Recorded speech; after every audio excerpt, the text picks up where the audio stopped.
I'm taking what's mine like I already own it. Watch but don't blink, going here to the moment. The sky rain down. Here's to the madness that's all around. Go on, tell them who you are, you are, you are. Go on, tell them who you are, you are, you are, you are. Here's to the moment, the sky rain down. Here's to the madness that's all around. Go on, tell them who you are, you are, you are. Go on, tell them who you are, you are, you are, you are. My name is honor, my name is king, my name is champion, my name is strength. Tell them who you are. My name is Pentakill, you think it's strange? My name keep ringing inside of your brain. I hear it every night. Here's to the moment the sky rain down. Here's to the madness that's all around. So tell them who you are, you are, you are. Go on, tell them who you are, you are, you are. Here's to the moment the sky rain down. Here's to the madness that's all around. Go on, tell them who you are, you are, you are. Go on, tell them who you are, you are, you are, you are. Here's to the moment the sky rain down. Here's to the madness that's all around. Go on, tell them who you are, you are, you are. Go on, tell them who you are, you are, you are. Go on, tell them who you are, you are, you are.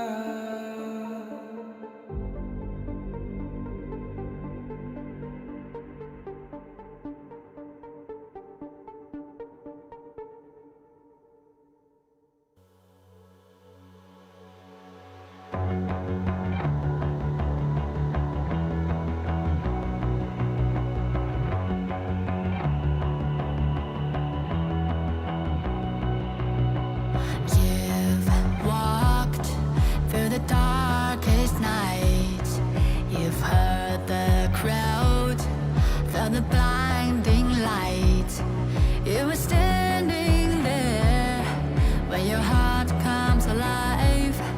It's a dream of a hat, and it never dies. Right here, right now, give it all, get it out. Never a surrender, I fight and never fail. I am a contender, a challenge I can feel. The smallest lies become the brightest enemies, relentlessly. And even if you fall, you gave it everything to be a king.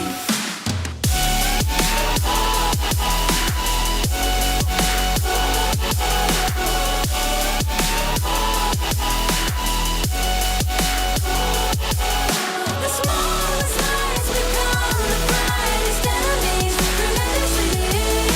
And even if you fall, you gave it everything to be a king.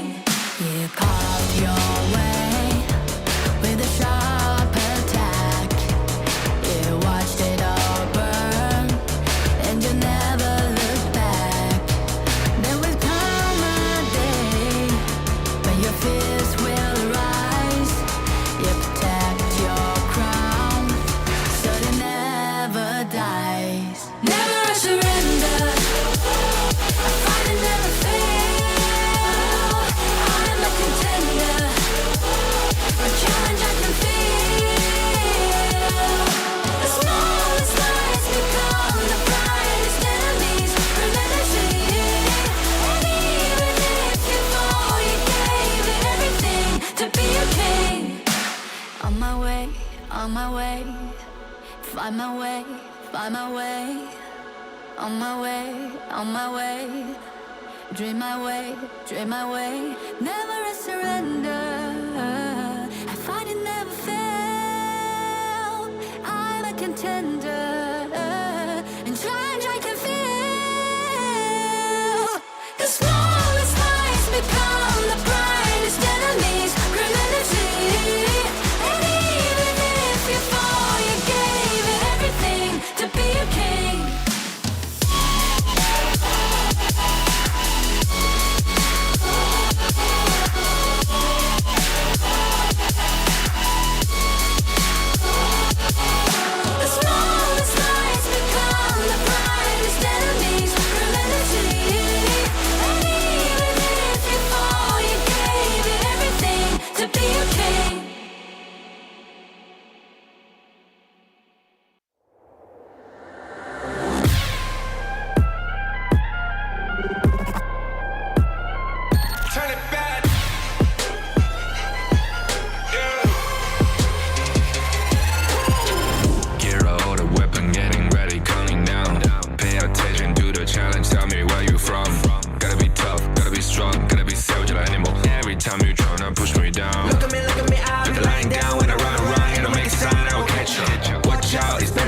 no mercy. Look at me, I'll be rising. Carry the season. You got a damn, gonna wibble. You never hesitate for another moment. But my bone is golden. I'm invincible, just let him know. I can show you all the glory I own. To the drunk, go find a way to the pad. It's time waiting here. Go, live from rock and we go. It ain't a river, turn it back. Storm is coming, tired of your cold. It's my kingdom, fire going up. We the kings, it's our honor showtime.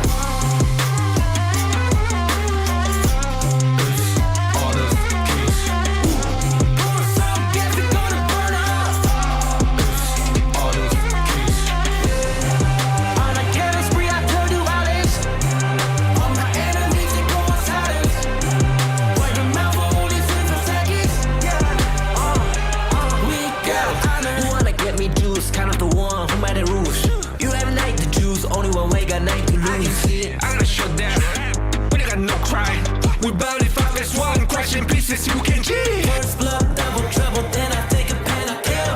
All you do is sweat and look at me still victory. Say. I've triggered my soul down. Follow my pace. We the champions screaming, I'm invincible. Just let them know I can show you all the glory I own. So the drunk go find a way to the pad. It's time waiting here. Go, live from rock and we go. It ain't a river, turn it back. Storm is coming, tired of your cold. It's my kingdom, fire blowing up. We the kings, it's our honor showtime.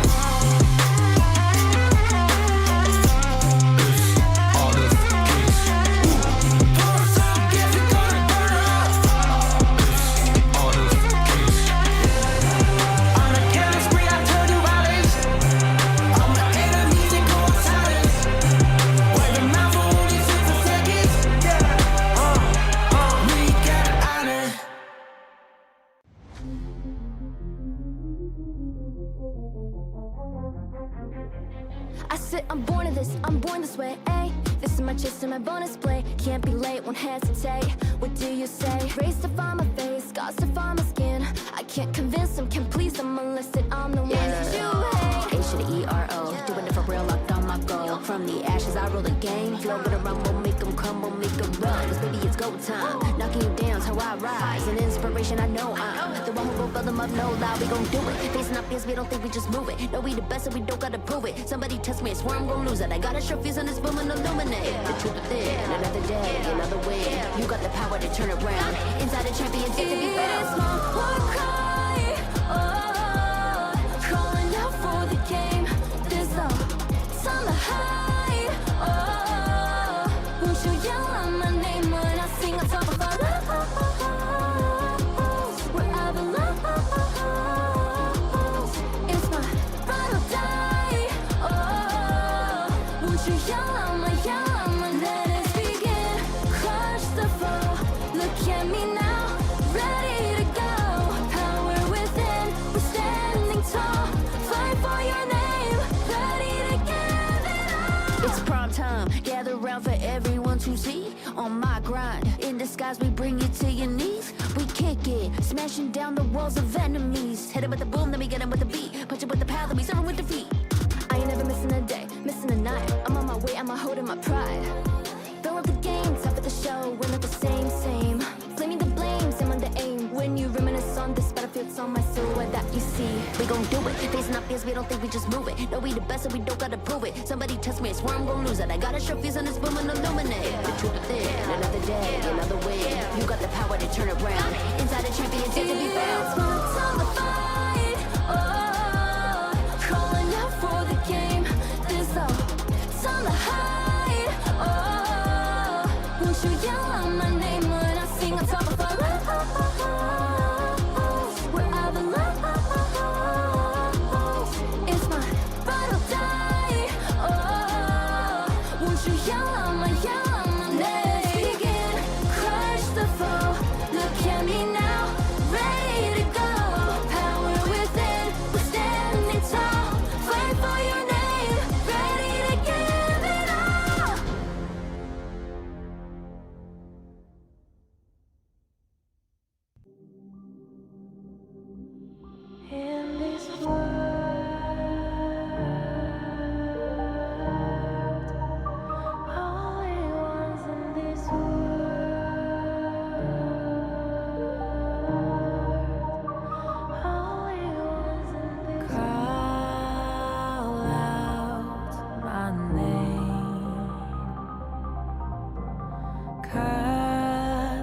sound of the rain.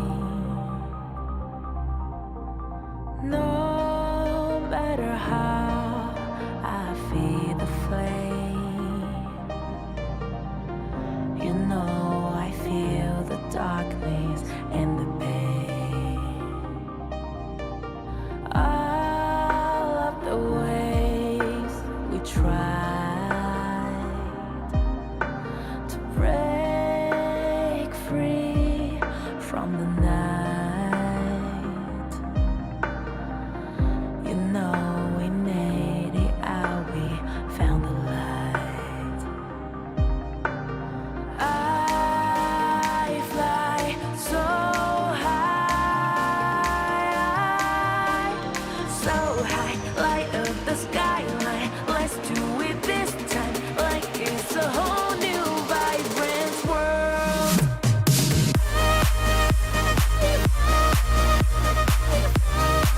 Like we're the only ones in this world. Like we're the only ones in this world. Now I see that I got everything I need. It's alright, I'm on fire, I'm alive, 'cause now I fly so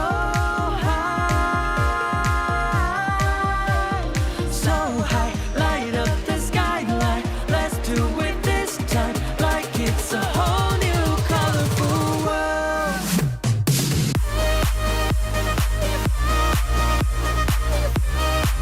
Like we're the only ones in this world.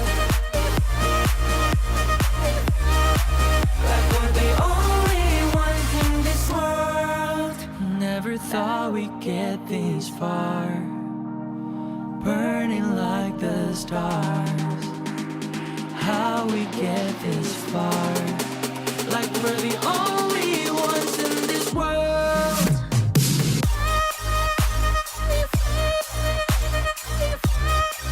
Like we're the only ones in this world.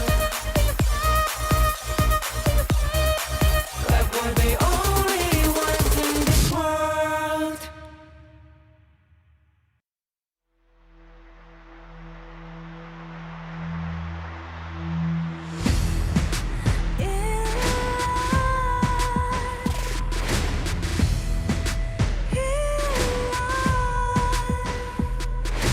What's a life without its worth?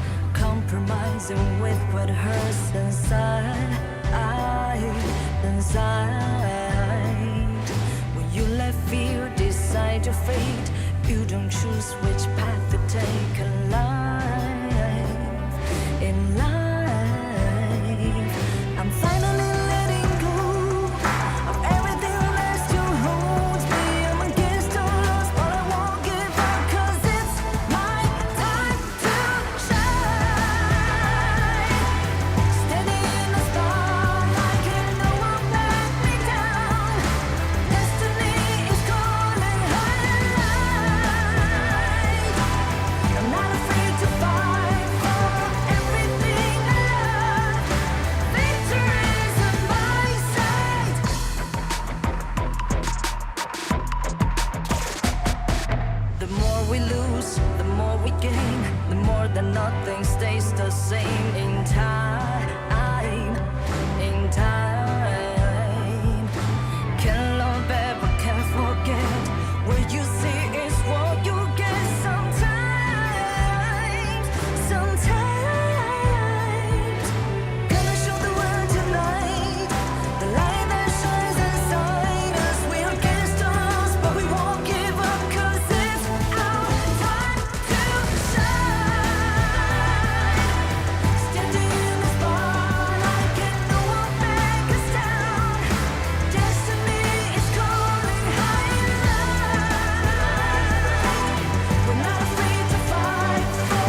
Life's growth has always been bound to conflict. How long can today's peace truly last? 1,000 years ago, from a single seed sprouted the Misty Marshes' first wonder. Born of wood, growing into a forest, gathering countless living beings within. Growth, cycles, fates weaving endlessly together.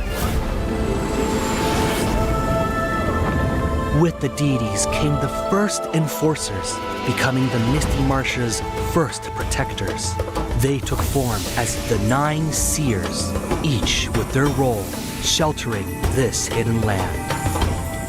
All things eventually come to an end, and a new beginning does not always follow the old path. Today's inheritors of the seer's legacy long for a different future. Their followers, too, drift further apart. The Order of the Seers and Omniscients are like 2 branches growing in opposite directions. The Misty Marshes watches quietly as it all unfolds.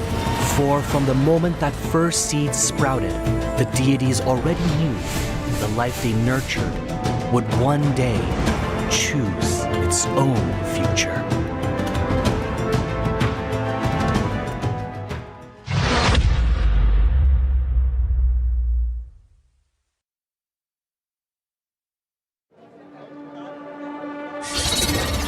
Dongwon, won't you come out to greet an old friend? All this noise, how unruly.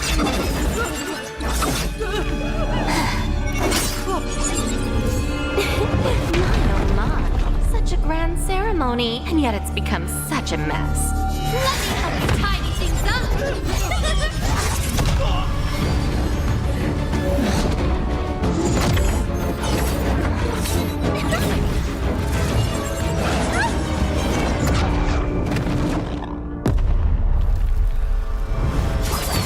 It's almost time.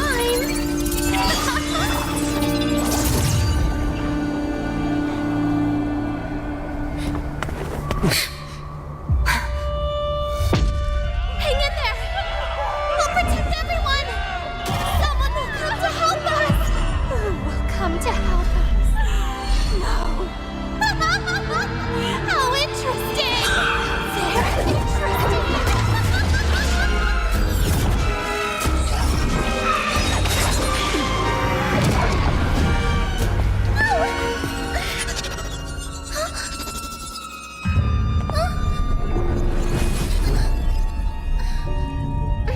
You. Why do you always cling on to him? Austrin. It's been a long time.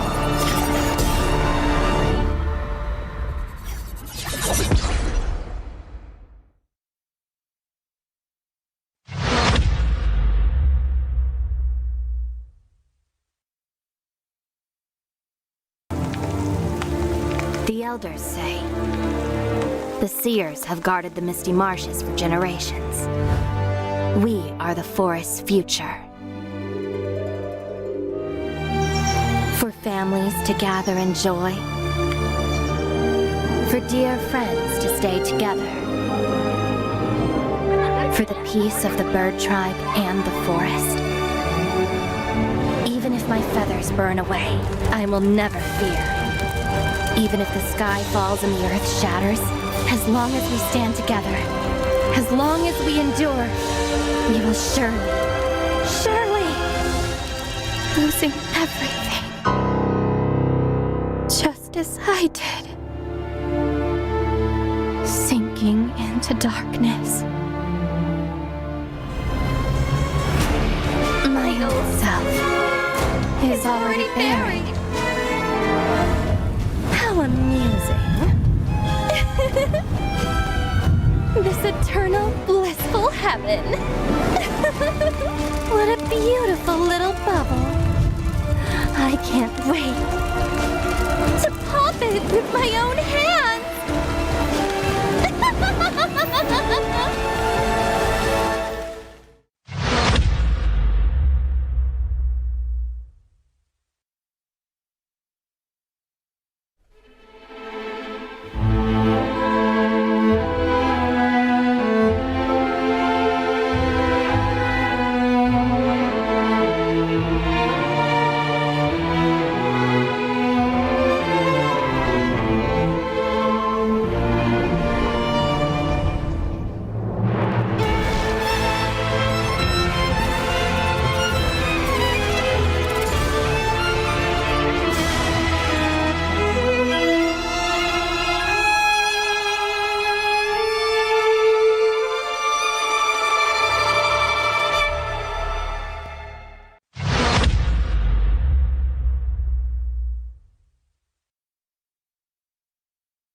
Life's growth has always been bound to conflict.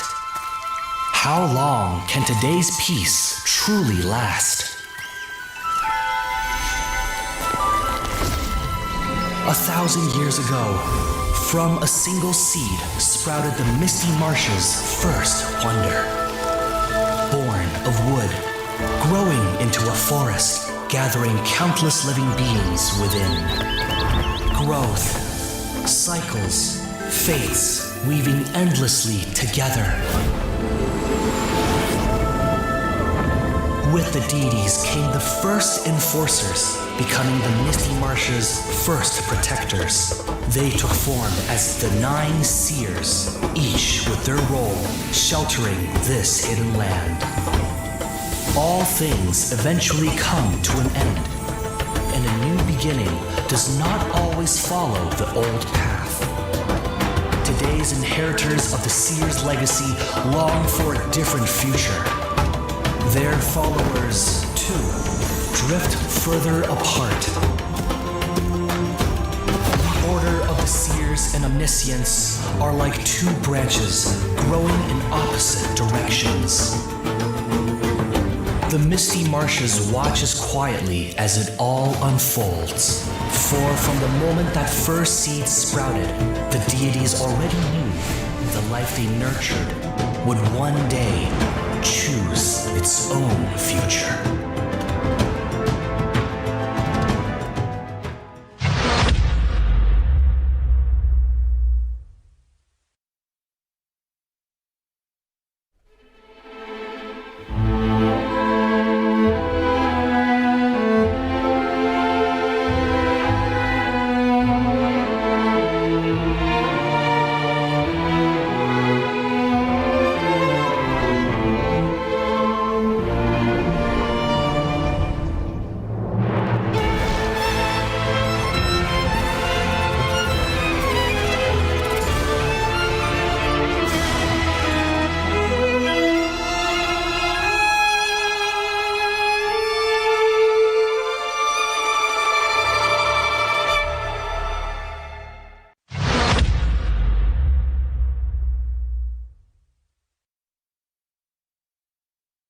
Donghuang. Recently, a mysterious stranger has been seen about the Misty Marshes. Oh, her. She's an old friend of mine. And she was once the seer, Austrin. Austrin? The seer who once led the bird tribe to repel invaders and protect the Wonder. But didn't she fall in battle back then? Yes. But it seems she's somehow returned from the dead, and she's given herself an interesting new name, Umbrosa. It's exciting, isn't it? Returning back from the dead. What will she bring to Misty Marshes? After all, her current self is completely different from before. The bird tribe girl I remember was pure and proud, forever bathed in light. But now, even from far away, I can sense the darkness and death clinging to her. Looking like this, it's no wonder no one recognizes her as the Austrian of old. Even the weapon she wields now is unlike those bird tribe past. Feather blades dyed in blood, sharp beyond measure. It's said the bird tribe are born war dancers. In battle, they move with a dancer's grace and agility. But from her, what I feel is madness? That's right. A reckless, all-consuming madness, unlike anything from her past. Since her rebirth, she seems to have awakened the power of the undying. But who will face her in this final solitary dance? Umbrosa, are you friend or foe? We'll know soon enough. I'm sure it won't be long before we meet her. So this is where you've been hiding? My old friend.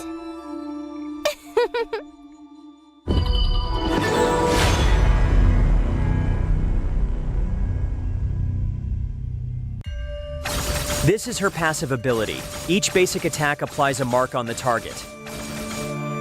Ranged basic attack damage scales with attack speed, and repeated rebounds increase ranged basic attack damage. While in melee mode, basic attack deals multiple attacks rapidly. Skill 1 enhances Umbrosa. After use, it damages and slows enemies within range. Umbrosa then enters a fevered state briefly, gaining a large amount of movement speed and attack speed. Skill 2 is her only movement and recovery skill, enabling her to both dash ahead and knock back enemies. Missing an enemy reduces the skill's cooldown. Landing a hit on an enemy activates their featherblade marks and transfers the mark to nearby enemies. This skill deals damage multiple times to enemies within range and recovers Umbrosa's health. Umbrosa's ultimate is her core enhancement skill.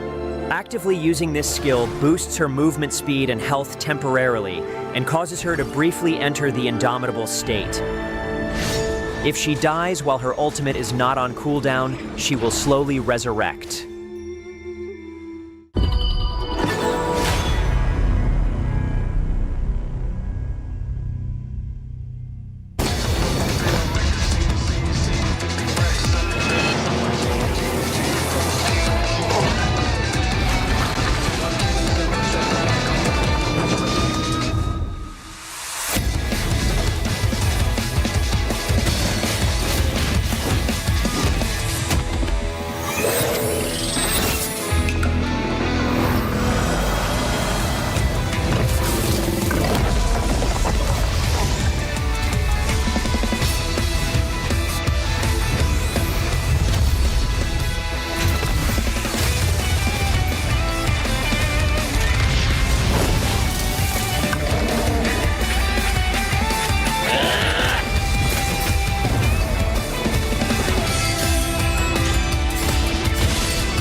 strangers to the fallout.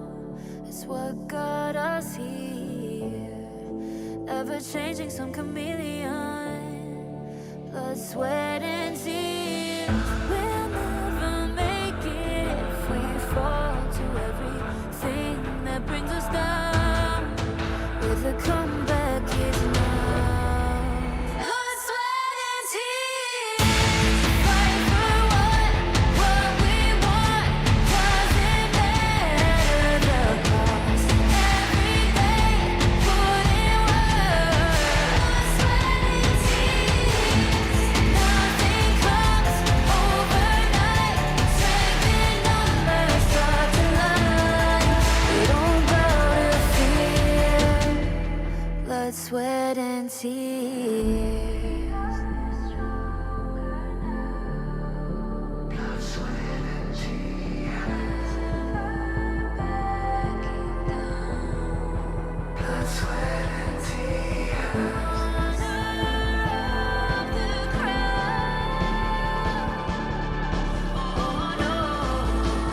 bow to fear. Blood, sweat, and tears. Blood, sweat, and tears. Fight for what we want. Doesn't matter the cost. Every day, put in work. Nothing comes overnight. Strength in numbers start to lie. We don't bow to fear. Blood, sweat, and tears.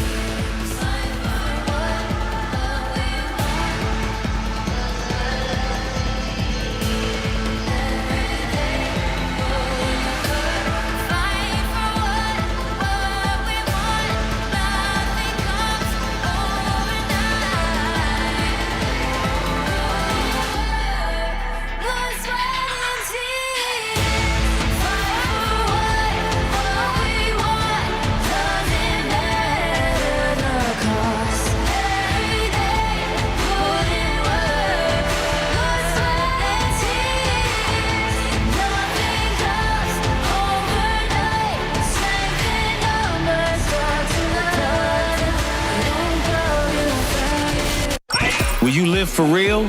Join the party.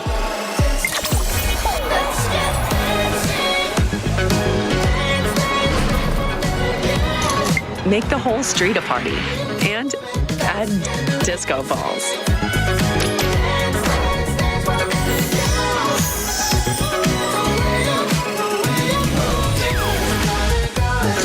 Real Me 15 series. Live real in every shot.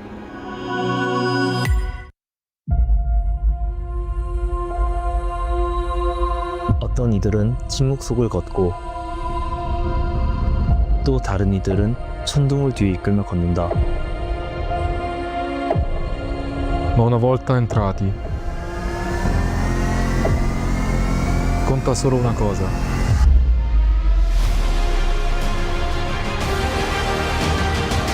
Each splash writes a legend.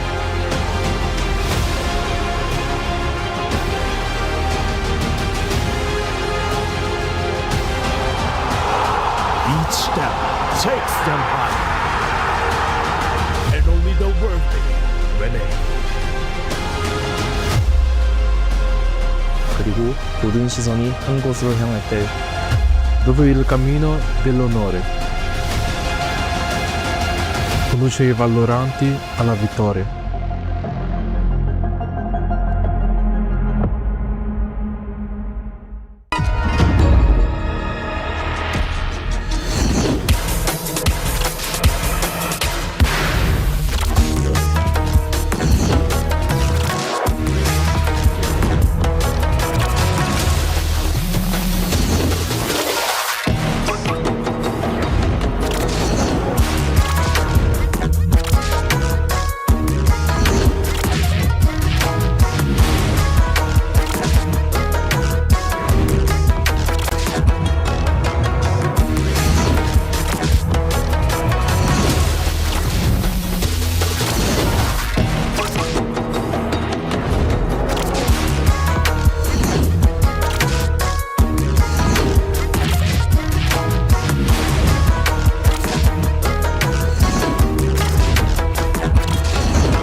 Hello and welcome to day 2 of the KME Survival Week as we get 3 best of 5s today and a continuation of the epic series yesterday between Gen.G Esports and Nongshim RedForce to find out who will be the Group S leader. My name is Holler, with me is Sagi. Sagi, what were your thoughts on that final series yesterday?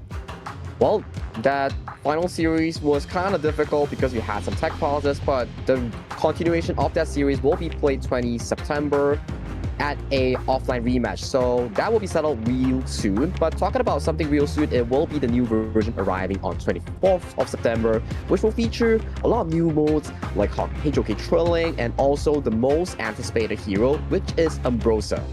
Yeah, and I'm super excited to see Umbrosa, especially on the global stage. But of course, there's also going to be the Ultimate Awakening super thrilling mobile combat coming September 27th. It's going to be an amazing time. There's some crazy highlights already and video gameplay of that mode that's going to be coming upon us.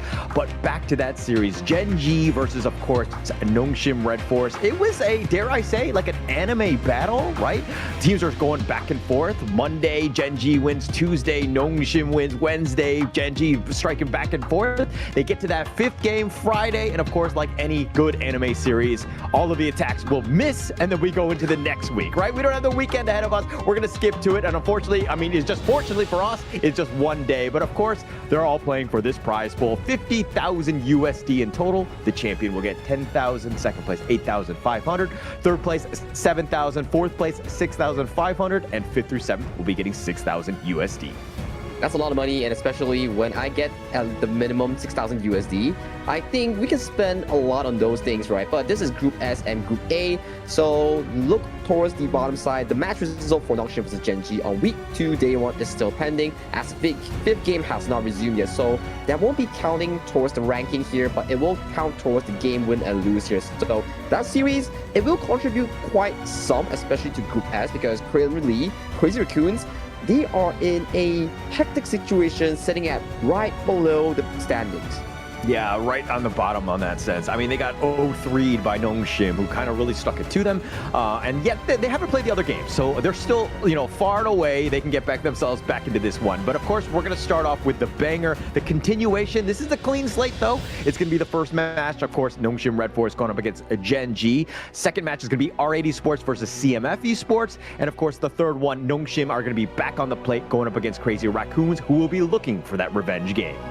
They definitely need to play that revenge game, but the starting of today was the end of yesterday. What we couldn't really witness was the end of that epic finale, but today, the Giants of KME Spring and current Giants of the KME Fall Ranking Week are going head-to-head once again to see who really reserves that top dog title. But at the end of the day, it's still the survival week, even though they end up winning each other once.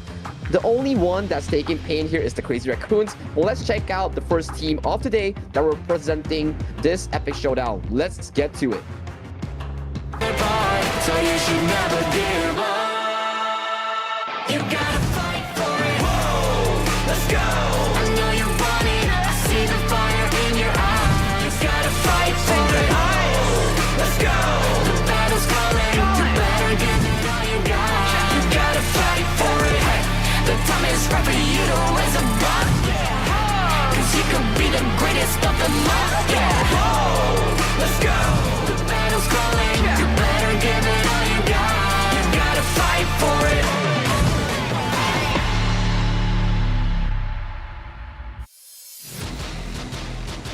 Nongshim RedForce, the greatest red. They're going to be made up of Kyung9, Haku, Illusion, Siri, and Faye, and they were your KME Spring champions. They definitely want to repeat as champions here, but they have a huge opponent in front of them. Gen.G has leveled up and really taken it to them.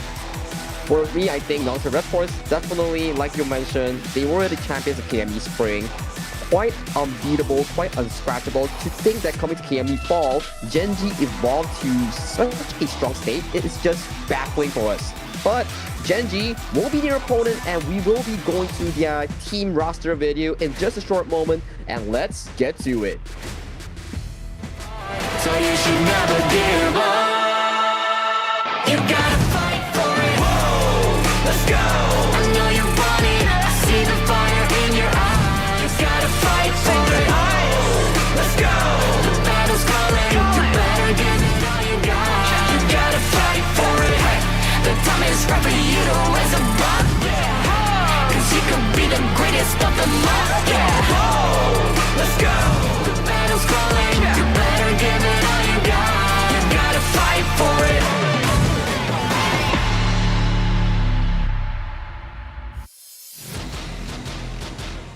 Gen.G Esports, the game changers, they have certainly changed the entire KME's ranking with how much they improved since the spring, since KW 2025, and representing the roster will be Wawa in the Clash lane, Rocket in the jungle, Inwa in the mid lane, Monto and Crew comprising that duo farm and roam. So far, I gotta say, Blam.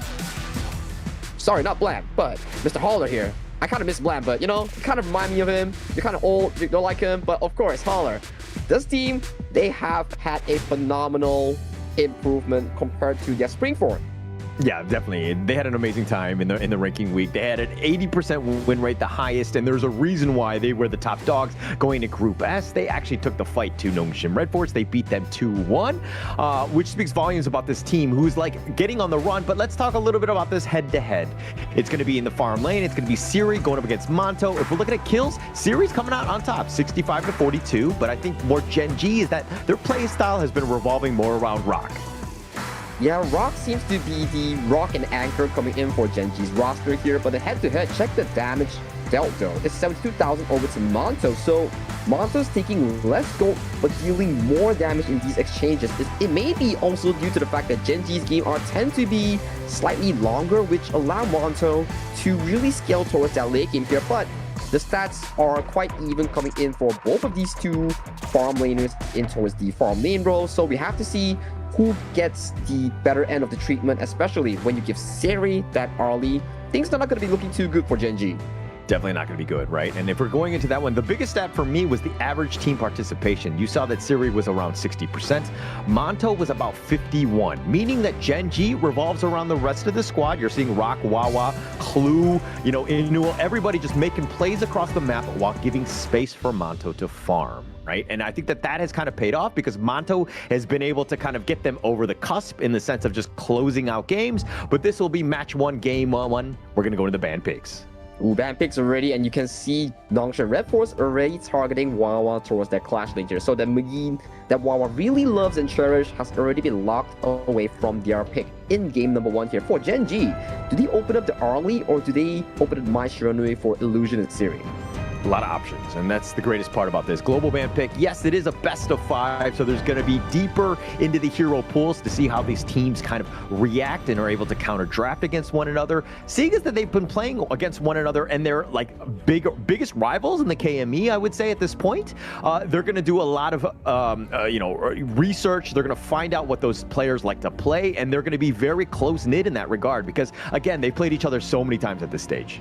Yes, so many times, but previously in the KME spring, it was always Nongshim coming out on top. But right now, coming into fall, so far in terms of the win-lose ratio, Gen.G seems to have much of a bigger win rate compared to Nongshim RedForce in this matchup here. But the following bans will be the Liang that can lock down assassins. It will be the Pei and Mai Shiranui. All these tempo picks locked away from the side of Nongshim RedForce. So Nongshim does lock in their early that Siri really loves in towards this draft. That leaves Gen.G with picks like the Yuhuan, with picks like the Dharma available up for grabs. A lot of good options, and that's the biggest thing. Also, by picking the Arlie, you're not really showing your hand. You're looking to counter pick, but also securing a solid farm laner for Siri. So that's going to be great. But going into this series, I think the previous renditions of Gen.G, you had Ray, Monto kind of comes in there, and I think it added a little bit of stability to the team. They've been able to play much better, and also the rise of Clue. The way that this guy has been playing has actually been next level. He's died the least number of times in all of the ranking games. He's almost always been there for the stuns and to kind of really set things up for the team. He has the highest KDA at 12.7 going into this one. Clue has been an absolute monster. Thank you for the fantastic stats, Holla, because aside from us looking at Clue's play, the way that he's dying less means that he's always on vision. On vision means what as a roamer? You're providing this vision value that your side lane, that your mid lane jungle, all of them needs, so they can process information like, oh, there's the jungler, so I can play aggressive. Oh, there's the jungle, so I have to back off here. So Clue being always on and available on the map shows that he is doing a heaven's worth for that roamer role. Yeah, he's really, that vision is so key, right? And I think that they really haven't had too many answers for that. Nongshim, on the other hand, I mean, when Faye has a great game and is able to kind of get like the Lianpo Tremor smashes, they've been able to win off of his team play. But at the same regard, Gen.G, it's been, you know, Clue, like taking up the chalice, so to speak. They've done such a great job of ensuring that Clue sets up the team, lets them take over. But back to the draft here, Musashi is going to be that jungle pick for Gen.G. Is that too early, or are you okay with that in the first phase? I love it because Musashi and Dharma, these two picks has already shown one thing. If Siri plays over aggressive in these team fights, you best believe these two assassins will be hunting down Siri on that early pick here. So being able to pick up the Musashi this early on, it's pretty decent here, especially going to the second phase of the draft. You're starting to see more of these jungle picks locked away from Haku's pool. Yeah, you're taking things away. Plus, I mean, that Yuan is going to be one of the hotly contested one. I mean, which position is it going to be? I mean, does Clue want to play it? Does, you know, Inua at the end of the day? There's a lot of different ways that you can go with that. And it adds quite a bit of flexibility going into the second phase of the draft. And plus, that sustain that you have, it's kind of annoying to deal with. It will be very interesting to see exactly where they want to go, especially since there's a bit of a gap in the Nongshim lineup. Yeah, there seems to be a bit of a gap here, but I love the Doliet and also the Liu Bang ban here. It is something that allows Clue to enable the draft to a next level, right? You have the Dolia, you can give double Musashi ultimate, double Yuan ultimate, which is not what you really want here. So good bans overall coming in from Nongshim, especially since what they learned yesterday, Clue does play a nasty Liu Bang along with Rock on these engages here. So Channel does get locked in. It's also one of these counter picks against the early in the early game in the laning phase and also in that late game power spike. Yeah, those wolves are kind of annoying for Siri to have to deal with on that early. But going into this one, I mean, if you're going to pick the jungler, though, you see that the Musashi's there. What are you kind of eyeing towards? Like, what are you looking for as a jungle pick for Haku? Ooh, the Monkey and the Jing has been banned away from Haku here. So potentially, maybe something of a front line here, like the Agudo, because the Agudo, if you time that Gorge mobilization, which is the ultimate, you can just nice, at the nick of time, dodge away from the Due to the Death here, if you time it perfectly here. So that is a decent counter coming in from the Nongshim lineup. Yeah, great pick, the final two. I mean, you called it with the Agudo there, and then the Nua. This is the illusion special in the sense that he does so much damage, right? He had the second most average damage per game with 79,000. That is quite a bit. He doesn't get the highest of kills because Haku is there on cleanup duty, but really, illusion just sets it up. But now Gen.G with the final pick, they're going to go with the Heino. They're going to go to the Heino here, so it does exceptionally well against the Agudo because you spawn the critters, you spawn the neutral monsters, and then Heino can just stack that Javelin, stack these damages, and then it will just break through the front line, right? And especially when you're playing this siege-heavy composition on the Agudo, once you get Fates Rewinded, the turret's just going to come back full health here, and you'll be scratching your head like, oh man, all those time wasted just for this Heino to ult. Yeah, there's going to be a lot. I mean, in terms of that sustain, which is going to be annoying to deal with. And I mean, it kind of counters the Agudo in a way, which is kind of a slow sieging style. And if you've got the Heino to kind of, you know, the Fate Rewind, you don't really want to use it at that great spot. I mean, it's one of those things where you kind of time it properly. But going into this game, now we know that the picks have been made. Who are you giving the edge to here, Sagi? I think it's a very 50-50 draft, but early game will be pivotal for both teams. Because for Nongshim, if the early game is not as smooth for the early and Byron, they tend to fall off insanely hard at the late game here. But for Gen.G, if the early game fails, you will see the channel on Monto have a very hard scaling time because he needs those items here. So it's a battle in the early game for the control for the side lanes. But for me, I'm looking at this lineup, and the Musashi Rock, plus the Heino to kind of mitigate most of that. But it's going to be quite a lot in that regard. But of course, this is all going to be the official gaming phone, Realme 15 Pro official gaming phone, built for performance, made for gaming, smooth, cool, and reliable, just the way esports demands. Ready to level up? Get yours now and feel the difference. And I'm certainly feeling the difference in towards the mid lane here because Siri and Faye so dominant in that mid push here. This is what you want as an early, right? Put them towards the mid lane. Let this Siri cook and let this Siri control these silent objectives. But Clue and Inua trying to match the tempo here, but Clue extremely low. Oh, the flash away. He's going to get to safety, but now Kyung9 is getting low himself. He gets chipped out, and it looks like he's going to give up first blood to Clue, who just gets that snipe out. That bait was perfect. That bait was immediately perfect, and that is the reason why you don't fight in the enemy jungle. Because of the Guardian Sprite, it gives you 10% damage reduction for your team in that jungle here. That's why you did not see crew immediately get blown apart, thanks to that 10% damage reduction. I mean, Kyung9 thought he was fine, but level 2, even with the Byron trying to go in for that very aggressive move, and Nongshim paid with their lives, not a great start for them, but Gen.G just defending their jungle, which they had to have done. Exactly the case here, and you can see from this early game, it really benefits Gen.G because they slow down the game tempo against the likes of a Ali, against the likes of a Byron here. But look at Faye, trying to find the angle on towards the Monto here, but beautiful stun coming in from Q to disengage his marksman towards safety. Yeah, and using that soaring signal to just get back to safety, the leap away by Monto, just staying alive more than anything else. Nongshim right now, they're trying to force it. You're down, you know, you're down a kill, so to speak, and now you want to kind of get a little bit of aggressive, you want to make a move, and Gen.G are just sniffing that one out.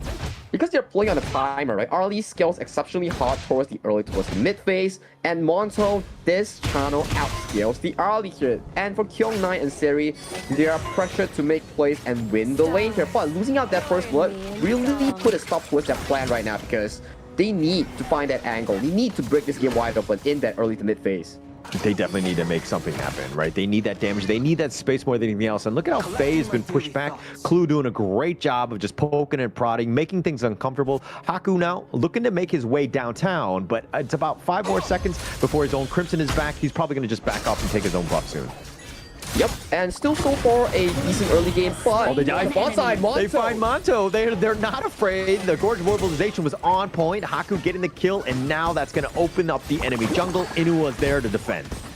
Inua's there to defend, but what can he do? It's just an Inua with no CC on towards the channel, on towards the Hano here. So this early game, like we mentioned, it's a beautiful stuff here coming in from Haku, capitalizing on Monto's over-aggressiveness in that laning phase.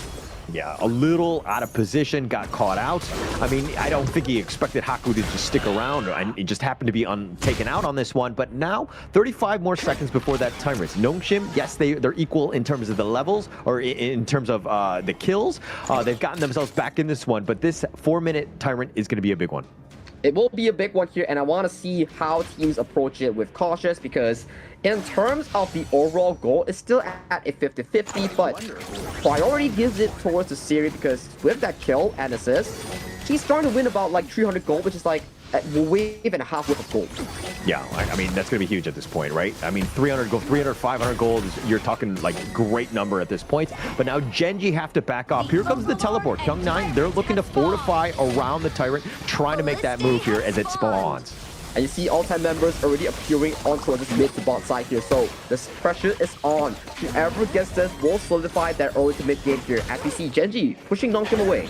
Yeah, pushing it away, but look at the Tyrant. He's going to be leashed back. The Wild Growth is on point. The Furball is on point. Finding Clue in a bad spot. The Unending Sorrow, he's going to look to out-sustain this one. The Favorite Wine is going to be used. Inuo's back in. He's throwing out those scepters like they're going out of style, but Searing getting solo. He gets picked off, as well as Haku, and they find a third kill with Faye. And now Gen.G have opened it up, and it looks like they're going to take the Tyrant. Big win here coming in from Gen.G, taking 3 kills, assassinating Siri, because Siri found the flank, went in for some poke, but once you use all your spell as an Ollie, you have no tools to escape from Wawa's Dharma here. Losing 3 kills and a Tyrant against Gen.G's late game draft, that is terror coming in from Nongshim RedForce. Yeah, terrible play, right, in a sense. I mean, Gen.G just completely capitalized. They were pulling away the Tyrants, but they gave up at the right time. The nice duel to death, finding Kyung9 in a bad spot. 2 for 1, they're going to take that kill. Gen.G definitely did some homework after that series yesterday because they are looking so hot in this series here. But check out the replay here. Siri uses the ultimate to go in and kites slightly, damages all. But look at Wawa, he's marking Siri. He found Siri towards the wall here. And as of this point, this Arlie's rotation is all on cooldown. There's no DPS, hence everyone on Nongshim RedForce is just left to dry. Really not enough damage here to be making some sort of play, right? I mean, the Fate Rewind mitigates so much. You don't really have the burst to kind of deal with the Hano at this stage. So it's a kind of a scary proposition to be taking any sort of fight. You're going to get baited more than anything else. Yeah, it does seem to be the case here. And Monto, this late game marksman, right now, Gen.G is up 3,000 gold at just 6 minutes here. So it's not a good news coming in from Nongshim. RedForce, especially like we talk about, Byron, Arlie, these picks tend to scale not as great compared to the Halo O channel combination. Yeah, but they did a little bit of damage onto Inuo, who's going to respect it. He's not going to use the Fate Rewind. Top T1 has already been taken out. But look at how Nongshim are kind of scrambling. It doesn't seem like they know what the right call is. They're looking to group, and then they disengage because they can't find the right targets. It's difficult, right? Because as of this point, you're losing out of that early tempo, and Gen.G is so ahead in terms of that growth curve. Usually at this stage, you're thinking like, oh, we won't be in control because of the fact that Siri, Kyung-Nai on his pick. But look at it later though, when the engage goes through, they're trying to engage, but they're not going to dive under the tower. And more than anything else, it was very ambitious. The amount of sustain that they have is just way too much. Now Gen.G going in. Rock wants to go to the duel of the death. Finds Haku, who's a little bit low, who has to retreat. But the Crimson Golem is now going to be taken away by Gen.G, completely capitalizing on a failed attempt. Failed attempt, Crimson Golem goes over to Gen.G. Disaster coming in from Nongshim in this early to mid phase here. So for Nongshim to come back, they need to find a big play, either from Faye, either from Kyung-Nai. It is desperately needed as of this point. But the space and everything taken away by them. Gen.G just doing such a great job, taking the bottom T2 essentially for free. Kyung-Nai doing some damage, but he's not going to be able to burst them. Gen.G with that sustain still ongoing. Yeah, the sustain is the main factor that Gen.G can always keep up on these rotations because Blue is always there, but Monto gets caught out. Kyung-Nai, he goes, finds Monto, who has to try to flash away, tries to get over the wall. He's going to be picked off. Siri finds him. The Annihilation is a little bit late, but they have the box and they lock up mid and they find Wawa as well. That's 2 members down from Gen.G. That's the key play I'm talking about. If Kyung-Nai finds the members like Monto, that is a big success here coming in from Nongshim RedForce. These are the plays. You need the Byron, you need the Faye to really find that angle here, and it is shown to be so rewarding. Yeah, definitely rewarding here. And I mean, Haku, when you have that Agudo, you're able to kind of continue on with that push as well. I mean, they're going to have to disengage at this point, but that was a moment where you get the kills, turn it into towers, and that hard net worth swinging your way is going to be huge in coming back in this one. Well, look at Rock here. Might be caught out by Illusion on that teleport here, but it's still a Rock here. He's one of the most fed members coming from Gen.G, so it will be difficult to catch on this assassin like as he goes in for engage. Oh, dual death finding him. The Storm Strike used defensively, but there's not too much, and he just gets run down, but Rock will pay with his life. The Annihilation is on point, finding 2 other members, and now Monto on the run. It's a disaster for them, and Haku gets the snipe. He's not able to find it. The Soaring signal, he dashes away, tries to leap to safety, and Monto will survive, but a sliver of life. What a beautiful Annihilation into the creation combo coming in from Illusion, immediately annihilating Inuo and Hu from any potential contention in those team fights. And once again, look at the kill score. It was 1-5, and it turned on tables right as Nongshim regained full control of the game due to the fact that they are so mechanically gifted in those team fights. Being able to fight back and to just kind of dig deep with this comeback. And now they're looking to take this Shadow, or the Tyrant, the last one before the Shadow one. But, you know, again, this is looking to be for free here. Yeah, free stuff going over to Nongshim RedForce. Game goes back to a 50-50 angle here, so the least you can expect going into that 10-minute mark, it will be much more smoother for Nongshim RedForce as they recovered from such a tough mid-game. And you can see Siri already picking up that Daybreaker as his first item before that 10-minute mark. Yeah, it's all going to be about Siri on this one. They need that damage. They need that burst. Yes, he needs to stay alive. If Rock and Wawa are able to just kind of arrow him in team fights, he's going to have a bad time like that first team fight we saw in this game. But as long as Siri's alive, able to do that, he's going to stick around. He's going to go in. But the duel to death, finding Haku, he's like a laser in that sense. But now they're going to turn this around. Rock didn't have the burst. The rest of Gen.G are going to go with the truth, knocking off the 3. They find the perfect engage, and now Kyung-Nai trying to salvage this, but he's going to go down as well, and Gen.G, blink of an eye, and Wawa strikes hard. Wawa so cool and sick with it, finds the 3-man knockup with the Truth Monster, immediately annihilating Nongshim Red. It was looking so good for the greatest threat until Wawa zipping in, picking up that 3-man knockup. So darn well played by Wawa.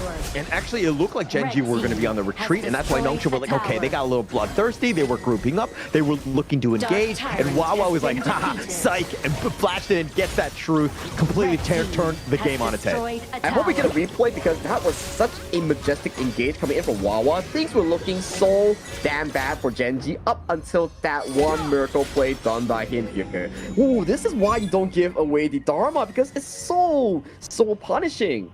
Yeah, and we were talking about how Clue is leveled up going into KME fall, but Wawa as well. He's been on the rise. He's just gotten better and better for the past year that we've seen him on the global stage. This guy is becoming an absolute menace. Being able to set things up, that might have been a game-winning team fight there. I have to agree with you because it just turned heads all over for Gen.G. It was looking Nongshim coming back from all those kills and team fights, but that Truth Mantra doesn't just give you 3 kills, it gave you control over the Shadow Tyrant and all the tier 2s outside of the base. And right now, 3,000 gold lead with Shadow Tyrant. If you're Gen.G, you have the control right now. Yeah, you have to have the control. You have a 3k net worth lead. Now you're looking to siege the top T3. They're going to Fate Rewind right through to the back. Gets that vision though, but they take down the top T3. That's going to be huge for them. And Gen.G, again, just backing off, waiting for the next minion wave, pillaging the enemy jungle on their way out. Yep, you rinse and repeat, get the jungle, get the resource, get the tower, and right now, after the Primal Bond is down from the Shadow Tyrant, turn your heads, go to the Shadow Vanguard, rinse and repeat again, get all the tier 3s. That's how you formulate a very good lead coming in from Gen.G Esports. Gotta say, Wawa, what a savior. What an absolute savior. And going into this one, just setting it up. Gen.G right now looking to take this Overlord. Yes, Nongshim knows that it's happening, but they're looking for the right approach. They find Inuo, but that's really not the right target. He's going to be able to out-sustain you. Nongshim now on the run. They're looking for Wawa, if anything, or to just fix the bottom lane. Yeah, bottom wave pressure being set up by Wawa gives them a straight beeline towards that Shadow Vanguard here. So it goes uncontested. Nongshim RedForce, they have to find a way to stop this insane push that's being formulated from the side of Gen.G Esports. Yeah, but there's no way at this point. Plus, they've taken the Overlord, the Shadow Overlord at that, so there's going to be even more push going the way of Gen.G. Nongshim right now grasping for air, finding whatever sort of space they can find, but getting back in is going to take another miracle team fight. I think the good news is coming in from Nongshim. Their double carry at the side of Illusion and Siri is farming decently well here. So that is a good news. So as long as those two survive, it's still a potential comeback here. But look at Inuo here, plays so aggressive on that Hano. Yeah, but look at that Annihilation. Just the damage. That they do need to respect that, especially when you have that Fate Rewind. Is like, yeah, you can just kind of shrug that off. But if you get low, especially when you're hanging around Monto, kind of a scary proposition. Kind of scary proposition, but look at mid lane though. Fate Rewind is popped, forces all the members to back off, gets another tier 3 towards the mid lane here. Tier 3s won't respond here. Siri looking for the play. Do they get it though?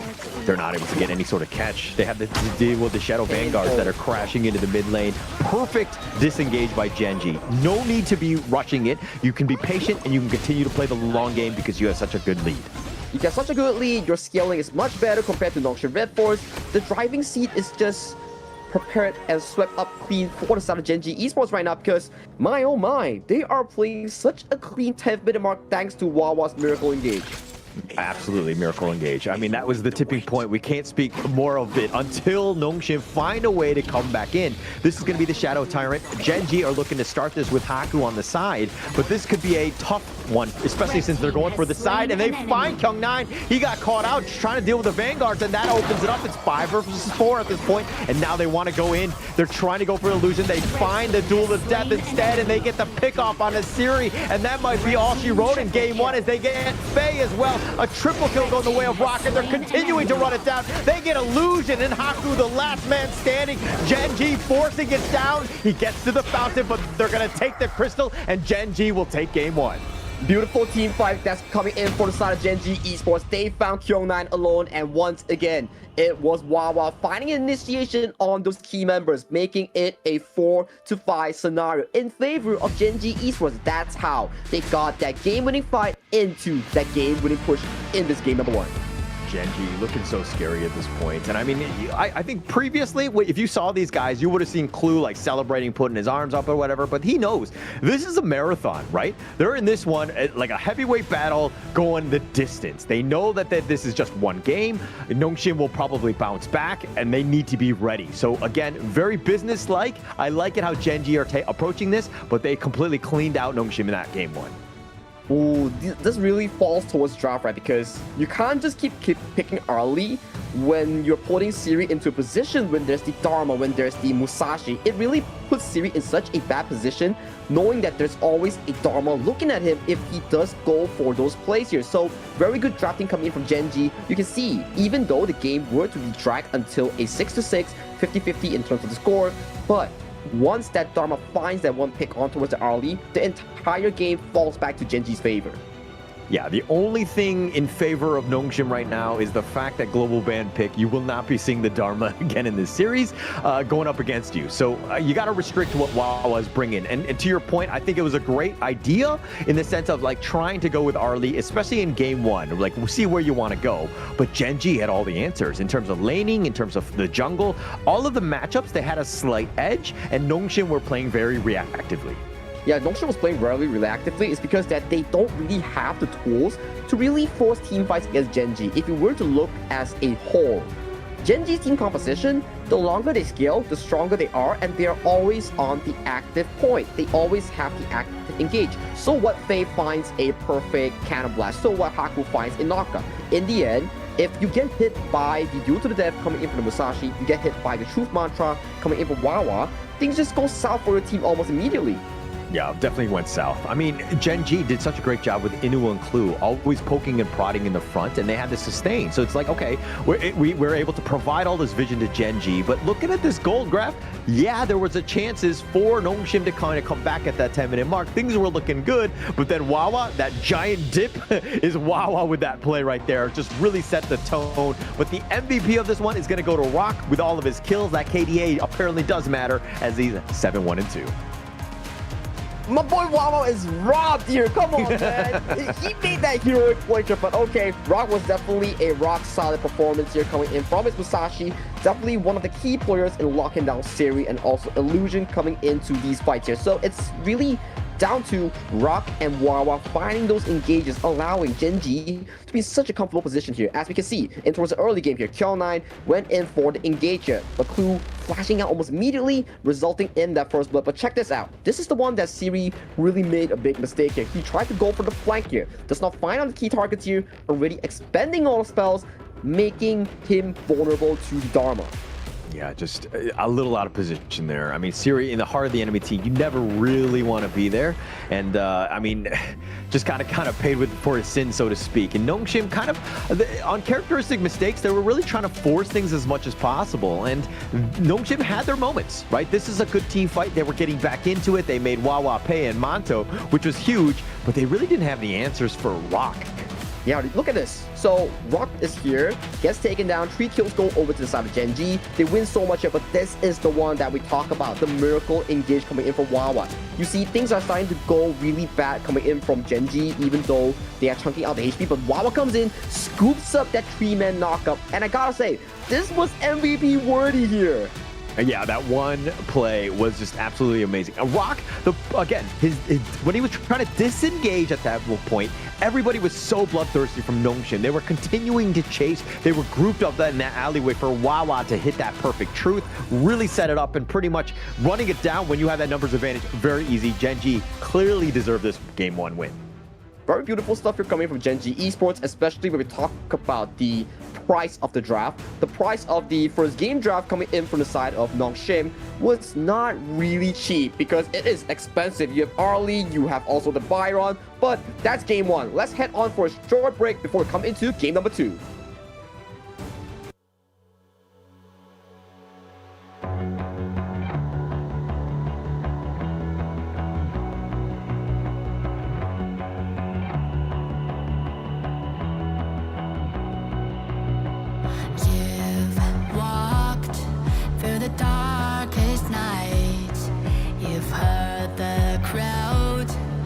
The blinding light, it was standing there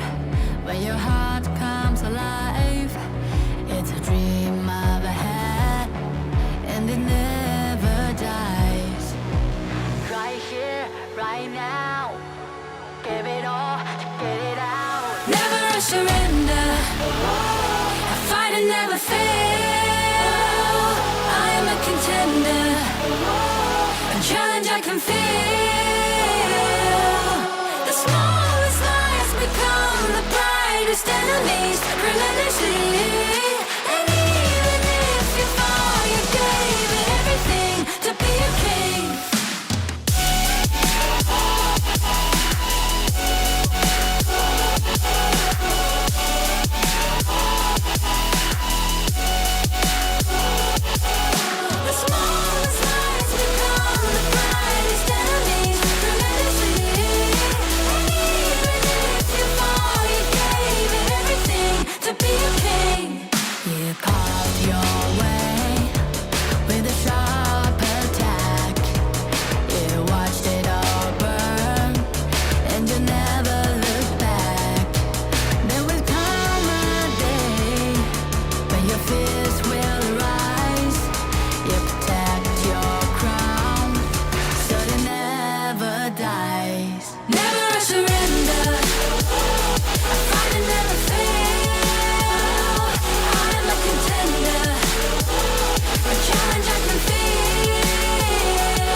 On my way, find my way, find my way.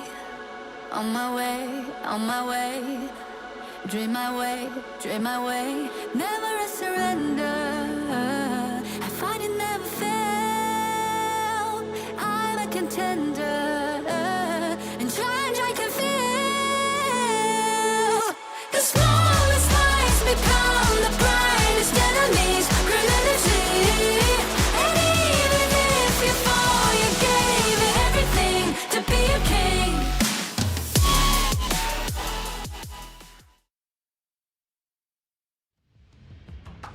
Game 1 Gen.G Esports basically cleaning house right there with Wawa's play really taking it to Nongshim. Sagi, your thoughts on that first game? Explosive. Wawa was dropped. I think he deserved MVP, but jokes aside, it was definitely a well-done draft coming in for Nongshim RedForce. They really baited the early pick here coming in from Siri and had all the answers to it in the form of the Musashi, in the form of the Dharma that was constantly providing this pressure against the mobile marksman. Yeah, they had a lot. I mean, a lot of sustain, the Haino, the Yuan, and this is why they're kind of, I mean, the Haino not really as meta, but the Yuan definitely, and just kind of keeping that sustain going, right? And Nongshim were trying to do as much damage as possible, but they could never really draw a beat on anyone because of the amount of sustain that they had to deal with. So they really struggled in that regard. Gen.G with the clear out draft in game 1. Well, that is the beauty of global ban pick, right? Because once you already expanded that Yu Huan in game number 1 for Gen.G, you are forced to either ban it away or to let it go towards the Nongshim RedForce side. So that is always going to be an issue coming into this format. Global ban pick limits you from repeating the same draft. Yeah, and definitely going to be, kind of something that needs to be kind of aware of, right? But Nongshim right now, they're like, hey, we didn't do such a great job with the early, but we're going to ban it first because we do not want to give this up to Monto on that side from Gen.G. But Gen.G go on the same side in the sense of they're going to be happy with this pay ban. They don't want to let Haku get going. Nah, Haku with the pay is just nasty here, but we are seeing Arlie and also Magin being banned away from Monto and Wawa's hand here. And I gotta say, so far Wawa's on a pretty good form here, making tons of plays, super confident, even though it's just game number 1 here. But Gen.G banning out the Luna, banning out the pay here, so that opens up the Maestro Nui for the taking of Illusion in towards that mid lane. It almost seems like, I mean, Nongshim here picking up the Mai. This is going to be the Illusion special. They want to kind of set the pace, right? That was the biggest thing that they lacked in that first game, where they were constantly on the defensive. But this is one where it can kind of provide a lot of pressure on the side lanes, which Illusion really needs to do a better job of going into game 2 here. Yeah, that's why you have the Maestro Nui, because it provides so much pressure in terms of that early game tempo, with that early game setup and multiple knockups coming in from Maestro Nui. That's what makes it so special here. But I like the Musashi pickup here. It really limits the Long from all these approaches, especially with the Illuminating Slash, that's spell 1. It blocks projectiles like the Flaming Palm coming in from the Long. Yeah, a lot of different options. They want to just kind of run it down, get a little bit, enact a little bit of revenge onto Rock here by picking up this Musashi, going at this one. So now Gen.G need to figure out a way to deal with this assassin who's going to be running at you. It's one thing to burst him down, but now you got the Guan Yu from Nongshim, and which, you know, can completely change the landscape of a team fight by relocating people around. I'm just worried for the Guan Yu because we've seen this exact matchup yesterday, and it didn't really fell into favor of the likes of Kyungnae in that laning phase, because Wawa on that fatigue really put in a lot of work to limit Guan Yu's approach in these team fights, especially when you would only have a Long that can really bounce this Guan Yu away with that spell tree.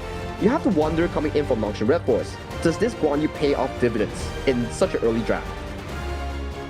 I mean, they know, I think the biggest thing is it's more of like a counter pick in the draft, right? They know it's the fatigue. He's not going to do the greatest job in terms of like a one-on-one laning, but it's more about that team fight later on, right? It provides a lot of control, which is going to be great. Plus you have the Mai with their own Ruin Jin. There's a lot of potential for just pushing people around, right? But Gen.G, they're responding with the Yao themselves. The Return to Dust could be huge for him, and because he gets dove on or he gets out of position, he's going to have that to be able to get back to safety. I love the ultimate coming in from Yao and the entire spell setup here, because he can absorb damage and then he can bounce back to 2 seconds ago with the Return to Dust. So that's something that Gen.G can play around with the poke and prod strategy, because Rock with that Yao, yes, it's an assassin, but it's one of those assassins where it can poke you and then hop back to safety here. So there's a lot of pressure coming in from this Yao pick. Definitely a lot of pressure. He needs to perform, but I mean, Rock is definitely the guy who's going to be able to do it. One of the best junglers in the KME. If you have any sort of, you know, doubts about him, you have not been watching the games, because he's almost always been on points. He has the 4th most kills in the ranking week with 55. This is a guy that's been able to really just kind of accelerate and, you know, call out when the team needs him in terms of getting all those kills. Exactly, that is Rock's identity since his starting appearance in Gen.G Esports. But I love Gen.G Esports' recent growth, whereby it went from solely relying on Rock to a team whereby they all evolve and currently grow as a whole to really carry up the burden and share the burden amongst the teammates. So that is such a beautiful storyline here. It just explains, not a team in the world can always maintain that top spot. There is always a challenger tomorrow. Yeah. All the teams are leveling up. They're getting better. And I mean, they've largely been stuck together, right? In the sense that these are guys that have been playing with each other for quite some time. So you're seeing just how synergized they are when they make those coordinations, when they make those calls. They're always together. And speaking of making a call, they're going to go with the Yixing in that mid lane to deal with the Mai. Great, not so great in terms of the one-on-one matchup, but it's more of to lock those boards down when you see the Guan Yu or the Mai potentially barreling in on you. Yeah, that board will play a big role, right? Especially we are seeing a Sunbin be locked in by Faye. That's a clue special being taken away from the draft here. So that is an interesting takeaway coming from Nongshim RedForce. And we're starting to see more of the Sunbin pick being up and available in the KME, especially the Survival League. And this is what we love about Gen.G. Okay, they're not going to go with the Kongmin. I thought they were going to go with that one. They're going to do the Zhuangzi to ensure that Clue has his ways to deal with all that, you know, that potential CC that's going to be on top of you. But the Sunbin pick, you were talking about it being the Clue special. It's amazing against Siri. You know where he's going to land in terms of that dragon, and having that time lapse there, just waiting to just catch him, it's a perfect way to catch your dragon. Exactly, and it also really makes you wonder why Sunbin is such a good pick against the Long. It's because one thing, alright, when you pop that ultimate onto the Long, you have to react to the enemy, right? But if the Sunbin lands that silence onto you before you can cast the ultimate, you're just gonna get jumped by the Mai Shunui and the Musashi, and you can't even use the Infinitus Bastos bailout. So that is why the Sunbin is a counter towards the Long. Yeah, and also it really is annoying against the Yao as well, right? He has that Return to Dust that you were talking about, going back in time about 2 seconds. I mean, if he's able to catch that one or cast it, he's going to have a great time. But again, if he's silenced with that time lapse, in addition to, you know, the Manto Loon getting caught out as well, they could have some troubling team fights ahead of them. And one more thing, like the time flux coming in from the spell to the Sunbin, if that's maxed out, it refunds 50% of the damage taken as a full if you don't burst in time. So against a burst heavy composition like the Fatigue, like the Lung, every time Faye press that spell too, they're just gonna be wondering like, oh, can I burst you in time before the Time Flux comes back with the healing? Because this Time Flux, it does not get affected by healing reduction. Yeah, for this game though, it's going to be, in my opinion, Illusion to set the tone in the early game. Is he able to kind of provide that pressure? Faye, come mid to late game, if he's hitting those time lapses and they're silencing, they're just going to win. They're going to be able to just run it down in terms of those team fights. So it comes to Gen.G, ensuring that they stay alive. Yes, one person might be picked off, but they have everyone else to kind of clean up the rest of them. But hey, it's game 2. It's time for Gen.G to really push it towards the match point, or for Nongshim RedForce to find that key moment that they need to bring the series back to a 1-1. I think that Nongshim, I mean, if you're looking at this draft and you're going into the series and you were thinking, yeah, this is definitely going to go to a game 5. This is going to be a bounce back lineup. I think it's strong enough to be able to deal with this Gen.G lineup, but of course, we're going to have to find out in this game 2 here. Yep, and we're starting to see Monto getting pressured pretty hard here towards the bottom side here. Doesn't get the steal towards the Spike Tail Beast. It does go in favor of Nongshim RedForce. Onto its cross side, same thing is happening from the side of Gen.G Esports. They're putting a lot of pressure onto Kyung9 in the splash lane. I think it's a good idea for Gen.G, right? Ensure that Wawa has that bit of an edge. I mean, he had a slight edge in terms of that lane-up matchup, but now that you've kind of enforced, you know, your will with Clue up there as well as Rock, now it's going to be even tougher for Kyung9 to kind of get back in. Wawa has that advantage and will make it very difficult for him. Yeah, it will be very difficult here coming in for the side of Kyung9, but that's Kyung9, right?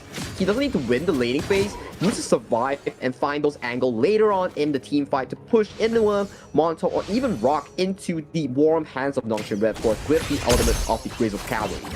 Yeah, it's just ensuring that the tower stays alive more than anything else. He's not going to be able to outfarm, but he needs to be careful he doesn't get jumped. Kyung9 needs to have a much better game. I felt like in game 1 he died way too many times because he was just trying to force the issue a bit too much.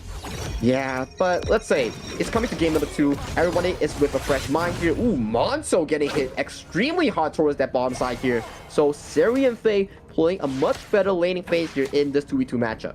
Yeah, putting the pressure on. And Monto, he's not even level 4. We just hit it. Now he can get on his dragon if he needs to, but that could have been tough for him. And now Siri, I mean, he was doing some decent work ensuring that the attacks were singling him out, putting the pressure on, but now they're both level 4. I think it's all a bit of a wash now.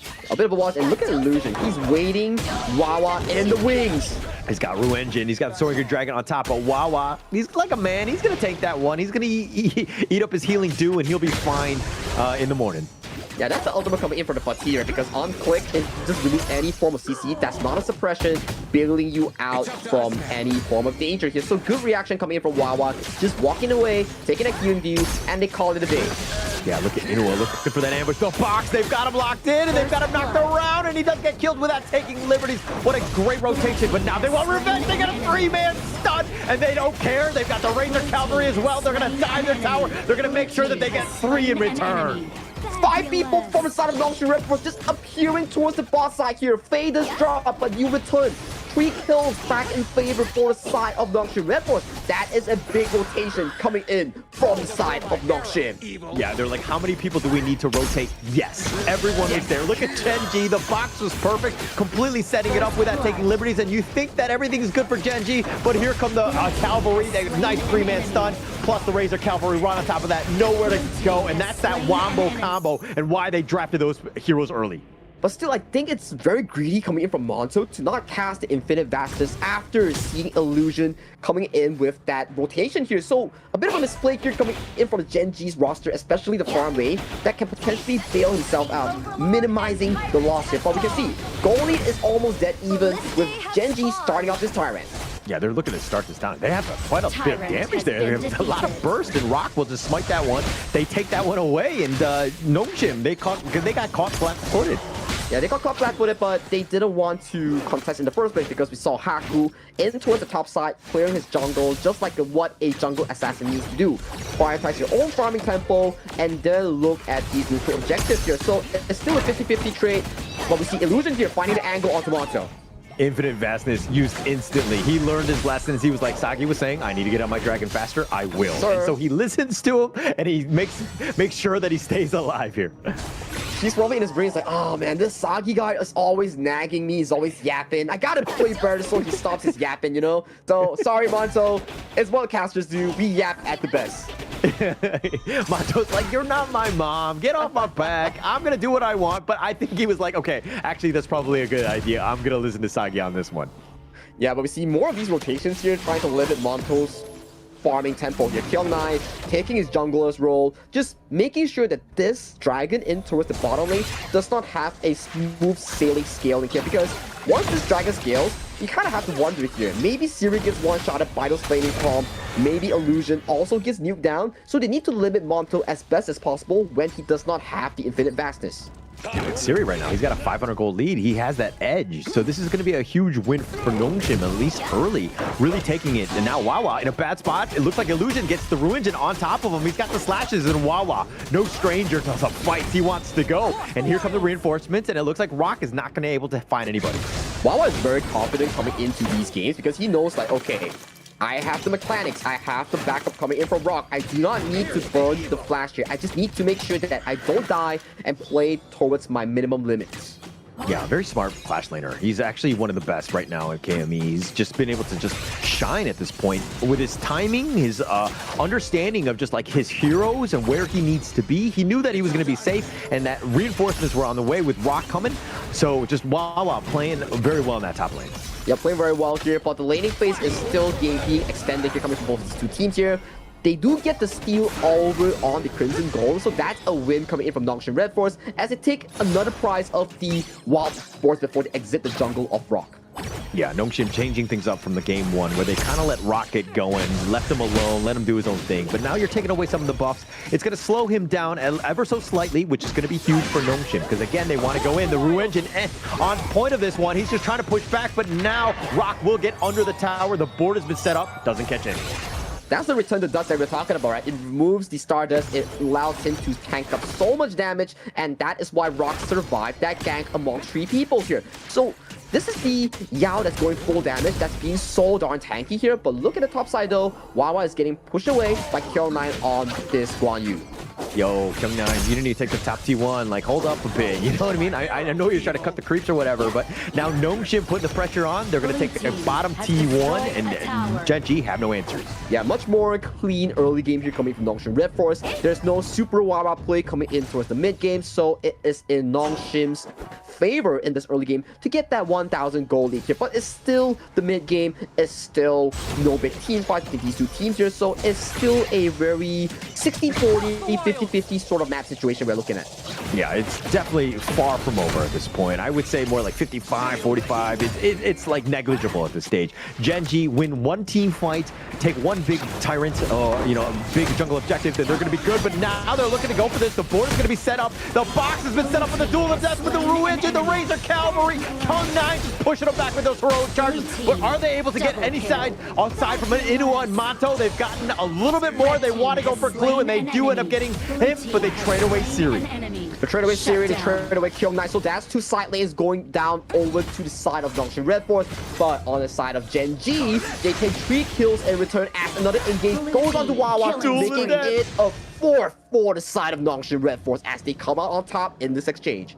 Wawa and Rock were both just in the wrong side of town, and Wawa's like, buddy, I got you. We're gonna stick with Rock, no? And then Rock just like let him go, and then he was like, you're on your own, buddy. Yeah, you're on your own. I gotta go. I got this. It's nice knowing you, Wawa. Hey, who's Wawa? I'm out of here. I hardly knew him. I hardly knew him. That's a friend from college. Aku makes him pay, and he gets that revenge kill, which is going to be huge. I mean, he's keeping on pace. Rock staying alive is a must for Gen.G's hopes in this game. Exactly. Coming into this series, in this game number 2 here, we see Nongshim RedForce getting at 2,000 gold here. Wawa might be here for another takedown, but he does get poked and choked away from this Azure Golem. So bye-bye Azure Golem. It goes to Haku's pocket. Nongshim doing a good job. Understanding when you have the lead, you need to do more than just stay on your side of the jungle. You need to be aggressive. You need to be stealing away buffs. Nongshim have done that, and now they're looking to put the pressure on Gen.G. Yeah, the pressure is definitely on right now. We can see so much stress coming in from the side of Gen.G's roster here. They're scrambling for scraps here, especially on the members like Monto, on the members like Brock. They need resources to find those key winning team fights here, but so far, it's still looking super in favor of the boys in red.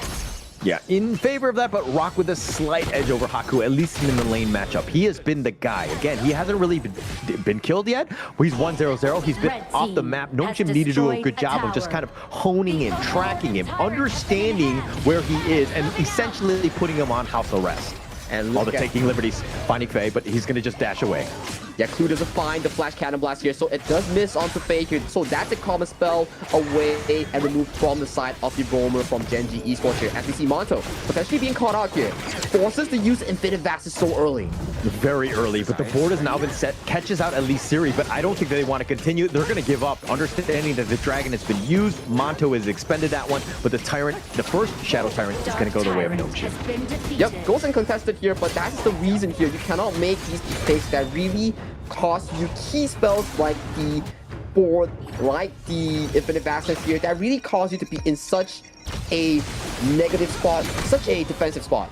Yeah, very defensive spot. You really can't fight at that point, and now it looks like the Azure Golem is under contention here. Rocket's going to look to zone them away. He does have his smite if he wants to go. He will take that and ensures that he secures it, but now it looks like Monto got caught out. He had been pushed around. Kyung9 had just bullied him in a corner and taken him out. That's the consequences of your actions 1 minute ago, Monto. Being forced away that Infinite Vaxes opens up room for Kyung9 to find that flank and to punish you. That this long, this hour in, if you do not have the ultimate, you are just another walk-in marksman. This is going to be the biggest question going into the league, right? KME fall was, how would Monto do in this lineup? And we had seen in ranking week, he did great. Yesterday, he did great as well. But it seems like Nongshim have really been forcing it down onto him, putting the pressure on, making him uncomfortable. And Monto has been caught out a couple too many times in this game. And Siri is the exam that he has to take, right? Because Monto, if he wants to elevate Gen.G to a different level, the first person he has to beat will be Siri here. But out of the two games and yesterday's game, Siri is always up against him in that goal department here. So that's something he needs to be improving or fixing coming in to the survival week and going into that playoffs. Yeah, it's going to be huge for them. I mean, he needs to, like, this would be a huge statement win if they were able to pull him out. Survival week, obviously very key. You want to be top two. You got to get yourself locked into that one. Give yourself a much easier road, dare I say. So it's going to be key going into this one. But Gen.G right now, again, they're not out of this game. Yes, they're down about 2.7K, but Gen.G just trying to find whatever small gaps they can fill and get back in this one.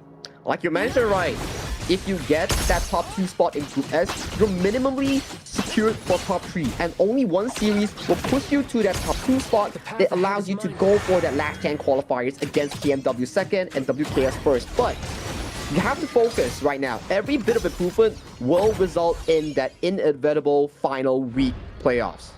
That would be huge. I mean, Gen.G, if they were to able to pull this victory out, I think it would speak volumes. Their confidence would just be so next level. But the Shadow Overlord being picked up by Nongshim, they are playing from behind. They need to find a way to get back into this one. Let's do 2,000 goal lead in favor of Nongshim RedForce. Not the biggest of the goal leads here, but in terms of combat ability here, we need to see when Monto secures that Siege Breakers that is so important in making these plays. Because so far, in the damage department, they are still lacking and behind. They're lacking, they're definitely behind at this point, right? I mean, you just saw how that top T2 got taken out. Nongshim just from afar, right? Gen.G not able to engage. It was a very risky one, if anything. They haven't been able to find somebody get caught out of position yet. Exactly, and this just puts them in such a horrible position right now. But as long as they stall the game into a 15 to 16 minute mark, where the game tempo is equal between these two teams without losing high grounds, that still leaves room for Gen.G to make a potential comeback in towards this game number 2 here. But so far, Illusion making a lot of these plays, pulling so much attention to this match you're doing. Yeah, a lot of space. I mean, they're pushing, they're sticking around here. It's perfect because they're just going to wait for that mid lane to crash in with those minion waves. So they're constantly putting pressure on. Gen.G have to do a great job of just fortifying their own base and staying behind. And again, the mid T1 taken for free because of all this map control. Yeah, map control is the name of the game here, and so far it is in favor of Nongshim RedForce. They are looking to put away all these tier 2 coming in from Gen.G's back, and once this is done, they can always revisit back to their Shadow Tyrant and rinse and repeat for an even bigger lead. T3s are the only thing standing from Gen.G. Nongshim have done a great job of putting the fight to them, expanding that lead. Now it's about 5 or 4K at this point. They've done such a great job. Now they're going to take the Shadow Tyrant, and they've scouted out the Overlord as well. Gen.G right now really grasping for straws at this point. Yeah, it will take a miracle of a play here, especially Wawa finding the key members like Siri and also locking Faye away from those key time fluxes to bring back the HP bars of the side of Nongshim RedForce. But so far, moments like those are yet to be seen, but it will be a pivotal key potential from Wawa to find that backline engage.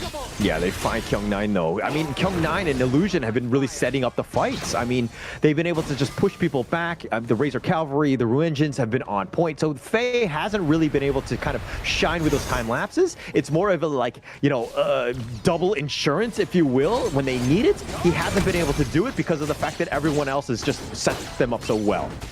Yeah, and Sunbin, this pick is proving so much dividends. Look at the amount of silence value that's provided here, and Inua, they're gonna die. For the topic block. Inua taking a lot of damage, but Nongshim right now doing a decent amount. The box had been set up. They had locked Haku in, but again, nobody wants to cage that animal.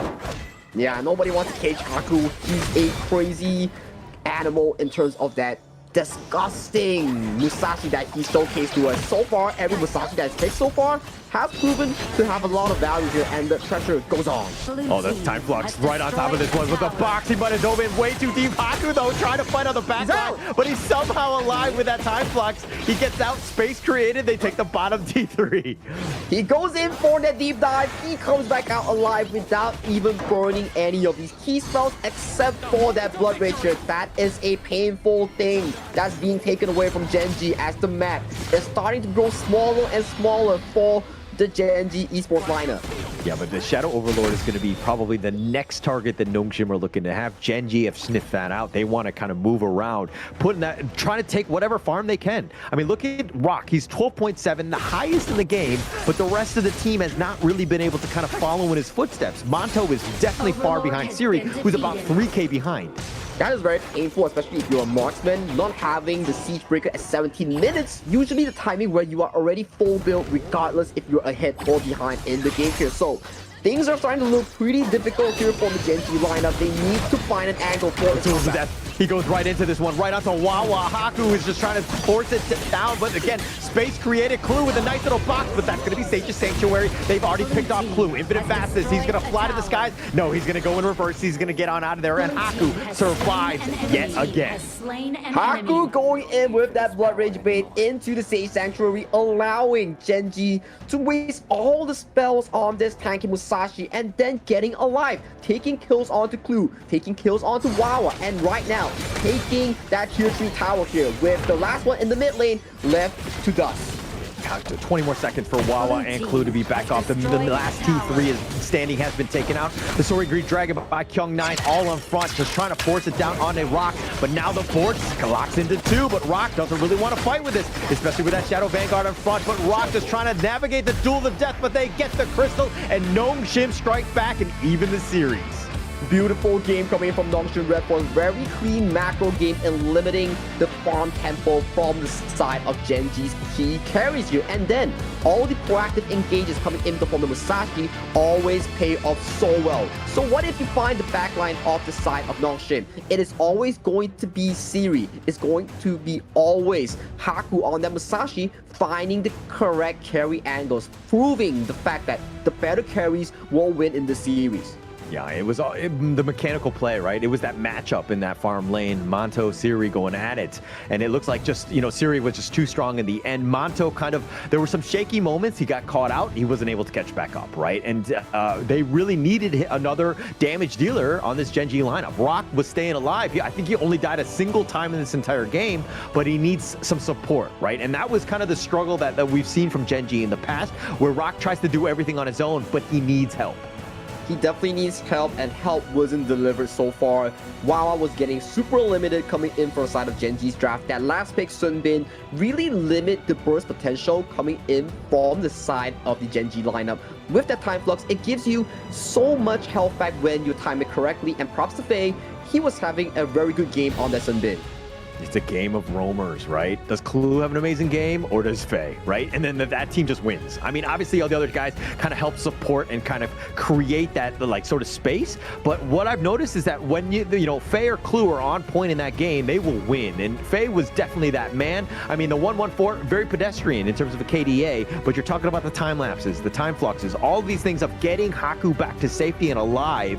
It just speaks volumes about this roamers play.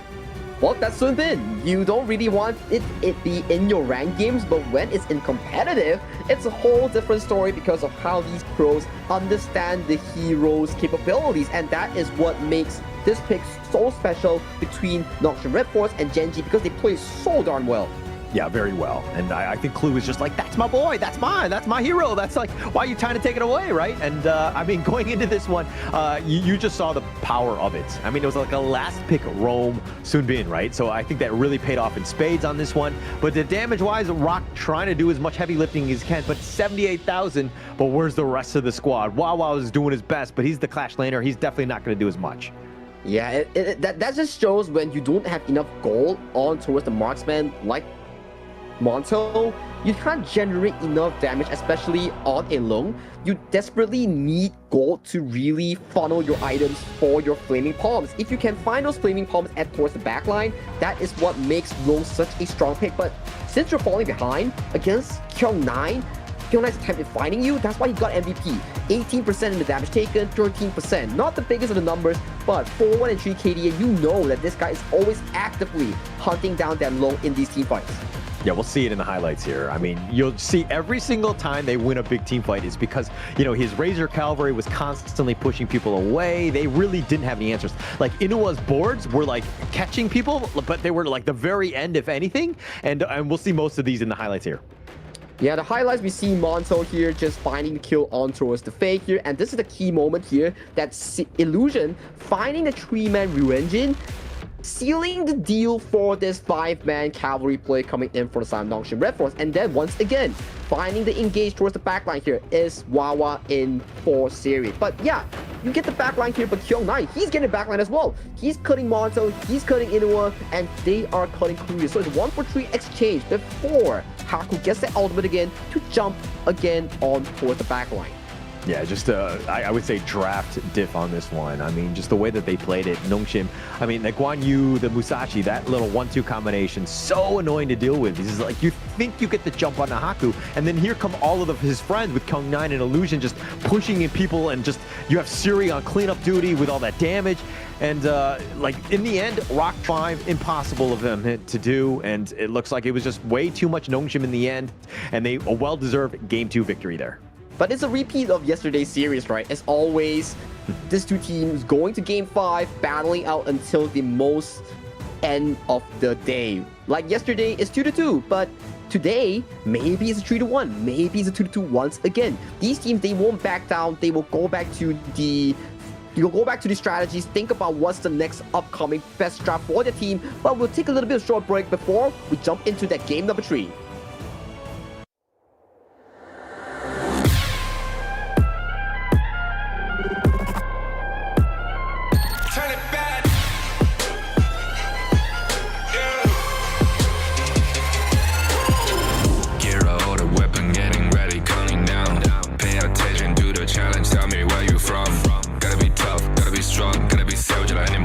Time you try not push me down. Look at me, I'll be lying down. When I run around, you don't make a sign, I will catch you. Watch out, it's better feel, kind of mercy. Look at me, I'll be rising. Carry the season, you got a damn, gonna wibble. You never hesitate for another moment, but my bone is golden.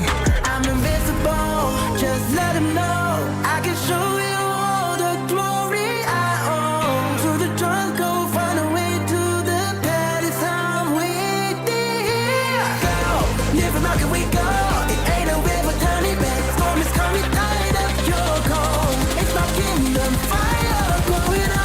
We the kings, it's an honor showtime.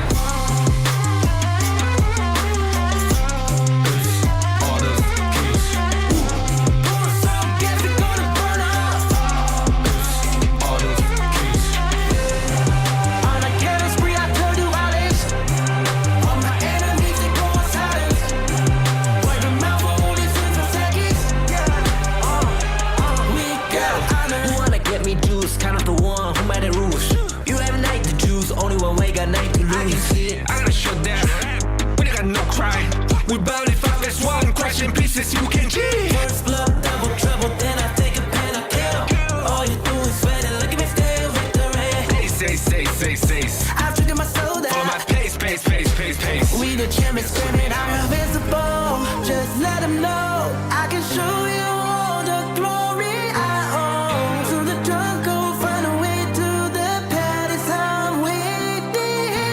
Go, live where can we go? It ain't a river, tiny bed. Storm is coming, tired of your cold. It's my kingdom, fire, grow it up. We the kings, it's all a showtime.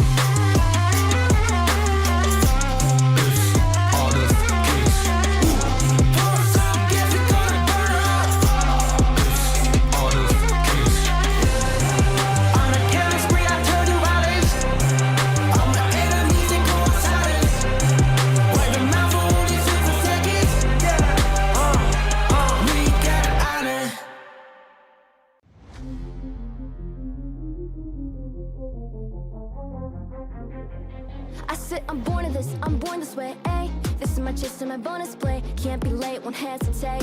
What do you say? Race to find my face, scars to find my skin. I can't convince them, can't please them unless that I'm the one.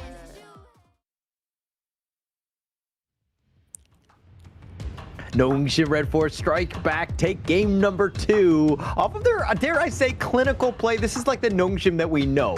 Everybody was kind of playing well as a team, just that map control, that suffocating style really took it to Gen.G here. Well, it's just like what everybody says. Nongshim likes to start slow. They like to play the pacing, not just in game, but maybe in series as well. That's why they always excel in the BO5 settings, because as the hero pools start getting diminished, as the hero pools start getting lesser and lesser, you will start seeing Siri, you can start seeing Kyung9 start exposing the depths of the hero pool, showcasing why they are such threats to begin with. So they're like a grower, not a shower. That's what you're saying. So come yeah. best of 5, best of 7 in those long games, they're going to have a much better chance. I do agree with you. I do think that the best of 3s have not been the forte of Nongshim. Yeah, it's not the forte so far, but this is global ban pick. 10 bans defaulted for both of these two teams here. Nongshim has to take the Maestro Nui and potentially the early ban here coming into this series, and Gen.G potentially has to lock away the things like the Yuhuan, like the Fatih away from the side of the boys in red here. So things are starting to show a bit of a situation coming in from Nongshim and Gen.G, because these prior picks will play a big role in these games. Oh, definitely. It's all about that draft, the setup, right? And the control. Having that edge going into the game, absolutely key. I think the other aspect that I'm looking at, and you kind of rightly pointed out, was that Monto was getting focused quite a bit. I mean, he didn't have the greatest of games. Obviously, Rock needed somebody to kind of help support him. And seeing as that you didn't have that, the biggest thing for Gen.G is to ensure that, hey, is like, Monto, you had a bad day, bad game, shake it off.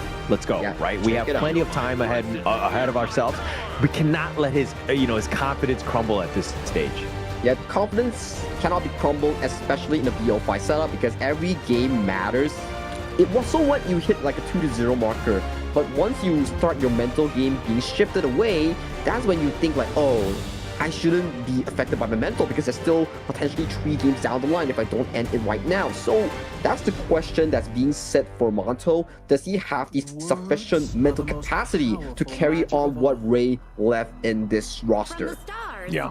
It's going to be a lot of pressure. I mean, whenever you replace someone, you always have to be looked at as the guy of being better than your predecessor, right? And I think that going into this one, there was definitely question marks at the KWC with Ray. He didn't have the greatest of times. He got focused quite a bit, and they were kind of like, okay, we need to make a change. And this is why you see Monto here.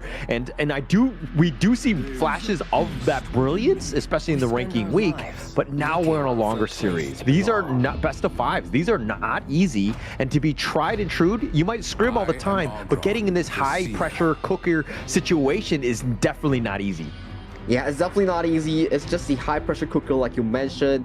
Every little play, every little mistake, it will pile on towards your shoulder, and you will be thinking back like, oh, did I really did that mistake? Man, that kind of sucks here. But as competitive as pro players, they definitely have the mental capacity to push through and to push against their opponents in this series here. As we've seen so far, Nongshim RedForce drafting a rather solid first 3 picks here with the Fatih, with the Yixing, the Zhangfei. You know that they want to jump the backline with these big engages with the board, with the likes of these Zhangfei Unbridled Outbursts. For Gen.G, you have the Liang, Ogren, and Lady Sun here. When you see Liang and Ogren, you think about one thing. Liang will follow the Ogren and start pacing the map, getting all these resources going into the pockets of this battle tank Ogren. Yeah, that Liang, though, I mean, if he's able to get that burst, he's going to need a Robin to his Batman, so to speak. Obviously, Princess Frost is still available, something that they could potentially go. But Nongshim doing a good job of understanding this is like, hey, you want to control me? You want to suppress me? You want me to lock me down? I have the board. I have Umbrella Outburst. I have that counter. Right, so it could be tough for Clue to really kind of get that going. They need some high damaging burst. Ogren and Lady Soon definitely have that in spades, but they need another to kind of help supplement what they're bringing here. Yeah, they need to supplement at least some form of heal for the side of Gen.G Esports for this Lady Soon to play in a more comfortable position here. And what better way of doing it is to draft a battle tank up front. Ogren is super duper strong in that early to mid phase, and also Liang allows that single target CC lock here. So if you're Gen.G, you're putting a lot of the eggs in one basket, which is Monto and also Wawa on the Charlotte and also Lady Soon. That does exceptionally well towards the late game. Definitely. And what better hero to have in the late game than an Ogre himself, right? Especially when Rock is able to kind of get that farm going. But Nongshim, they've expended some of the counters. They've used the Musashi. They've already used the Agudo in game 1. So the counters right now, it looks like they're just going to like try to out-sustain it more than anything else by picking up the Menki and the Gen.G to round out that draft. Very solid laning phase coming in for South Nongshim. RedForce with the Gen.G and also the Fatih. You will see a solid 1v1 on towards the side lane coming in from Nongshim RedForce that Gen.G needs to fix here. But they're hovering the Dong Huang here. They still need a mid lane coming in from Gen.G. So is this what they're going for with their training here? Or are they just trolling us with a fun pick coming in from Clue? There's no way that they pick this. Yeah. They don't have a mid laner, but the Donghuan and the Liang, you would have lockdown for days, but then like the Dream Realm on top, or like the Umbrella Uppers, like the counters are there. So there was no way that they were going to do that, especially when they needed a damage dealer, which they're picked up right now with Nua. Inua will be piloting this hero. I think he's going to have a good time. He's definitely going to be having a good time. He's had MVP performances on this Nua, so we're going to be expecting a lot coming in from Inua in this late game scenario with those annihilations, and the early game we'll be seeing the creation blocks start limiting spaces off the side of Nongshim RedForce. But for Nongshim, they need to pace themselves in the early game with the Gen.G, because the Gen.G, once he goes towards that late game against the Nua, it's not going to be the easiest of the task with the lower reach of the Gen.G against the Nua in that range department. It's going to be tough. I mean, ideally and in theory, that's probably the best way to play this one. You want to leave probably Rock on the Ogren alone. But going into this draft, who are you giving the edge to in game 3 here?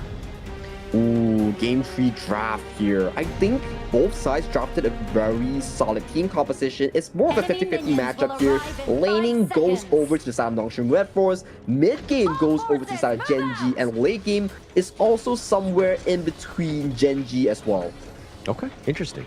I think that Gen.G's lineup late game, for me, I'd be more comfortable on, just having the Augur and Lady Soon. I just feel like that combination is just, well, it's like the old tried and true. You'll never really go wrong in the late game. But, you know, Nongshim, it really comes back to Kyung9. How much is he going to support? Are they able to kind of get to that backline, the Inuas, the Montos, and the Clues, and just get the burst and to have that numbers advantage when those big team fights are happening? Yeah, that will be the true trial and error coming in from Gen.G's roster, because you need them to survive the laning phase first before having that mid to late game scenario that we keep talking about here. But this is game 3. Whoever wins this will have a mental advantage, especially if you're Nongshim RedForce. If you go to lose game 1 just to bounce back 2 games, imagine the mental fortitude that you have that really pushes you to that eventual game 4, right? So for these 2 teams, winning this game will put them at match point and will put them at a much better mood. Yeah, definitely. Giving them, putting the pressure on the enemy team, huge. Completely underrated. Obviously, in a longer series, you definitely want to be in that driver's seat, right? When you're up 2-1 and you're thinking you're way more comfortable. But going into this, it could go anyway, right? I do think that the series is going to go to game 5, regardless of who wins this one, because these 2 teams are so evenly matched. They are evenly matched, because we saw yesterday, game 1 goes to Gen.G, game 2 goes to Nongshim, rinse and repeat until a 2-2, but the eventual unfortunate of a technical difficulty limits them from finishing that best of 5 series here. But that best of 5 will be played the last game at 20th September off stream, so that's a score that will settle here. Imagine one of them takes either series or one of them takes both series, that's going to put a dent in either of their confidence.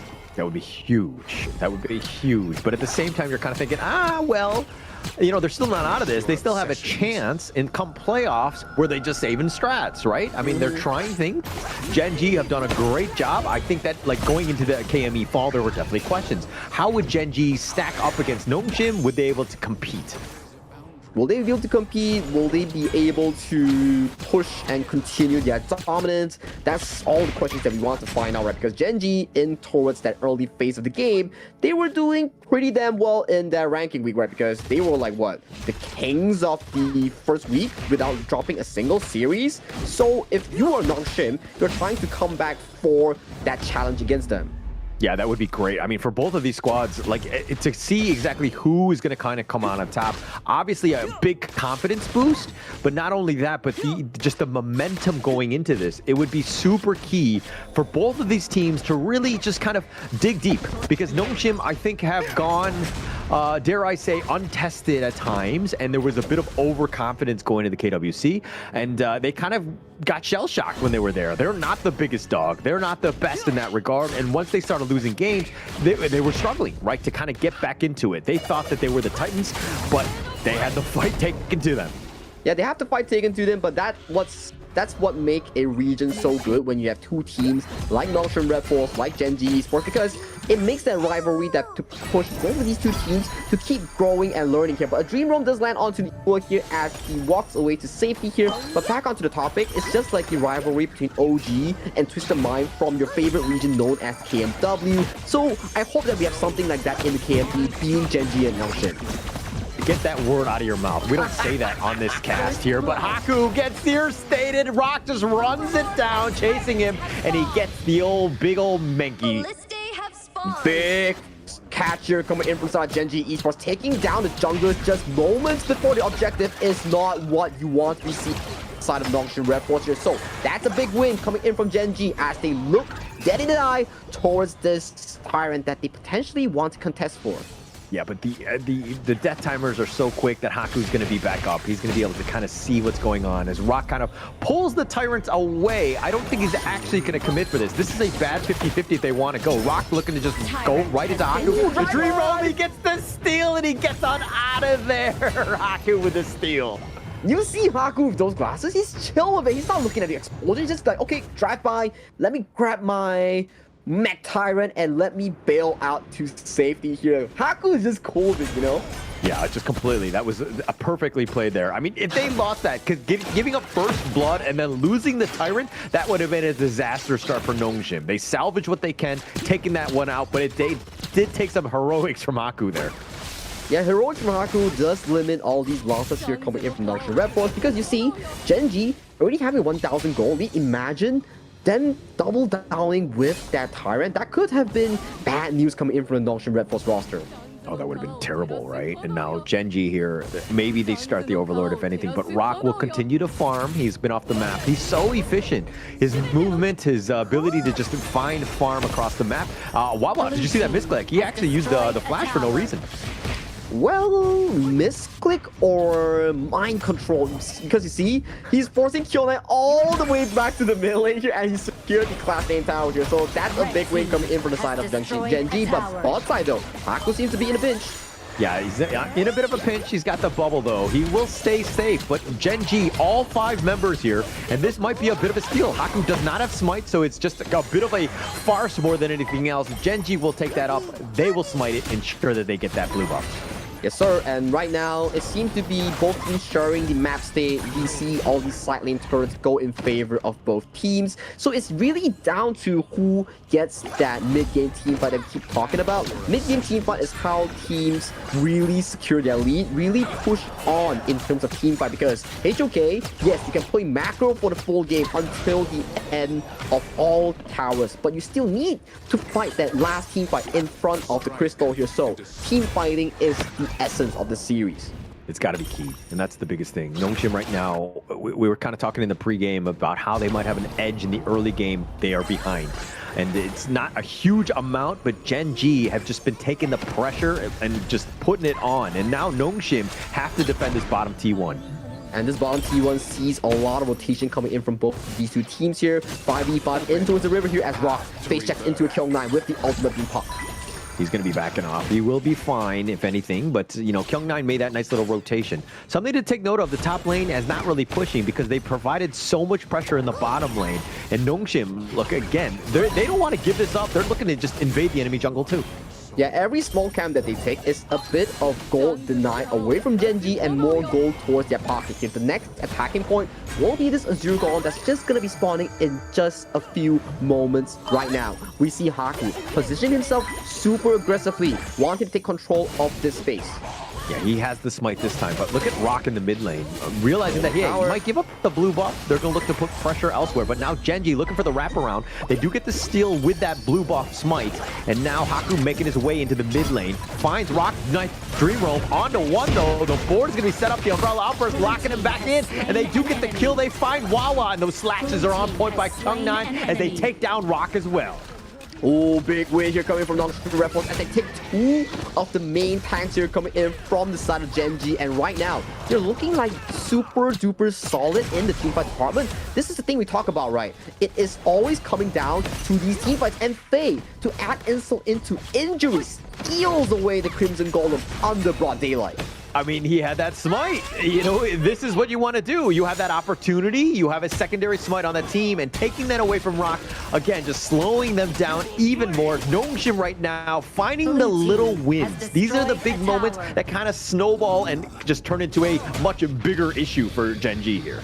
Well, this is the Nongshim RedForce game plan that we talked about back in Pick and Bans. You want them to win out these mid-game team fights because they skill off in that late game. So with Siri and Kyung9 finding the angles, that is what you exactly want coming in from Nongshim RedForce. Yeah, and it really just kind of sets it up. I mean, you have that nice dream roll from Haku. You have the board that's set up and the Umbrella Outburst when they're locked in that cage. It's like the perfect wombo combo. And Nongshim were able to execute that first time. Are they able to do it again, potentially going into this fight here? So far, if you're Gen.G, I gotta say, just get more time for Monto and Wawa to scale towards that late game so that Rock can allow the backline to have ease of access with those damage dealt here, because they need damage to melt down tanks like Haku, melt down tanks like Faye on these really beefy boys. Yeah, very beefy boys here. And Nongshim right now, speaking of beefy boys, they've been able to steal away all of the buff from Gen.G. I believe it was the past 3 that they've taken away. So Gen.G right now, very difficult for them to find any sort of farm, especially without those buffs. And now they're putting pressure on this mid T1. That's all the T1s going in favor of Nongshim RedForce. So Nongshim, they prep themselves very well in the map state, and they are pathing towards this Shadow Tyrant here. What is the call, Gen.G? Is it to fight, or is it to give this Tyrant and secure more time to farm for your late game carries like Monto, Inua, or even Wawa? But a fight seems to be breaking through. Oh, Umbrella Outburst on to 3 on the backline with that board. The Stampede, Monto's already been eliminated, and they want to go for Clue. Inua just barely limping away. He dodges the slash, and Kyung9 gets picked off, and Wawa makes him pay with his, the stab forward. But now here's the Conductor of Stoles. Rock is trying to stay alive. He does not have enough. Kyung9 is down, but they took 3 members of Gen.G. Super duper big team fight here initiated by Faye on this Unbridled Outburst. This Zhang Fei, so much value, finding 3 key members, eliminating Monto, Clue, and also Rock here. Now, more of these turrets will fall in favor of Nongshim RedForce. Team fight win, tower win, and potentially the revisit of the Shadow Tyrant. Yeah, they're looking to just kind of backing off. They put the pressure on. They've taken the mid T2. And Gen.G, yeah, you're poking and prodding, but you're not going to get much. I mean, DJ Sagi, break this one down.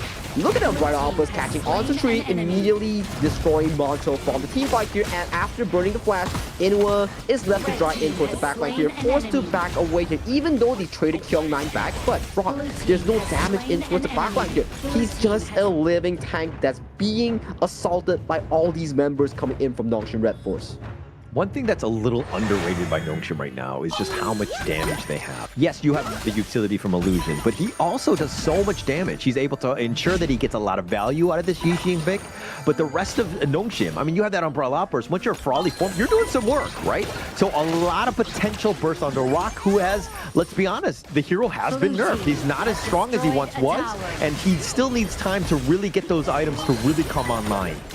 That is so well said and so well summarized here, and that is why you need the late game carries like Monto, Inua, on the Nua, on the Lady Sun, to really find those item breakpoints. Monto needs that Daybreaker, Inua needs that Voice Staff with all these like items to really buff up that magical damage prowess. But for now, it's still in favor of Nongshim RedForce. Their tempo, right? Because they're winning team fights, they're winning Tyrants, and they are winning in the structural damage as well. So if you are Gen.G, the only thing you can do is wait for these item breakpoints, is to farm as much as possible. But there's no space. Look at this. Haku all the way up in front. Rock just like they're going back and forth. It's a bit of a dance more than anything else. And, you know, Nongshim are just pillaging everything in the enemy jungle. They're taking everything from them. Gen.G fighting for scraps within amongst each other. Yeah, they're fighting among scraps. They need to make sure that they defend at least 1 tier 3 here. But look at the tokens coming in from Series D and G. It's just chunking down all these high ground. Yeah, taking that one down very easily. The top T3 instantly deleted here. They're going to be backing off, dealing with the minion waves. But Nongshim, again, very patient, understanding that they don't need to force things. They can kind of go slow. They do have a bit of a lead in that 3K net worth lead. And now with this Overlord, it could be very difficult for Gen.G to come back. It seems to be a dire situation coming in from Gen.G Esports because the space allowed for this roster is starting to grow smaller and smaller here. They are not giving any form of tempo towards the hands of Gen.G unless if we can see Wawa or Rock find those key catches. And so far, this Liang from Clue has yet to find those key engages against Nongshim. But even if Clue were to just make those jumps, and you're right? From level 4, we haven't really been seeing those ganks, right? But it was kind of like that damage, and this is why that Princess Frost is such a good combination, because you have that deletion, you have that potential. But Nongshim have just been taking the fight to them. They've been aggressive and taking over the map where Gen.G have to play scared. They can't go for those ambushes. They cannot go for those ambushes. That's why Nongshim RedForce from that macro game point is outclassing Gen.G in this game number 2 and game number 3 so far, as we see this empowered Shadow Vanguard go in towards the bot side. Inua with a flash away, but he's stuck inside the box. They find Rock, who's a little bit on the low side, but the bottom T3 already taken out. Kyung9 with those slashes. And now it's just going to be a matter of time. They're looking to just march it down. The crystal is wide open. The Annihilation has been expended as well. Rock trying to deal with Shadow Vanguard. Nongshim realized that they can't get the game end on this one. But Nongshim is playing such a beautiful game of macro rotations here. They are like, okay, our role is to force away the tier 3 high grounds here. Once we secure it, it's time to back off, wait for the Shadow Tyrant, and then we form that final team fight to win the game here. They don't need excessive kills. They just need to make sure the towers go down and it will not respawn. Wait, what? Kills don't matter? What? You're never one of my ranked teammates. They always think that it's all about the kills. No, not about the objectives. You gotta remember, Holler, when we were in Riyadh, who was the one carrying those games? It wasn't Kid, it wasn't Bland. It was yourself. No, it was definitely you. Let's be honest here. But Rock with that Blood Rage, it's just not enough. He's gonna get killed. And that's what we're talking about. The Augurin is just not the raid boss that we once knew. Yes, they took down Kyung9, but this is another opening for Nongshim here. I think this opening from Nongshim is so perfect right now. It gets the Shadow Tyrant and they might find the final pusher. They don't need Kyung9 to end the game, but Gen.G needs Brock as the front line here. Wawa isn't able to absorb so much damage. Base still has the Umbrella Outburst if they want to go for this. So this is with this push here. They have Siri, they have that damage. And it comes back to how this board is going to be set up. But Rock up in about 10 seconds. This is a scary spot. Like, I don't know if you want to continue on, and Nongshim were like, actually, let's retreat here. Yeah, Nongshim playing it safe. They are waiting for the waves to crash. They need 3 minion waves to crash all together towards the base with a 5v5 approach. That's where they can find the key winning push here. But will they wait for the Shadow Vanguard, or will they find the 5v5 here? It will be risky, but what is the call here, Nongshim RedForce? How are you guys going to play this upcoming tempo? I'm glad I don't have to make that call because I don't know. I don't know what the best play is on this one. If anything, they're looking to take away the buffs, and you know, Rock really needs that one, especially in these team fights. Haku's still up in front. He's going to be tethered onto Rock, and now Faye goes to the Umbrella Outburst onto it. Very ambitious, if anything, but there's no follow-up damage. Yes, Faye will be fine, but Rock is taking some serious work with that taking liberties. The Conductor of Souls is just not enough. The Blood Rage is not enough as well, and he does go down. That's 44 seconds for him to be down. 44 seconds is a long timer with 3 waves crashing in all 3 lanes here. So what right now, Gen.G? You have to pull the trigger. You have to do the Hail Mary play. Yeah, they're looking to go in for this one, but now they're finding this Wawa, trying to find the back line, tries to go on to Siri, but he's going to be ganged up on Kyung9, takes him down, and now with the crystal wide open, they get the double onto Monto, but more importantly, they take the crystal and take game 3. Back-to-back clean finishes coming in from Nongshim RedForce. They don't take excessive fights, they take key fights, and that contributed to such clean wins from the boys in red. The greatest red are back online as they are looking dominant in this series against Gen.G Esports. Looking dominant, and I think, I mean, you just saw Coach YK kind of go in there. Everybody's like looking up to see if there's any sort of advice, but you can see that what he's done as a coach, right? He's just kind of like, this is a team that will, you know, chase a car, so to speak, in that regard, right? They want to go bloodthirsty. They want to just go. But I think Coach YK has been like, hey, calm down. Let's play our game. We have a lead. We know what we need to do. Control the map and let them play our game. Yeah, control the map, let them play our game, play towards our own tempo. We keep talking about, okay, if you are Nongshim RedForce, you need to play the early game around the D.G tempo. That's why we keep seeing all these side lane turrets fall in favor of Siri on that D.G. So they played really well towards that tempo, and they really minimized mistakes. And I gotta say, Faye on that Zhang Fei, so darn well with those unbridled outbursts, making sure that Nongshim RedForce were always on the proactive end. I tell you, man, it's all about the roamers, right? Yeah. Right? Roam lives matter. And hey, I mean, he didn't die a single time, but his Umbrella Outbursts, you'll see them in the highlights, right? Just set it up time and time again. And Rock, very uncharacteristic of him to be up front. Yeah, like, I mean, not to be up front, but to be dying like that. He died 4 times, the most on the team. I mean, he just thought he would do augment things and just run it down. But you can see just how Nongshim's lineup were able to just burst him down. Yeah, Nongshim RedForce, that's why, once they have those item power spikes, you only have a singular tank known as Rock on that Ogren. You start to wonder, do I even have enough tankiness to tank things like Series, Golden Token, that reuses stats from my defensive stats, and Kyung9 goes for those on-hit builds to really shred down this tanky boy, a singular tank here. And so far, even though Clue has a 100% teamfight rate, we have yet to see a very key or decisive catch coming in from the power control here. As you can see, the goal lead, yeah, it's pretty chill in the early game, goes in favor of Gen.G, but once those team fights, those turrets fall in favor of Nongshim, you can see it's just a landslide towards the up, going in favor of Nongshim for a 2-1 scoreline. And it comes back to that draft. You were talking about Leon Clue not able to kind of get that pick off, but who are you really going to just jump onto? And looks like production agrees with me in the sense that Faye, clear MVP, roam lives do matter, 1-0-8. Yeah, the 10% damage. Who cares about damage when you're able to constantly get those Umbrella Outbursts? And he just had so much control. Rock had a tough time just getting away from him. What a well-deserved MVP coming in from the side of Faye on the Zhang Fei. Can't pronounce Faye without Zhang Fei, right? Or the other way around. So he definitely deserves it because those idle outbursts that we're going to show you in just a short moment was so darn clean here. So look at this one, first one. He finds on towards the Rock. Rock goes into a bad position. He CCs Rock, enabling the team to jump on him. And this was the best one we've seen so far. Catching onto 3 pivotal members here. CC chaining Monto, not allowing even a brief moment for the marksman in Gen.G to escape or even click on the flash. Yeah, that Umbrella Outburst plus that board with the Yi Xing. I mean, Clue actually flashed out of the board, but then he couldn't flash over the wall, so he got caught out. Clue just completely got destroyed on this one. And that 1-2 combination, this wombo combo, if you will, like locking in Rock, where are you going to go? You're stuck in a cage with 4 members of Nongshim, and they made him pay every single time. Yeah, and this is a draft concept coming in to a counter against the likes of a Liang. You just need 2 front lines.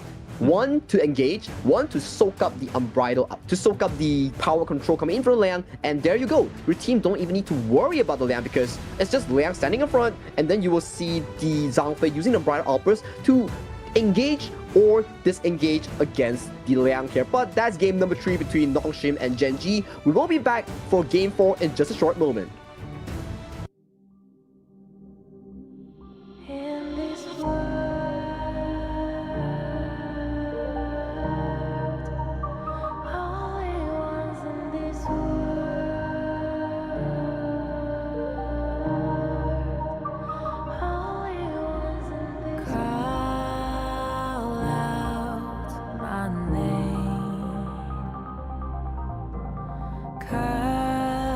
The sound of the rain. No matter how I feed the flame, you know I feel the darkness and the pain. All of the ways we tried to break free from the night. You know we made it out, we found the light. I fly so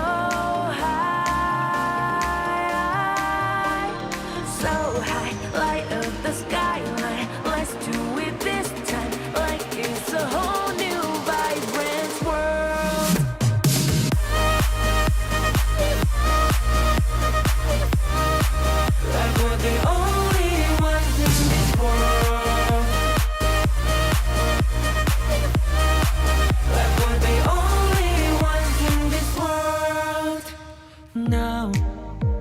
Now I see that I got everything I need.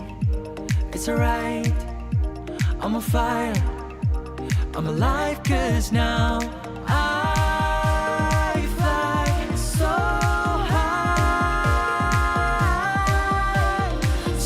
high, light up the skyline. Let's do it this time, like it's a whole new colorful world.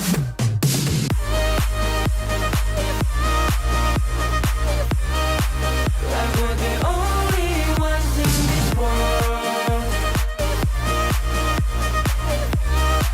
Like we're the only ones in this world.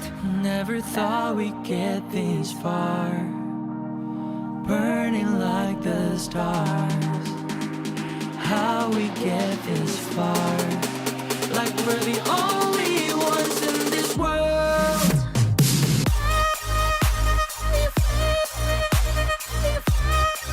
Like we're the only ones in this world. Nongshim RedForce up 2-1 after another convincing win. 2 wins in a row. How does Gen.G strike back, Sagi? How does Gen.G strike back? That's for Gen.G to answer you, because I cannot answer you after this point, because it's looking kind of dire for their situation, because so far the draft has been really critical in both of these two teams, and Nongshim has the execution priority. They've been doing exceptionally well in those rotations, in those team fights, and for Gen.G, maybe waking up from their slumber, maybe finding the correct tempo, the one big engage from Clue or Wawa will be the key point that they need, because so far, like you mentioned, Roamer's Lives Matter and Faye has been performing super well against Clue. Yeah, he's actually been amazing, right? I think this series, the impact that he's had, and I'm sure that after yesterday, they were kind of like, hey, we need to kind of focus in, and it's one of those things where teams, like, and players especially, need to kind of understand where they're not doing as well, and it looks like Nongshim right now, especially Faye, has gotten the better of Clue in this series. And this is the first time we've seen so far Gen.G going on towards the blue side, so maybe it's a shape up of how they would want to draft coming into the series, so that is at least a bit of a fix here that they are looking for the side of Nongshim RedForce.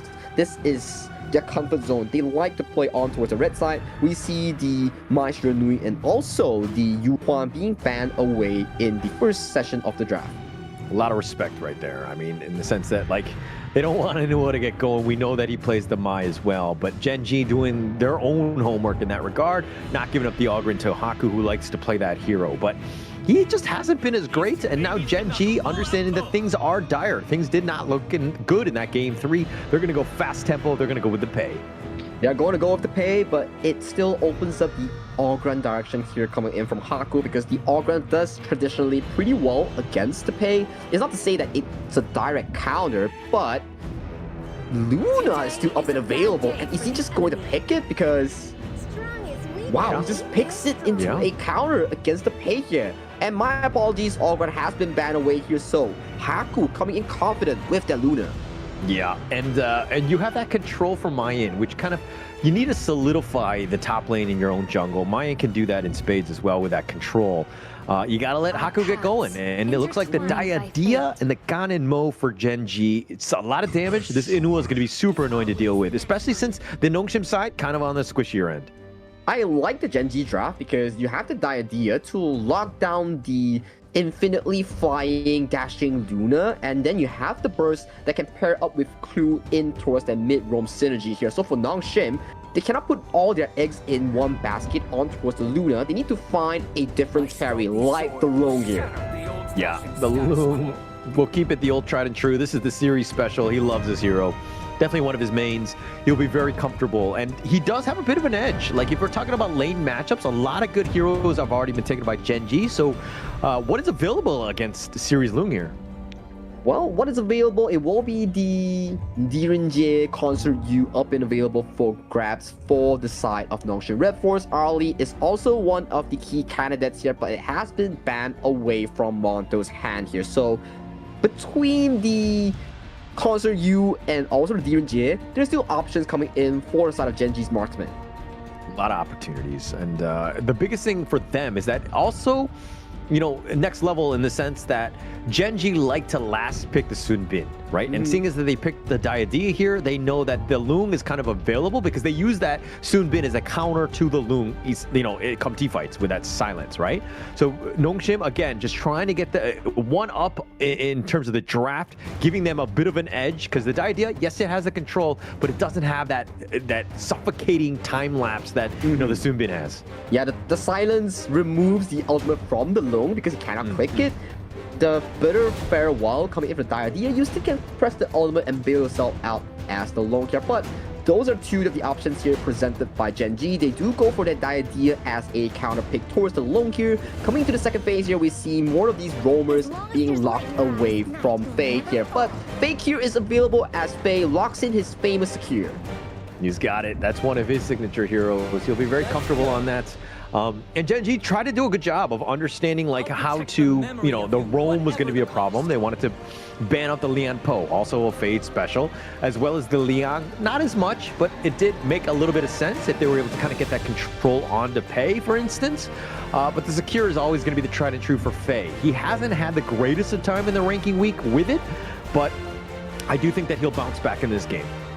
I do think he'll bounce back in this game here, so we have to see how they actually play here, because Nongshim RedForce, they're doubling down in that damage department here. Everyone on Nongshim is packed with damage here. Xiao Xiao, you have Long, Luna, McGee, even Secure does a heck ton of damage on that Roma pick. At the same time, there's like, they're all squishy. So they're all glass cannons. Yes, I mean, even on the both sides of Gen.G, like if you're looking at this one, Sunsa is probably the biggest tank on the battlefield.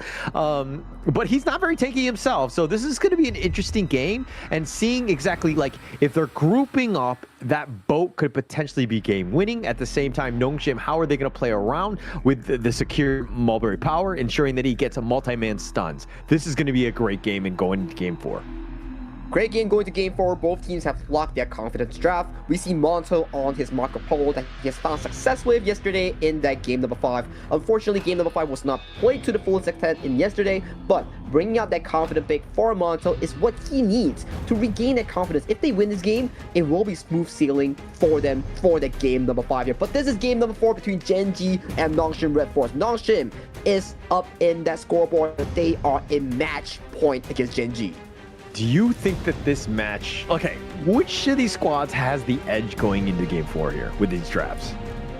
I gotta say, is looking pretty darn even here, but the concern that you voiced out for Nongshim, they do not have a frontline hero here. So if they go on the reactive end, that will be pretty difficult for this roster here. You will see an issue where nobody can tank the set sail coming in from Wawa. That boat will be deadly. Yeah, that boat is going to be a problem, right? And I think at the same time, you have Kyung9 with the Mayin, the get series, the whatevers, the pulls, all these things. So it's going to be really exciting to watch. Very mobile heroes. Again, everything's going to be on a knife's edge. Everything's going to be a knife edge here. We have to see who pulls the first trigger here. And we go back to the same question here. Which of these roamers will find that correct angle in allowing their team to play a better game in Hero Scorcher? So it comes down still to the two roamers.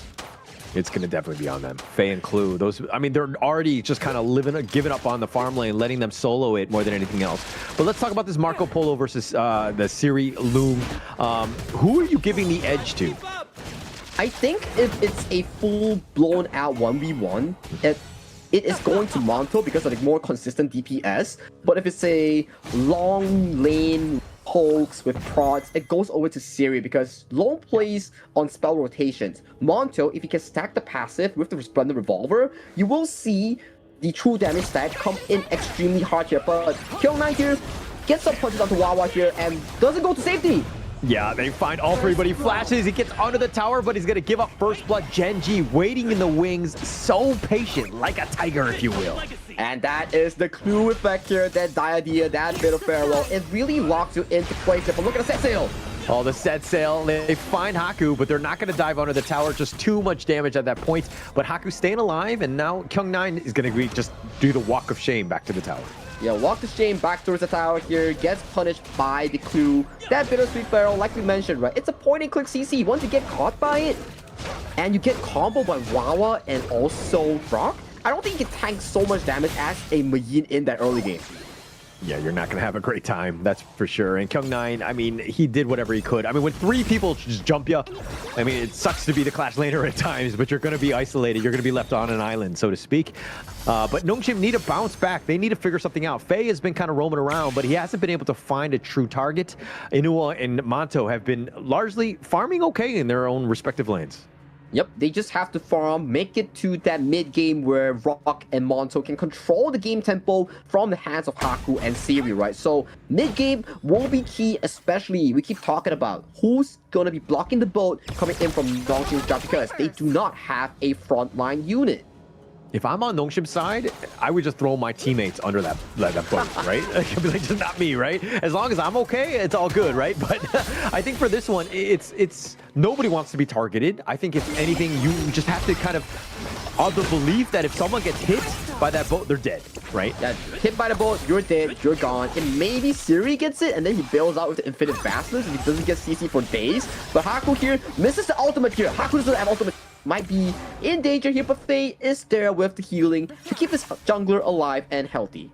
Yeah, that was kind of scary, but the sprites were following. Faye ensuring that, hey, all of the heals are going right onto Haku, who's level 7 right now. Keep it on pace with Rock. He needs to do a good job of just ensuring that they keep pace. They do not want to be behind because, you know, again, when this pay gets going in the early game, it's a really struggle in the mid lane.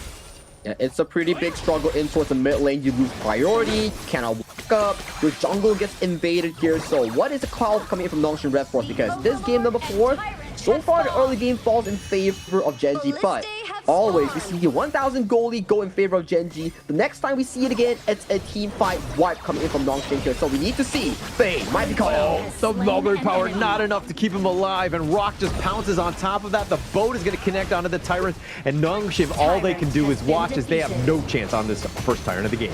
Yeah, no chance on the first Tyrant of the game here as Rock find a slow pounce on towards the Siri here. Punches are going through. Siri is half health already here. Might have to give away this bottom tier 1.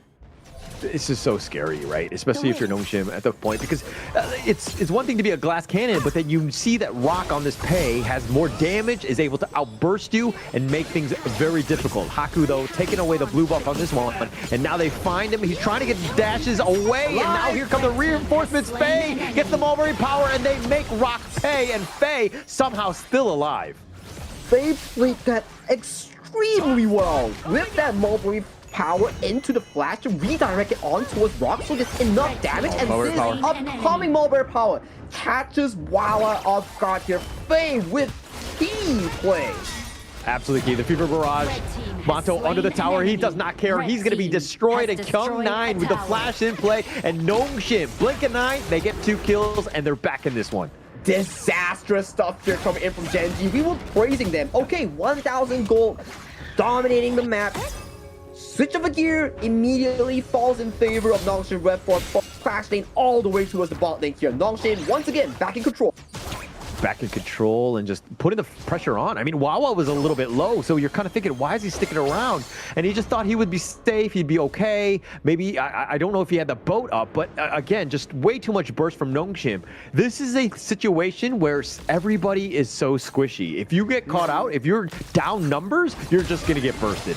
Yeah, just going to get bursted, especially, I like the Xiao Xiao pick coming in from Illusion. It is a very good counter against the likes of Rock's Pei, because Pei wants to pounce in, but immediately, if you get hit by the meteors, you're just going to be losing so much HP, and that is your answer here. Who is going to be tanking? Oh, they turned it around. Wawa gets killed here, but now Rock is trying to get the damage in. He finds Kyung9, but Kyung9 gets picked. Rock does the damage. He gets a double. He gets a double kill here. 4v5 goes in favor of Gen.G here. Haku, in theory, find the counter on towards this lonely Azure Golem here. So that's a bit of a resource being traded back for the side of Nongshim. But look at Nongshim finding the catch. Haku goes in. Oh, Haku not scared, fighting 1 versus 3. What are you doing, Haku? Why are you trying to make it happen? And he goes down. And Gen.G are like, free food in the jungle? We'll take it. Well, it's an ego play coming in for Haku. He's like, oh, they're all so low here. Maybe I can make a play here. But Crew is on a Diadea, limits the dashes here coming in from the likes of a Haku Luna here. So that's why Diadea counters all these high-frame heroes. It has that just on the lockdown, which is super annoying. And like now Gen.G on the prowl, looking for their next approach on this one. Rock with those, the fireballs, just not enough to hit, but those blades starting to hit from Inua.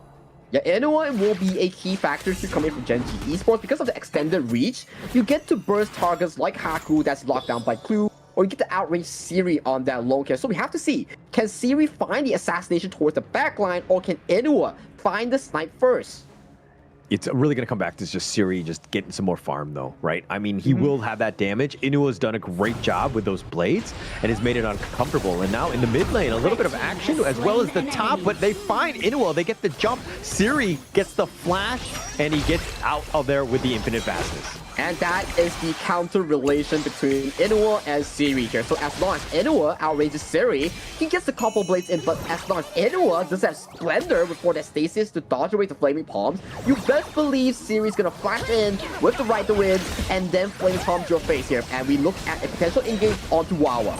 Yeah, Faye with that Mulberry power just onto Rock, but more than anything else, they want that blue buff and they will take that. Gen.G were down a member, they really couldn't fight that. Yeah, they couldn't really find that, and they get that mid tower here. In terms of structural, in terms of towers, it falls in favor of Nongshim. Getting that mid tier 1 opens up the map for more damage, for more of these objective plays coming in from Nongshim RedForce. And if they're able to take more of those objectives, it's going to stymie the growth of Gen.G, who had done a great job with Rock. I mean, he's what, 6.5? But that's really not where you want to be. You want it to be like 1.5k, 1k up from Haku, who had died, right? And the fact that now they lost the Tyrant on this one, that's more gold going the way of Nongshim. Yeah, more gold going to the wrong here, but Haku here might be the next target coming in for Gen.G as we see a full man rotation here on towards this lone Luna here. But they find out and they back off to safety here. This Luna gets to live another day.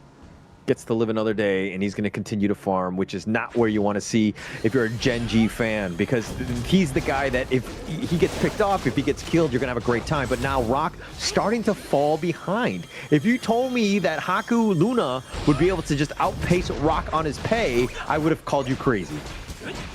Well, Rock so far, he's not having the greatest with the game. He's being targeted by the likes of Kyung9, Illusion, as well as Siri. There's no tank per se for him to jump on, but Illusion might be coming out. They find the bitter farewell right onto Illusion. He gets off back, but Clue's going to be the first to fall, and they find Rock as well. And Nongshim with a counter initiation. They have the pullback. The Fever Barrage, Monto running for his life. The roaming gun, but he's going the wrong way. Kyung9 is going to chase him down. He dodges the Resplendent Revolver, but here comes Faye. He wants that Mulberry Power. He's looking to load it up, but Faye will tank off a lot of shots. They're going to go under tower, and they will find Monto in the end. 3 members down from Gen.G. Illusion, the master of the skies. They're baiting all these plays coming in from Gen.G. All the spells was on the Xiao Qiao, and afterwards he bailed out. He returns so much damage onto the members like Wawa and Rocker, and after that, the story just unfolds. Nongshim, no fear, just walking in with their damage, knowing for a fact that they will out-damage Gen.G if the spells were to miss. So you would call him a master baiter? I'm trying to avoid that and don't put words in my mouth here. So let's avoid that topic and get right back into the game where Nongshim currently has that Shadow Tyrant and 3,000 gold.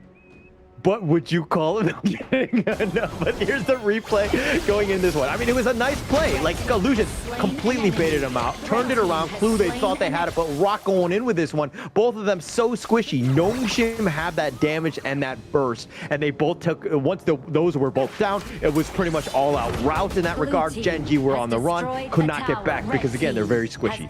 Yeah, they're very squishy, and none of them can really block the boat, but Kyung9 using the whatever, which is the spell 1, spell 2 of McGee, to really block the boats. It's a very clever move that Soaring did not notice, but he's doing an exceptionally good job in protecting his teammates from the set sail coming in from Wawa. Yeah, he's doing a great job in that sense, right? I mean, somebody has to tank it, but also Nongshim, look at how they're positioning. They're not like huddling together. They understand what, you know, the AoE stun that boat can be there. I mean, Kyung9 is a Sun Tzu main himself, so as long as they're kind of at arm's reach and they can help each other and they can go in for this one, especially since Kyung9 is looking to dive in, but now the boat, what's it going to connect? No one. It goes, actually, it's going to hit its own tower. Yep, we see Siri forcing out the Splendor here coming in from Inua, so that's spell for spell. Siri, no flash, no infinite vastness here. That is the Splendor pickup that we keep talking about that really counters the mage versus long. But right now, look at Siri. Might be caught out here. Oh, the Destiny counter right on Faye, though, and they find Siri. Oh, he's just way too much damage. Rock was able to burst him down, continuing with that chase, just way too mobile. And now the set sail, they find Faye, but it looks like he just wants to fight this Wawa, looking to go in, fighting 1 versus 3, gets a stun, and he actually is going to be picked off, but space created. It's a 2 for 2. A 2 for 2 in exchange here, not the worst of the trade coming in from Gen.G. They need these kills to come back into the series here, but so far, we're looking at Inua potentially being caught out. Oh, Kyung9 tried to get serious with the Reforged Blades. In return, Kyung9 is actually limping away from that one. He felt that one. And now Haku looking to start the overlord. No, he's going to bail on that. Still 2,000 gold going in favor of Nongshim RedForce. That's why Inua needs to stay alive and do the most damage that he can. They need to rely on Rock and Inua because Monto, he's not finding those angles for those big Fever Barrages. But if he does find it, he might be in a good tree. But the Kyung9 gets blown apart. Yeah, that was that burst. The Gen.G, this is what, you know, Rock, Clue with a control, and then you have Inua with those blades, and Kyung9 really couldn't get out. I mean, he tried to, like, I think Flash was on cooldown, if anything. He didn't really have much of a chance, and the rest of Nongshim, not really there. I think that's going to be fine to give up that 1 kill. That 1 kill might lead towards this Shadow Vanguard going in favor of Gen.G here, but we need to see what is the call here coming in from Nongshim RedForce because you currently have 4 members. No one can tank this boat if there's no Kyung9. But who's going to face check Brushes, right? The Gen.G have been very wary about going in. They have the numbers advantage. Kyung9 is looking to be back already. Haku scouting it out, looking to go for the steal, but no, Rock gets the smite. And now Faye with that Mulberry Power onto 3, but Gen.G got what they wanted, which was the Shadow Overlord. Yep, good pickup here coming in for Gen.G, getting that Shadow Vanguard to really delay the game in towards their favor here. But Nongshim does get the beeline right towards the Shadow Tyrant here. It's a 50-50 trade among these two teams here, so we have to see what is the next call here for both of these two teams. The next team fight will decide the game. Yeah, Haku there taking that one with that smite, ensuring that they do get that one. Again, big neutral for big neutral. Yes, the Shadow Vanguard is pushing in the top lane as well as the bottom, but Haku gets the Siri stab. He finds him. The pounce away. They're looking to go. Siri gets the pickoff, finds Monto. Down for 40 seconds. They find Inua as well, and they're fine the kill. The 2-man advantage. What can Nongshim do? Big pickup here coming in from Siri. That is the play that we're looking for, and that paid off super duper well. Mid farm down for Gen.G for 40 seconds here. Nongshim is in the driver's seat to look for more towers. They're looking for towers, but they need to do some housekeeping. I mean, the Vanguards in the top and the bottom lane were actually putting them in a bad spot. Nongshim have just basically kind of solidified at least the lanes, the lane equilibrium. And now with the Shadow Vanguard in the mid lane, Nongshim really didn't get much aside from maybe the blue buff on that one. That is a fortunate attempt here coming in from Gen.G. At the very least, that Shadow Vanguard really removed the wave pressure that they are severely under fire on. So that's still room to breathe coming in from Gen.G. So they need to find that team fight that we keep talking about. If they can find a clean wipe, potentially they can make it back to this game. Yeah, they need a clean wipe, but that is a tall task. That is a difficult one, right? Gen.G now playing defensively. I mean, they have the potential spells as well as the control to potentially do that, but look at how Nongshim are spread across the map. Kyung9, he's going to be scouted out, but he has the speed to tank out what Wawa's bringing. Yep, the Wawa is really just scouting out this, but look at Kyung9, might be caught out. Might be caught out. Again, just look at how Siri's in the top lane. The minion waves are slowly crashing in. Faye looking for that mulberry power to potentially just jump in. But Gen.G on the defensive. They have to just hold the line. Have to hold the line, but look at Siri here, getting poked out by those swords coming in from the Ganem mode. That is the counteractive thing that we're talking about on this Ganem mode against the Long here. You get outraged, you have all the items, you get the Splendor, just have to dodge out that first Flaming Palm and you're good to go. But dodging it up, not the easiest thing to do, right? I mean, especially when things are just getting fast and chaotic in those team fights that potentially happen. Obviously, if he starts it off, it's going to be much easier when you see things coming your way. But Nongshim have done a great job of understanding who needs to engage first.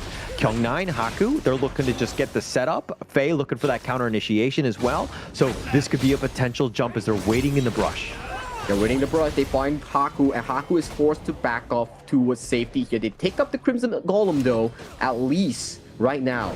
Game is coming into a late game mark here. Any form of death will resolve into a bit of a picky situation for any of these teams. I mean, it's going to be better for Nongshim considering they still have the mid T1, so it's going to be slow rolling uphill, so to speak, into the Nongshim base. But that said, I think Nongshim are going to be happy with this lead that they have grown. I mean, it's about 3.5k. They've put the pressure on, but taking this Shadow Overlord could be huge for Nongshim. It could be huge, and it could give them so much control all over this map, right? You need the waves to be pushing in to allow Siri to control those waves, get those towers here. But look at the front end here. Both of these two teams ready to attack. But Haku's not there if they actually want to go. Gen.G don't know that though, and it looks like the Shadow Vanguard in the bottom lane providing a lot, and Gen.G have to return to defense, right? They have to go back to their base to deal with the minion waves. And look at the macro game here coming in from the side of the Nongshim RedForce. They put up the wave right towards the top side here, and that one Flaming Palm takes 40% HP away from that turret already.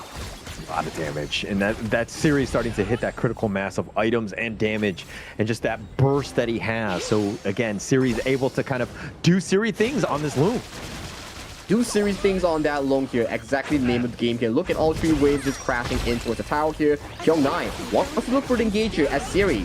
He will be the potential siege target here, but he has to look out for 3-man knockup. Oh, 3-man knockup, but now the infinite fastness, he might want to go aggressive. No, he's going to U-turn on out of this one. Haku did not get the memo. He's going to be Fever Barrage. He needs to be careful. He's being focused. The blade's just barely missing. He is able to survive, but now they're going to retreat. Haku playing with all of our lives. Still, such a stalemate here. Good defense here coming in from Gen.G. The Ganem mode cannot fall. Once the Ganem mode falls, that could be an issue here coming in from Gen.G here, but so far all these objectives are being controlled under Nongshim's RedForce grasp. Actually, Gen.G on that hold was actually very smart. They took the top one as quickly as possible because the rotation, the Shadow Vanguard was in the bottom one, so that once all of the other lanes had been taken out, they had no minions. So all they could deal was that one single lane. They do have a decent amount of wave clear. We're talking about Gen.G having a lot of damage. They've been able to kind of withstand that assault because of that. Withstanding the assault, withstanding the push. Rock here, not in danger, does pounce away for a safety here. Two waves go towards the mid lane. We see Siri landing that Flaming Palm, almost taking down that last bit of health on that turret. It's going to be tough to get into that T3 base. Nongshim here just looking to back off. Tempest Dragon up in about 25 seconds. This is, of course, going to be key going into this one. Nongshim need all the help. They're going to need all the buffs and needs potentially a Tempest Vanguard to end Gen.G here. It's either Inuwa bursting Siri or Siri bursting Inuwa here. One of this will happen shortly in this game here. And another Flaming Palm does take away that tier 3 turret coming inside Gen.G Esports. That's one turret down. And Tempest has been spawned on towards the top side here. What is it called? Yeah, well, Haku right now, he's just waiting in the wings. He's waiting. He's in a bad spot if he were to get caught out. But now they're looking to go. Kyung9 gets a little bit serious, finding him out. The pounce forward by Rock. But now Haku on the back end, the set sail on it too. The Illusion with the passive, but the Fever Barrage is going to be on point, killing the Illusion. But Rock and Wawa and make that clue have already been killed. The Infinite Fastness, he wants to go aggressive. Finding Inuwa, who has the flash. He's going to be picked off by that Flaming Palm. And Nongshim coming back from this one. And it looks like they will end the game in a matter of time for these minions to just march down the mid lane. Better team fight win games and Nongshim. RedForce come out on top by dominating that team fight. Faye finding that crucial flank along with Siri lurking behind the back lines here. And right now you have on your screen Nongshim reclaiming the dominance that they missed out in the ranking week. It definitely dominated. That was a huge confidence boost, something that they had to a must win, right? Especially going in from yesterday, where it was going into a game 5, everything was on the line. We don't know how the results are going to be on for that one, but going into this series, they're like, hey, this is your potentially, you got to take the fight to them, right? And Gen.G right now, they fought well, they fought valiantly, they had their moments, but just Nongshim too strong in the end. Nongshim too strong in the end, and always Siri finding those correct angles and deleting the backline here. It's Inuwa Ganemo versus Siri's Long, right? If Inuwa gets the snipe onto Siri a full glass cannon Long, Siri just gets deleted here. Same story for the side of Inuwa. If he gets hit by one Flaming Palm, he's deleted from the map almost entirely. So good game here coming in from both teams here, stalling the game to a 20th minute mark, but in terms of team fight, it goes in favor of Nongshim RedForce with the superior mechanics. Superior mechanics. Very well said in that regard, right? I think Gen.G, they had their moments. You're thinking Rock on this pay, he's going to just close the game out. But Nongshim were able to just, again, they were stalwart. They were able to kind of fortify their own defenses in that early game and just take the fight to them. But look at the fact that Illusion, Kyung9, yeah, they died 3 times apiece, but the rest of the team just died a single time. Again, with a glass cannon, people not dying, it's huge for this team and their KDA to just be very positive in that regard. And I'm very interested who does the most damage coming in from Nongshim RedForce, because all of them has capabilities in doing damages. So I just want to see how does the damage chart look like coming in for the boys in red, because everyone is a glass cannon. Yeah. And looking at this lineup, this is why Nongshim, I mean, you talk about Kyung9 or Haku making some miracle plays or even Illusion at times, but and Siri, in fact, like literally this team is just like everybody steps up, right? They play well together as a team. But to answer your question, most damage, of course, it will be Illusion. Second most in ranking week, and he continues that tradition here. And look at Faye's Secure. 65,000 damage dealt by the Secure here. The Mulberry Power and the Fireflies does a lot of AoE, even surpassing Siri, Haku, and Kyung9 in those charts. Yeah. This is a flex at this point, right? I think that you talk to your Kyung9, Haku, and Siri and be like, hey, guys, get on my level here, right? You know, you want to contribute or what? So, I mean, Nongshim here really playing well. Faye really stepping up when you needed to. And this is the gold graph that you're seeing. It was the greatest red in the end from the 10-minute mark essentially on, and they were able to close this one out. There were indeed moments that Gen.G looked to be potentially coming back from the series, but Nongshim RedForce with the superior macro and team fighting, they pulled the lead to a 7.7k, and the rest was just history. That last team fight was just so crucial, but the MVP title does go over to Siri, that's holding his finger gun right towards our face. Yeah, put the guns down, Siri, okay? With just the photo, right? Okay, but he's 5-1-3, 90% of the damage. Everyone had so much damage on top of that one, but his ability to take down those towers and then also get those pickoffs onto like Inuwa, making him very uncomfortable with those Flaming Palms, and this is why he's a very scary Loom player. Very scary long player, knows his positioning, knows when to go for those all-in here, and this is the replay that we are having on our screen here. Wawa face checks into Oblivion, gets burst down almost immediately, but these are all those good plays coming in from Gen.G that potentially may bring back the game because of Inua. But right now, you see, jumping onto Illusion, all the damage lays on top of the members here. And as of this point, no front line means you are scattering here. And these are the examples that of a good team fight that Gen.G wants to have. Singling out targets like the Illusion, like Siri, that gives them dividends to win out these games. Yeah, target prioritization and being able to find the right guy at the right time, especially since you don't have a tanky guy. You just need to be sure that, like, hey, if we're going to call out one guy, that guy needs to be deleted, right? You see Rock, they need to go, right? And Siri right now gets the pick off, finds Mato, worst position in that one, all the way up in front, made him pay, and then it was pretty much all she wrote at that point.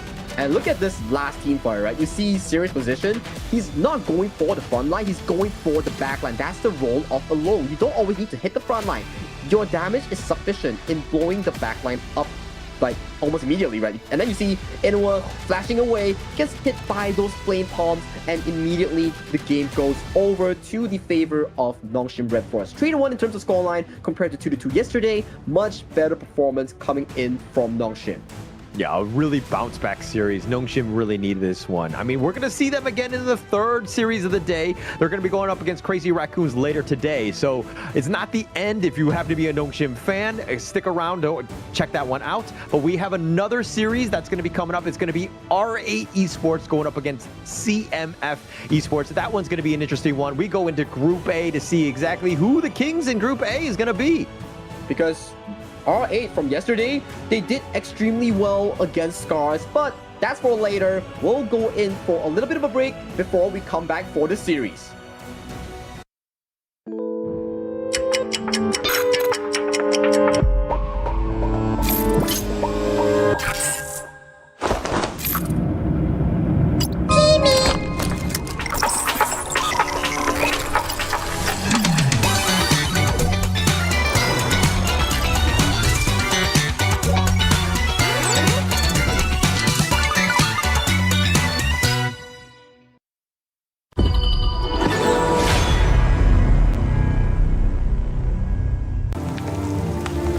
The elders say the seers have guarded the Misty Marshes for generations. We are the forest's future. For families to gather in joy. For dear friends to stay together. For the peace of the bird tribe and the forest. Even if my feathers burn away, I will never fear.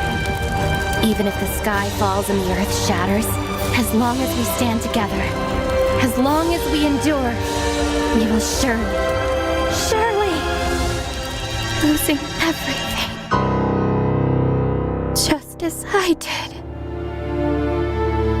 Sinking into darkness. My old self is already buried. How amusing. This eternal, blissful heaven. What a beautiful little bubble. I can't wait to pop it with my own hands.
Will you live for real?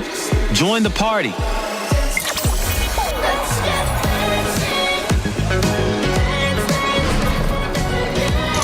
Make the whole street a party. And and disco balls.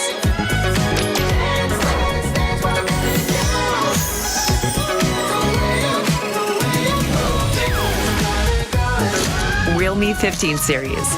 Live real in every shot.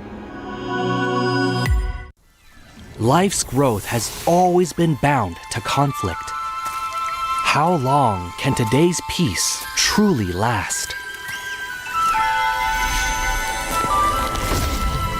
1,000 years ago, from a single seed sprouted the Misty Marshes' first wonder. Born of wood, growing into a forest, gathering countless living beings within. Growth, cycles, fates, weaving endlessly together. With the deities came the first enforcers, becoming the Misty Marshes' first protectors. They took form as the 9 seers, each with their role sheltering this hidden land. All things eventually come to an end, and a new beginning does not always follow the old path. Today's inheritors of the seers' legacy long for a different future. Their followers, too, drift further apart. The Order of the Seers and Omniscience are like 2 branches growing in opposite directions. The Misty Marshes watches quietly as it all unfolds. For from the moment that first seed sprouted, the deities already knew the life they nurtured would one day choose its own future.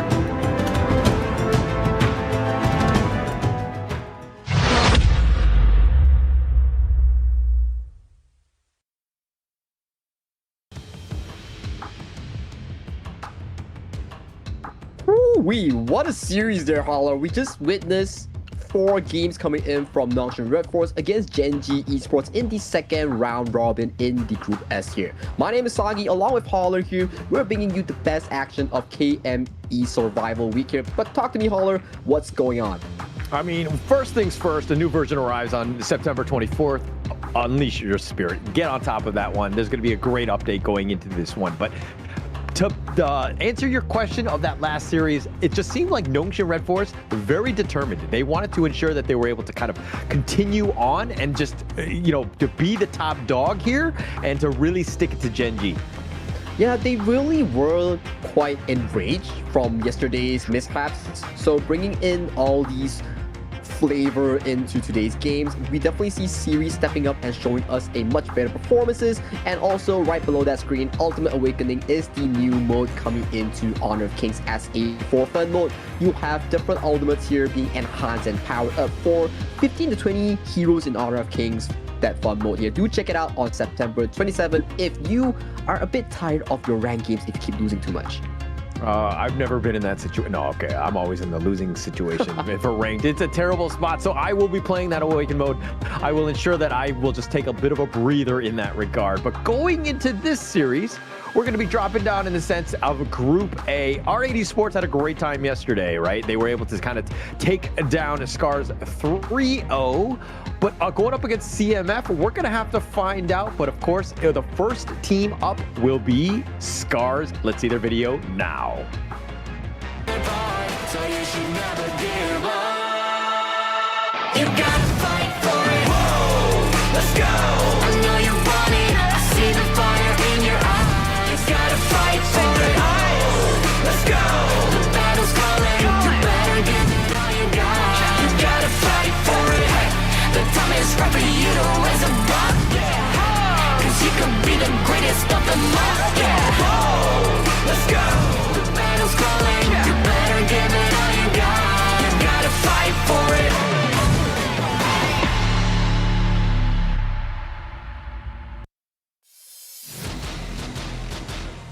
R8 Esports out of Tunisia will be to infinity and beyond. They will be made up by Doma, Gushing, Zinan, Roichi, and Mijoj. They were 3rd place in the KME Spring. High expectations going in. Unfortunately, not the case here. They were not able to kind of get their wings under them, so to speak, and soar. Unfortunately, they're in Group A here. But they had a fantastic game yesterday, right? When they went 3-0 in terms of the line against none other than the Scars, right? And they made immediate roster improvements with Gushing replacing BX, but on the opposite end will be another Group A team, CMF. So you should never give up. You gotta fight for it. Whoa, let's go. I know you want it. I see the fire in your eyes. You gotta fight for it. Whoa, let's go. The battle's calling. You better give it all you got. You gotta fight for it. The time is right for you to raise a bar. Yeah. Cause you could be the greatest of them all. Yeah. Whoa, let's go. The battle's calling. You better give it all you got. You gotta fight for it.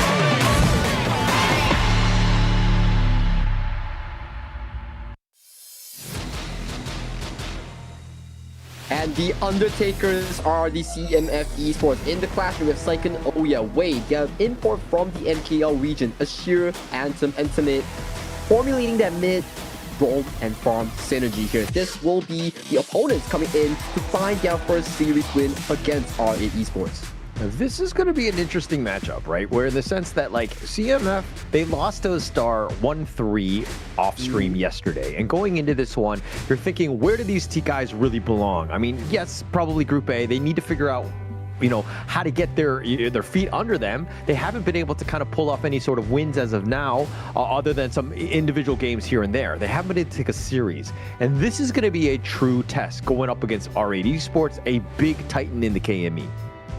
And they are in a sticky situation, right? Because you're not in Group S. Group S, no matter how you end up, you still make it towards that playoff spot here. And this is the head-to-head between Xenon and Anthem here. You can see they are pretty tight in terms of statistics. Kills-wise, they are almost similar. 17 to Xenon, 20 towards Anthem. But the damage department falls heavily towards Xenon in towards the mid lane here. But back to the topic here. If you're a CMF and you have already lost a series against a star, you lose one more, does that put you out of contention for that one slot in Group A towards that lower bracket playoffs? It's not going to help, that's for sure. Especially with this round robin that's going around. I think that you have to look at every single series as a must win. And going to the true test of a best of 5, not the easiest. R8 Esports have been there, especially last year. They had that experience. It's helped them out. Not to say that they're going to win this guaranteed or anything, but CMF right now have a bit of a climb ahead of them. CMF will have a climb, I think, coming to this season with the roster coming in for some of the players from Venomous and adding the addition of Wei in towards the jungle. They have a high learning curve to challenge some of these KME teams. But this is game 1 between R8 Esports and CMF Esports, with the draft starting on the blue side for R8 and CMF on the red side. So when you see a band like R8 going with the pay first, that just speaks, you know, it says that they don't really want to set the tone. And I really like pay. It's one of those things where it's like, if you don't ban the pay, then CMF are kind of forced to do it themselves. And so you're basically showing that you don't really want to play the pay early. And I don't like that frame of mind, especially for R8, because this is a hero that you have so much pace and you take over game 1. It's really demoralizing for the opposing team. I have to agree with you, especially all these picks are targeted towards Wei's core. Wei is known to be the assassin-centric jungler that likes to play Pei, Jing, and also the Luna here. But coming into the first game, they deny all these assassin picks 3 in a row against Wei in that jungle. So now Arlie Mayin in response to the Jing and then Dharma. Okay, so if you're wow, okay, a lot of control, which is pretty much going to be set up for Gushing to kind of get going on this Jing. Once you have that control, you just have the damage and you're on cleanup duty. That can make for a good time. CMF need to figure out a way to, yeah, you got the Arlie, but you don't have the control against the Jing. So far in that first 3 picks, we learned one lesson. When you see the Arlie, you lock in double assassin on the Dharma and to pair up with the Xiao Qiao, things are not looking so good for Anthem with that Arlie. It will be a really hard teamfight scenario for that player. Yeah, like how do you go in? There's so much control, like the AoE stuns where you have to be more than arm's distance. And the idea, okay, that's one way to kind of deal with the Jing. That Bitter Farewell will be huge, is able to kind of get the lockdown, then you have the Mayin on top, but now you need a little bit of damage to kind of shore up some other weaknesses.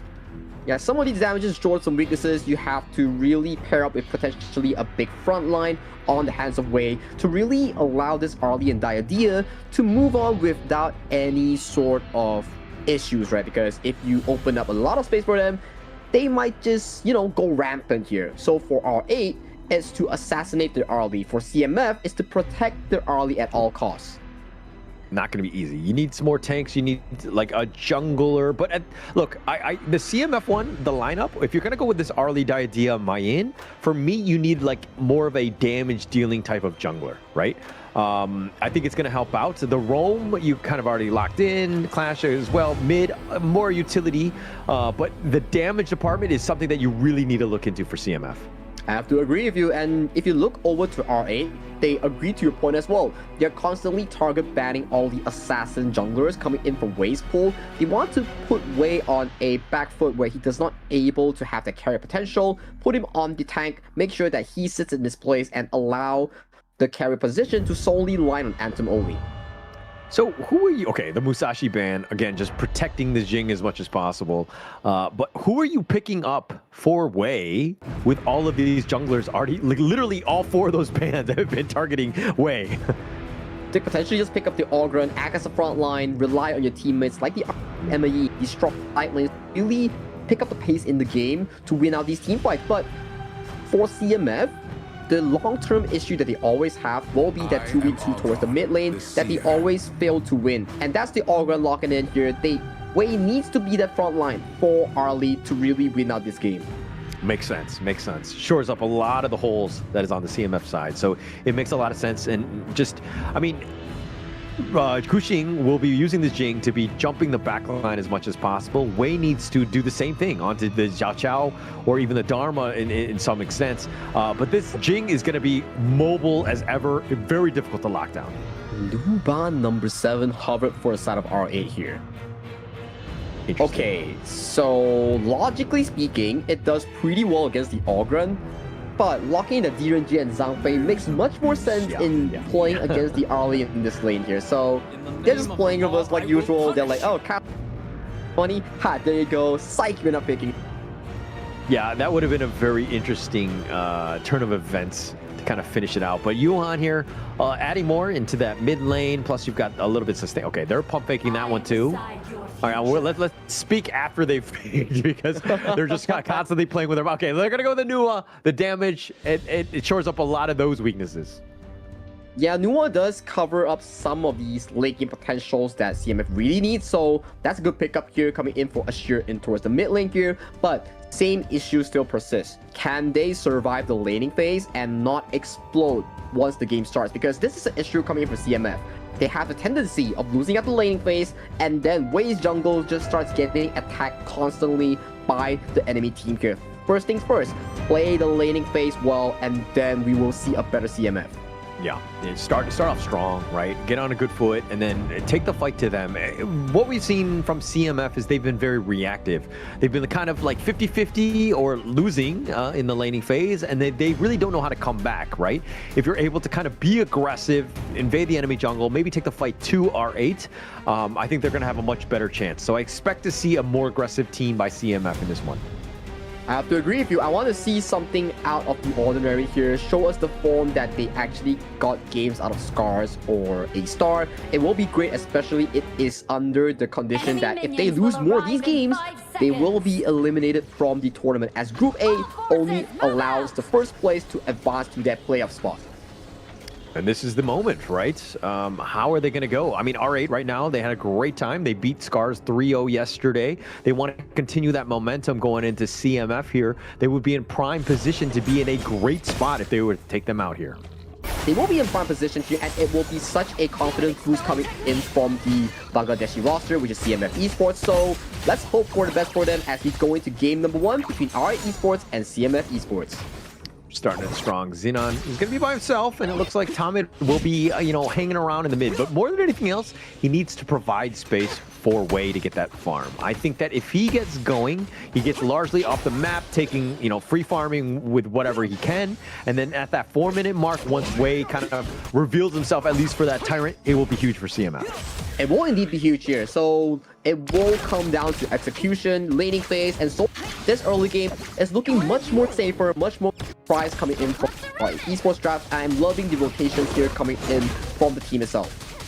Starting it strong, right? Tomit has not been in the farm lane at all. I don't know if him and Anthem got into a fight, but it looks like they're going to use the first mirror domain, trying to get onto Tomit, who actually goes to the bitter farewell. He gets knocked up. He's going to give up first blood. Gushing will take that.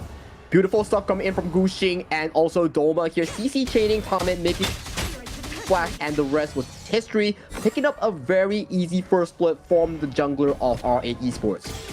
Not a great start for CMF, not where you want to be, but of course R8 Esports capitalizing. That nice little rotation, ensuring that they get it. Wei still needs to put his head down, funnel all that farm into him, let the man be that raid boss. Yeah, let the man be that raid boss. He will be exceptionally tanky here, but single tank composition, we know that if he gets focused down by the likes of Yoichi with that golden token, he gets taken down pretty easily on that Ogren. Yeah, he's going to have a tough time. So again, this is one way he needs to just not really fight, not force things, right? Don't go into like a skirmish when you don't need to. It's all about farming at this point, ensuring your gold is constantly growing. And Ashir putting a lot of focus here onto Yoichi here, but Yoichi with the move, dodging out so many of these skill shots being put down by Ashir here, and he walks back to safety with those moves. Yeah, but look at them. They're 3 members here, and they're going to give up the spike tail. They haven't gotten anything. A nice honey sweet breeze just on their way out. But man, CMF right now, rotation, didn't get anything. Plus, you're playing defensively. You're not even able to defend your own jungle. But still, it's a 50-50 in terms of the gold here. Still early here, but Gushing here might be looking for an engage on Psychonoia. Yeah, Gushing just looking to take more of the farm more than anything else. Yeah, you'll see Wei, but he knows that this isn't really about the kills.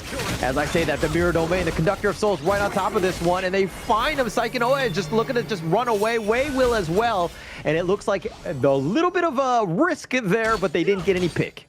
We didn't get any pick here, but they do force out Psychonoia's HP bar here. That gives the priority over to R8 Esports. It allows Gushing to fast rotate on towards this map here. Look at him, already going to the bottom side here to give space for Yoichi to push this turret.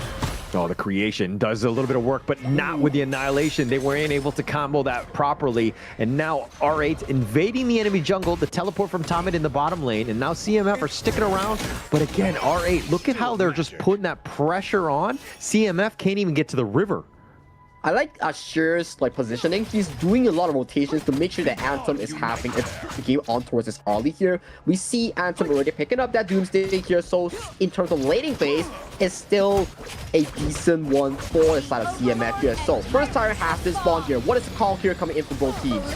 Well, teleport is coming. He wants to go in the mid lane. Doma will be here. Wei has been spotted out. He's going to give this one up. The path of passing if they want to go, but R8 just way too many members. Gushing gets the first tire.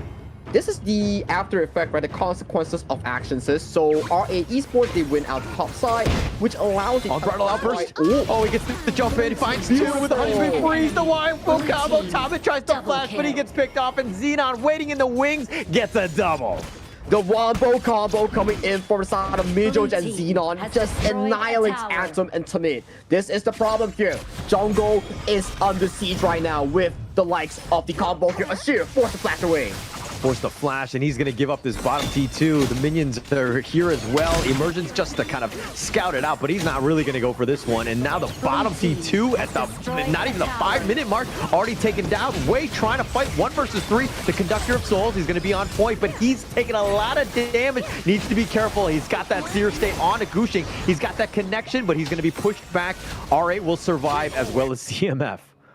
But that is such an aggressive play coming from R8 Esports here. 3,000 gold already in favor of R8, and they take away the Azure Golem to add insult into injury here. So right now, if you are R8 Esports, you're in such a comfortable position here, even though the early game was not expected compared to what we have thought of. Yeah, if you're playing John Fei, you need to take the smite just for value like that. Taking away the blue buff at this stage of the game where Wei is again suffering, but oh, nice little truth, but doesn't actually hit off the backboard. Doma gets picked off. He tried to make the heroic play, just a little too far, and CMF made him pay, but they lose the mid T1. It's still worth it, right, coming in from R8 Esports. They get out some of these key spells from CMF. They take away the mid tower here. So the next attacking point for R8 will be some of these buffs and jungle camps coming in from CMF Esports. Because right now, if you're R8, it's like, oh, trading Doma for a tower, worth it, let's do it. Yeah, but Doma's like, yeah, actually, I don't want to be traded away. That was probably not a good play, just going in for that. Again, it was a little bit too much risk for that case. And again, if you missed out, that's what's going to happen. But here's the emergence. Tame just completely gets sliced and diced. Gushing makes him play, gets the solo. Ooh, no flash onto Tomit, cannot find the hard link here. Gushing finding another assassination on towards the roller coming in CMF Esports, just playing with their food here, blinking away with the mirror reflection. Space created all that for Roichi to take the top T1. CMF reeling right now, not having a great early game, down 4K at the 6-minute mark. R8 is very dominant so far compared to what we've seen in the ranking week. Their survival week performance from 3-0ing Scars with like an average game time of 8 minutes to today against CMF Esports, they are looking so much more dominant and confident compared to last week. I think their decision-making has been cleaner. There were definitely some moments in the ranking week where you're kind of thinking, all right, everybody didn't seem to be on the same page. Gushing definitely was kind of, how was he going to just meld with this team? Was he able to kind of continue on, have that consistency? And it took a little bit for them to get going, but now are seemingly finding their stride. I think so far the stride, like you mentioned, is showing up, right, compared to week number 1. More of these macro games are looking much more solid. Laning phase much more solid coming in from Ryoichi, Xenon, and also Doma. I'm liking this new R8 that we are getting to see in week number 2 so far. The potential is there, right? They have the guys, the mechanical skill. It's just more of the team play, the synergy and that coordination when they go in. But again, space created, R8 picking up yet another big objective with that overload. But Tomit. Yeah, Tomit is looking to find him, and it looks like he's going to dash away. Doma, though, will get on out of there. I mean, if anything, you've provided all that vision, which is great. A lot was expended, but they didn't get any kills. But I think it's still fine, right? Removing the flash away from the Dharma means that this Dharma will not have that big truth moment for the next 2 minutes. So it relieves some pressure for the likes of Anthem and also Ashir in towards that upcoming 2 to 3 minute where R8 is looking to push these high ground turrets.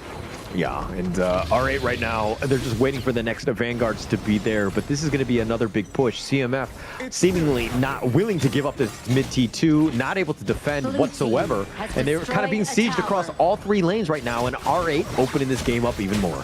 Yep, very well done for the side of R8 Esports. Just barely of 9 minutes, they remove all the tier 2s and currently knocking on that tier 3 tower, which is the high ground in towards the mid lane. Way just going back and forth with that path of passing, not able to really do much damage. Roichi's a little on the lower end, but CMF, yes, they'll defend, but they lose their their own jungle. They're losing quite a bit at this stage, and the lead is continuing to grow in favor of R8. It's just a death ball from the side of R8 Esports from that play coming in from Mijoj and Xenon. That wombo combo really set them up for success. 2 towers towards the bot lane, and then mid lane another tower, and then it's just rinse and repeat, removing all these tier 2, tier 1s for the side of CMF Esports. Once that 10 minutes hit, we will see a Shadow Vanguard attempt coming in from Shadow Vanguards like R8 Esports to really end the game. I mean, it's 7K net worth lead at this point. Gushing just like watching his food, Wei just, you know, prancing back. If anything, he needs to get going, but he's 2 levels behind Gushing. Gushing has just completely outclassed him. Yes, the rest of the team from R8 has really been able to help support, but this is a feels bad man. It is a feels bad man because right now they have nothing to farm. They're just slowly getting pushed back to their base, losing out their towers. Ryoichi looking to poke down that mid tower, already half health on that mid tower for the side of CMF here. It's just a slow death here coming in for the red team. All of the lane matchups, like all of the guys, like 2 level advantage by R8, every single lane almost. Except for Mijoj, who's slacking apparently against Tame. He's only got the 1 level advantage, but R8, but the Tyrant being picked up. No, I'm gonna point it out, right? You want an A+ or you want an A-? So because right now, Mijoj is playing an A- this game. The real Asian dad. Oh, you're showing your age. But R8 Esports, they pick up the Shadow Vanguard, they pick up the Shadow Tyrant. They are looking to formulate this game-winning push with the double objective here. It will be a difficult defense that our CMF have to pull off if they want to have a chance in this game number 1. Yeah, way there, just smiting it out, ensuring that he gets at least the blue buff, but man, he's about 2K behind Gushing, who's just been able to outclass him. I mean, all of the members of R8 have been able to kind of ensure that they have that advantage going in, but it's come back to this hole. How does CMF stay in this one? How do they stay in this one? They first have to figure out if they can defend against the high ground push, because the team coming in from R8, they are relentless in this one. They're looking to go. I mean, the only thing holding them back is the minion wave, because CMF have some wave clear that's pretty decent, and they've been able to kind of extend the game a bit. The mid T3 does go down. That was a bit of a hole by CMF in their defense.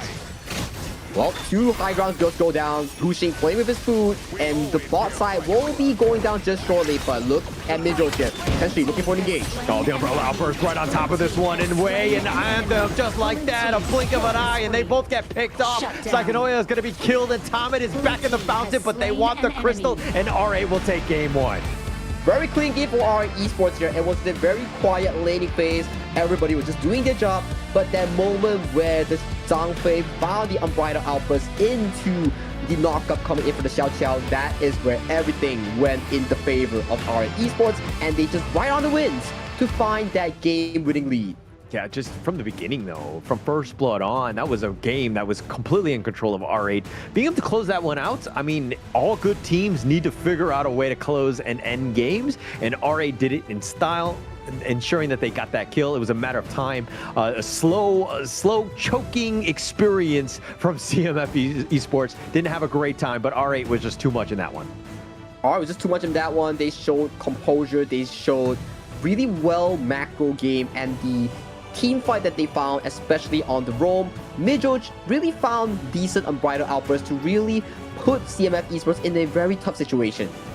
Yeah, it didn't really have much. I mean, just R80 Sports, just across the board, everyone. But Midroge, who's only one level above, you know, Tomet at that time, Midroge can play a much better game. Sorry, we have to poke. I don't know what to say, right? I mean, like, it was a bit of a steamroll in that regard. Yeah, the Asian dad, your age is showing, Hall. I'm telling you, stop telling the viewers your age. You're not 18 anymore. On your dad side of things. Yeah, I'm 21, by the way. Oh, mentally. That's right. Mentally. Yeah. He's pretty cool. But yeah, okay. If we were to go back into the game, CMF, they did better compared to before, not losing the lane in 2 minutes, but they did make mistakes in allowing Gushing on that Jing to capitalize on a few of these kills, allowing the lead to further grow, right? You can see on top of the screen, in terms of goal, it was just terror from the side of R8 against CMF. No real answers. I want to be like, oh, it's a draft diff, it's all that, but no, actually in this one, it was kind of just execution, right? CMF really were not on the same level of R8. R8 was just too good in terms of just being able to take any small advantage and taking things away. You're seeing when CMF, even when they were equal or they had a slight edge in the early game, they were playing very defensively. They had the numbers and they were constantly pushed back in their own jungle, not looking to be aggressive. When you go for rotations, you got to go for some sort of conversion to make your time worth it to make that rotation. Like what you mentioned, right? There's no trade coming in from CMF. They were just waiting for the enemy to attack their jungle. Usually you need to be focusing. Okay, I need to give this up to trade something on towards the cross map here. If not, this would happen here. It's just a steamroll from RN Esports from start to finish, from 1,000 all the way to 10.7k at the end game. Yeah, straight up, like, there was no dips, no dives, no nothing, right? CMF not able to dig into that gold whatsoever. They were just completely behind. But of course, the MVP is going to be Gushing here. 2-0-4, didn't die a single time. Constant pressure, constantly just like in the enemy jungle, taking everything, but also doing 28% of the team's damage. Did a great job. Clearly deserved this MVP. He was styling on top of CMF Esports, just casually blinking around the mirror domain, just swapping the clothes to really do all these damages here. So well-deserved MVP, had a pretty good jungle tempo here, but this is the one we talk about, right? Midroge finding the Unbridled Outburst into the knockup coming from the Xiao Qiao, getting that double kill and allowing them to push 2 towers toward the bot side. For the side of Doma here, a bit over-aggressive, but they do find that mid turret. Coming in, this is why Gushing is so good. Keep on finding all these key engages here. The final one immediately leading to Wei's explosion, not even having time to click on that Blood Rage. Yeah, that last Unbridled Outburst was the game ender, just pushing them back. Wei, no real chance whatsoever, just controlled and being pinballed between all the CC. Just had a tough time, couldn't really get anything going. And now CMF, down a game. They need to figure out a way to get back in this game. But of course, we have a little bit of a break. We'll get to that one. But how does CMF Esports bounce back? We're going to find out shortly right after this break.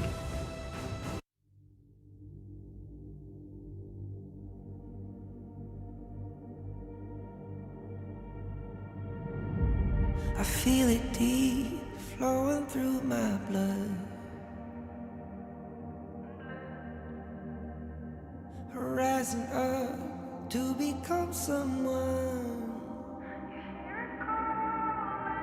and taking it all on my own. What a sweet victory. And taking all of my control, awaken something deep in me.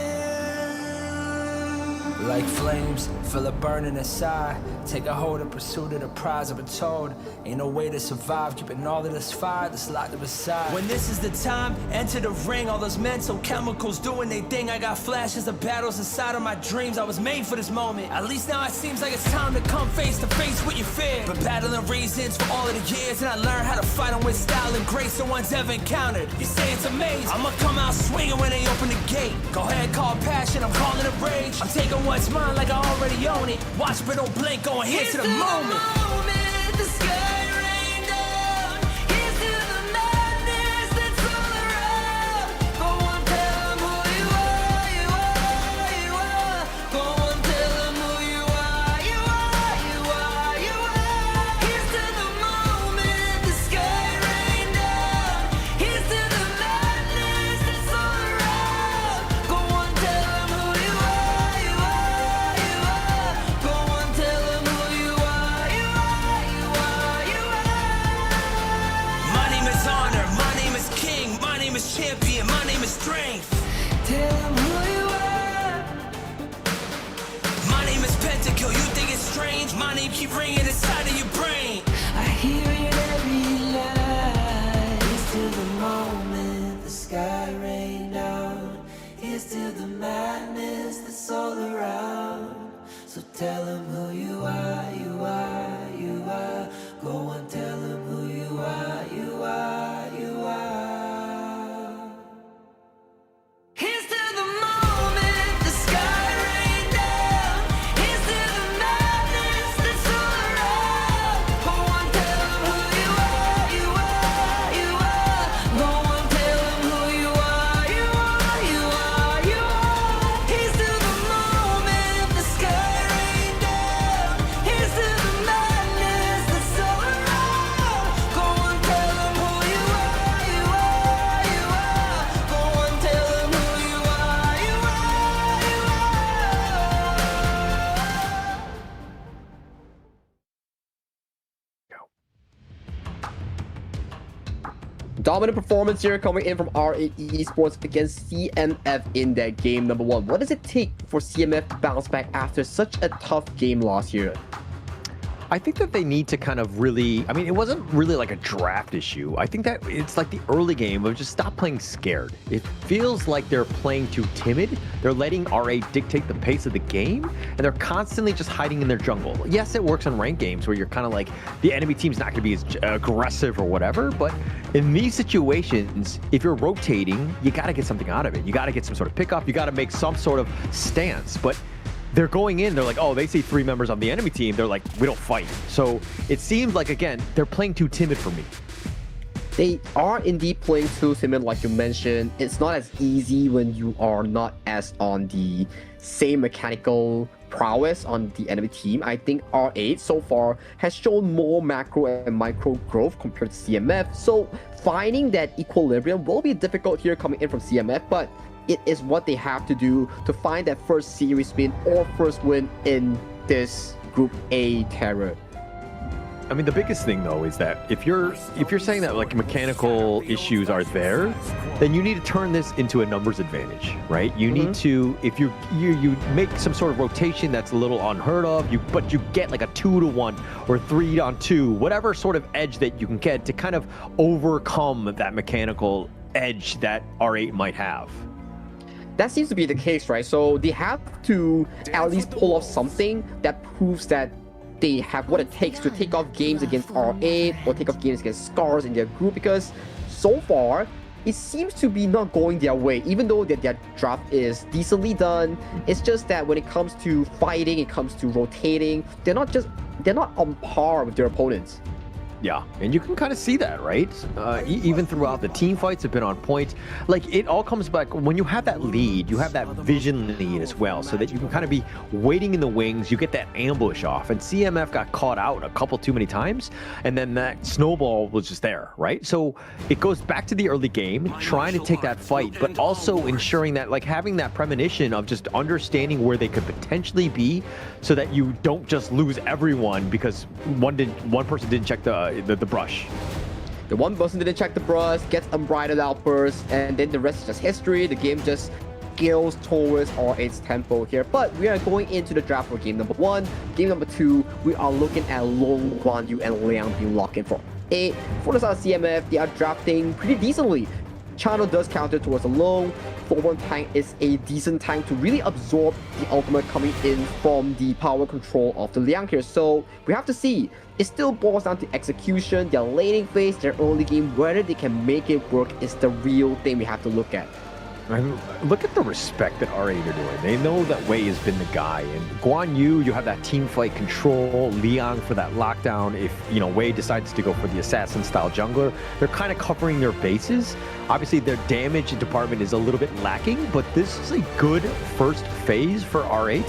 And seeing is like it's covering a lot of the potential gaps that they might have. I'm loving the CMF draft here, though. They have tank, they have, sufficient disengage for the Liang ultimate here. If they can really pull off the laning phase, I have good expectations for CMF going into the mid game, but it still boils down to execution here. Micro is not something you can cover up in just a few days of time. Yeah, it might not be easy in that sense, but Kongmin and Angela, wow, okay. Are they actually going to lock these two? Because that's a lot of damage. And the potential, like, if you lock somebody down with suppression, okay, I was going to say that's okay. Even going another different direction with Prince of Lanling, also a very high damage dealer, and now they're just playing with my hearts at this point. Did you not learn your lesson? Wait for them to lock, only we talk about it. Come on. I'm kidding. But yeah, they did play about feelings for a bit, and they lock it with Tachibana and the Angela here. Concept is simple. Liang power controls the front line. Immediately, you want the Angela to burst whoever is at the front here. So that is the game plan that's being formulated coming in from RA Esports, and for CMF, they're doubling down on their late game department, hovering on Charlotte for Psychonoia. Interesting pick here. I mean, they're basically saying that the Mulan. Okay, Mulan Clash. So Flowborn jungle, Yuan mid, right? That seems to be the case. Okay. All right, I'm not 100% sold on the Flowborn tank jungle. Because I feel like Wei is the type where he wants to be doing that damage. And I think that the Liang had really changed the perspective of CMF from where they want to go with this draft. But you're not really playing to the strengths of Wei, where he needs to be that assassin style in the back line, just blowing people up. But that is the story for Gen.G back in spring, right? Whereby they overly rely on Rock to carry games on the assassin, where it put them into a very bad position on their team's growth. So for CMF, I think it's the same story where they do not want to be overly reliant on Wei. And if things do go whereby a year and 2 years from now, you can start letting the players improve by not relying too much on others. They still need to take some burden from Wei. Best case scenario, yes, of course. You need somebody to definitely support him. But I think that in this case, when you're seeing the draft thus far, I just feel like it's a little underwhelming to put him on. Now it's more pressure on Anthem Ashir, to do that damage and to get those kills, because Wei's not going to really have it. He can be that front liner, he can be that tank. He's always in a great position, but you don't have that, the damage to really just kill some of these squishy guys on R8. But the fortunate thing about playing a tank, which is Flowborn tank, you have the strong early game that really supplements yourself from the invasion from the enemy jungle here. So maybe that's something that CMF is looking to do to really recover some form of lead from an aggressive early game jungler. Okay. And I mean, CMF right now, they need to be aggressive. And it looks like Tamid right now is just protecting his own jungle, ensuring that Gushing doesn't get any sort of steals aside from those boards that were contested right there. But, Wei is in his own jungle, ensuring that he kind of tries to keep pace with Gushing as much as possible. And we're seeing a lane sort as well coming from RA Esports. They do not want Ryoichi to go against Anthem in that bottom lane, so they put Ryoichi into a better matchup in towards the Clash lane, which is the low against the Charlotte in a 1v1 scenario here. So it elevates some forward laning pressure at the very least. Yeah, well, the range will definitely help going up against Charlotte, which has got just, you know, the melee style. So you can kind of be a nuisance in that regard. But Tommen is going to stick around with Psychonoia as well to kind of keep him shielded as much as possible, looking for the teleport now to help. It looks like Anthem in the bottom lane. But they do get a lot of these rotations down here coming from RA. One rotation coming from Xenon does get a lot of these jungle camps into the pocket of Ryoichi, so that guarantees a bit of gold going in favor of R8's marksman. And look at how Wei is just waiting. I mean, they know that he's around, but he's only level 4. And Gushing doing some serious work. They're all in charge. The Soaring Greek Dragon right on top, and Wei is actually just having to back off. Needs to be careful here. Ooh, big rotation here coming from Domo, and once again, Gushing taking away that wild boar here, further denying camps from Wei just at the start of the game. Such aggressiveness coming from R8. Yeah, stealing a boar here and there. I mean, Psychonoia walking into this one. Gushing, they find him, but they don't have the control. Psychonoia gets under the tower, and they'll ride the wind. The shot is not going to do enough. Psychonoia will just recall back. Ooh, almost a Clash there coming from R8, but that is Flash being down for the side of the Clash lane of CMF. And waves are under fire by the tower of CMF. So you're losing EXP, you're losing gold, and you're losing a flasher. That's a lot of things lost in just 20 seconds of time.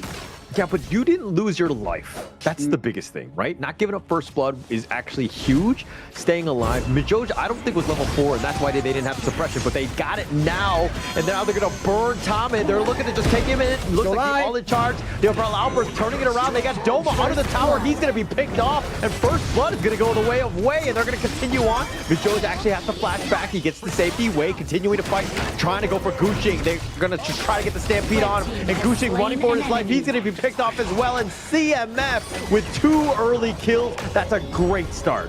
That's what we're talking about. The early game jungler here coming in from Wei to supplement that laning phase that they are desperately losing out, but Xenon here might be in a bad position.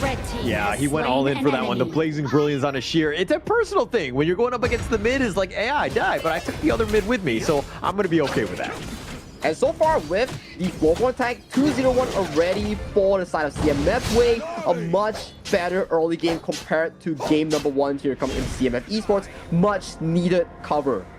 Much needed cover for sure. This is that early game. I mean, this is a situation where you want to be competitive. It's about that confidence and building up some momentum in this series to really take it to them. Now, R8 need to respect it and understand that, hey, they got a dogfight ahead of them.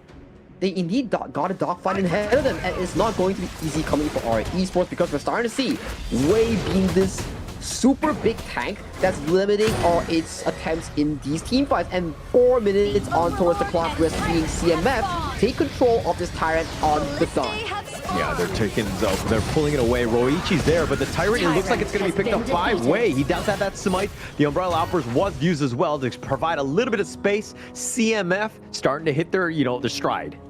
The stride is good, and they are in much more control compared to game number 1. But will that control continue? We have to see how they thread the needle in these early games. Visuals looking for a control here on towards Psychonoia here.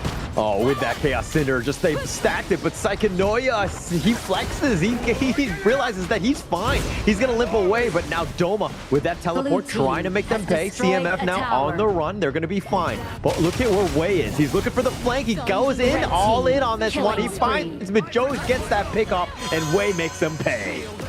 That was a bit of an unlucky situation coming in for the side of our Esports, or maybe a miscommunication because Xenon did not have the Blazing Brilliance. Hence, the burst was not enough to take down the Charlotte here. And then mid lane is where Wei comes in once again, picking up another setup onto Mijoja, not having the ultimate on towards Liang. Yeah, Wei is making this Flowborn tank work because he's able to find the pickoffs, stay alive more than anything else, and has that control. And CMF right now in the driver's seat because of his play. Has destroyed so far, a tower. the early game looking hella good for CMF Esports. Much needed control here, but looking at a control on towards the sheer. Oh, they find a sheer, and they actually are going to get Xenon in return with that Umbrella Outburst. They're going to do a little bit of work, but now Gushing on the run. Anthem is looking to join, gets the pick off, and Anthem gets that kill. It's a 2-for-1 in favor of CMF. as CMF is knocking on that tier 1 tower and towards the mid lane. Red team Such has a good destroyed play here a tower. coming in from CMF Esports. They are now in control. They are so ahead in this early game. Definitely in control and starting to feel it, right? This is where you give CMF an inch, they will take a mile. This is exactly where you want to be, and it looks like the infinite fastness has to be used by Roichi just to stay alive. But now CMF on the hunt. They want to go for Doma, but the tower's there to keep him alive. Wow, much better game here for CMF. That Floorborn tank paying dividends. CC chain for days here, but we want to see if they can continue this lead. It's still a 1,300 gold lead in the favor of CMF here. How do they tread the team fights? How do they push this lead to a even game deciding factor here as Psychonoia might be caught out in the side lane?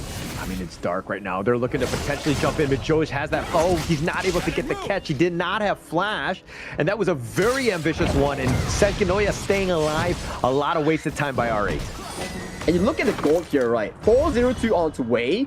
A lot of these gold is funneled towards this 4-1 tank, and for the side of R8, you currently don't have enough damage to realistically take down this big, beefy front line here, so they need more time. But more time goes in favor of Psychonoia and Anthem on these late game scaling heroes. So the game plan is falling in place for CMF Esports for that late game potential. They're giving themselves a chance, which is the biggest thing. I mean, I thought the R8, like Xenon on this Angela, I thought would be more than enough with Gushing to burst them down. But Wei has just been this very tanky boy. And, you know, with Anthem and Ashir there to kind of just help and support and doing all that damage from the backline as well, it's made it tough for R8 to kind of get anything going.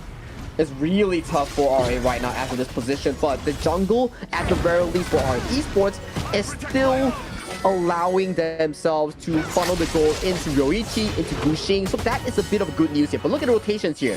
We are starting to see more control going to CMF Esports as they are taking control of this Crimson Golem here. But look at Doma, he's finding a flank.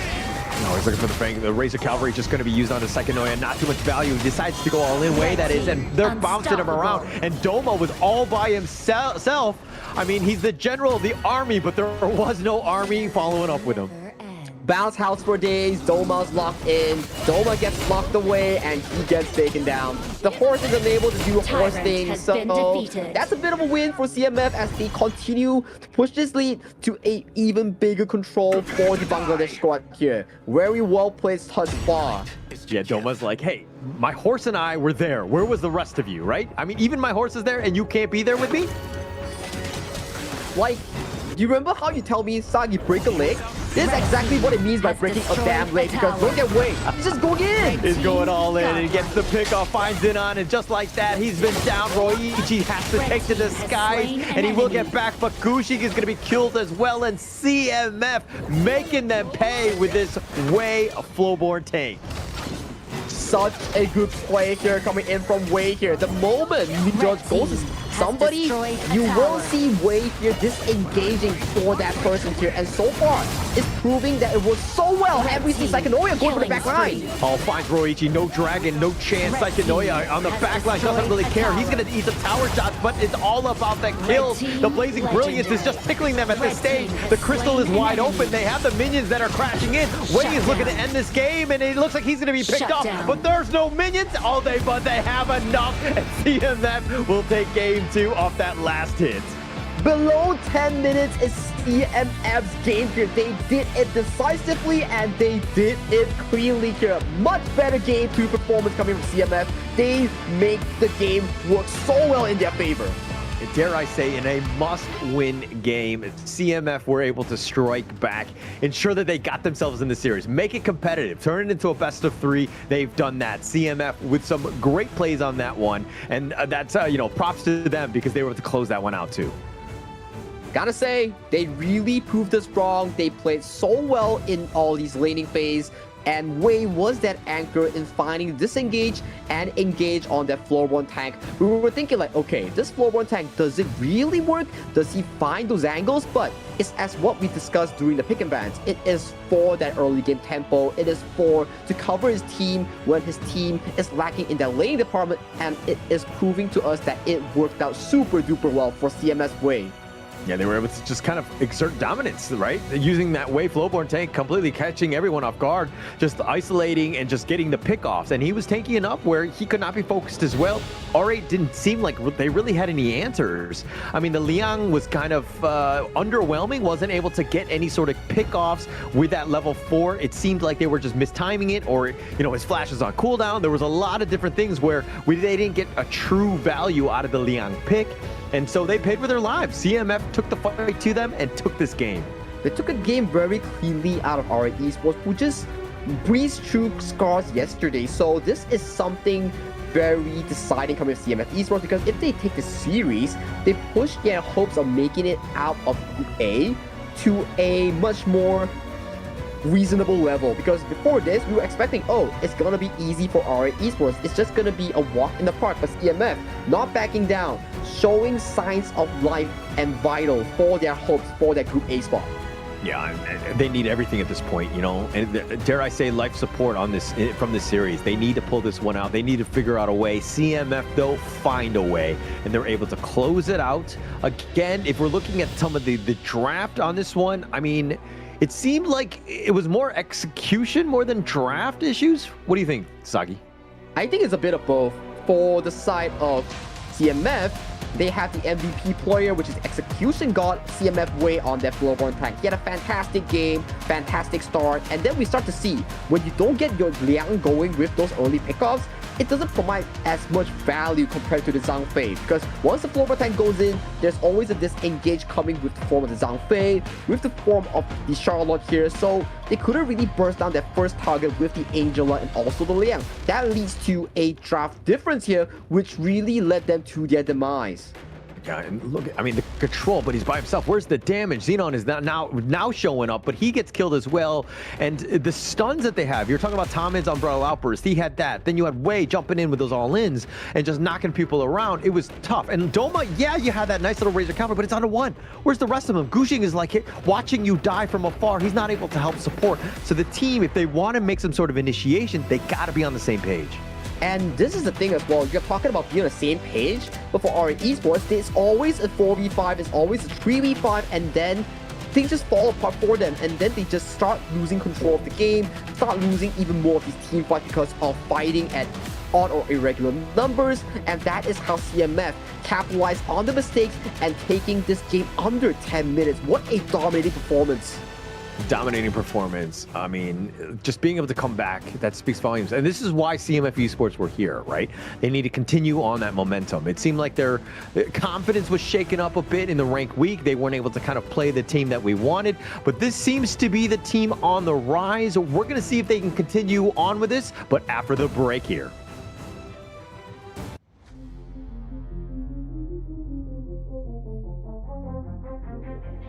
I said I'm born of this, I'm born this way, ayy. This is my chest and my bonus play. Can't be late, won't hesitate.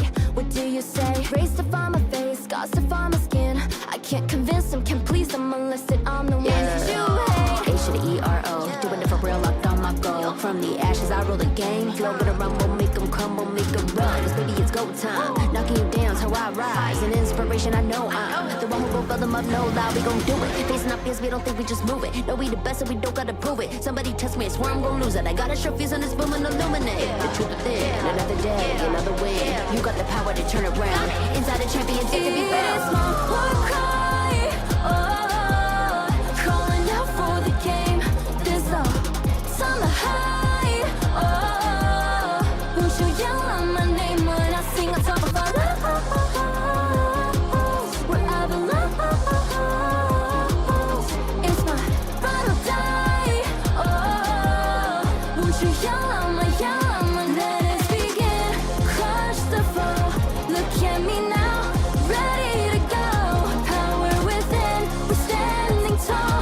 Fight for your name, ready to give it all. It's prom time, gather round for everyone to see. On my grind, in disguise we bring you to your knees. We kick it, smashing down the walls of enemies. Hit 'em with the boom, then we get 'em with the beat. Punch 'em with the power, then we serve 'em with defeat.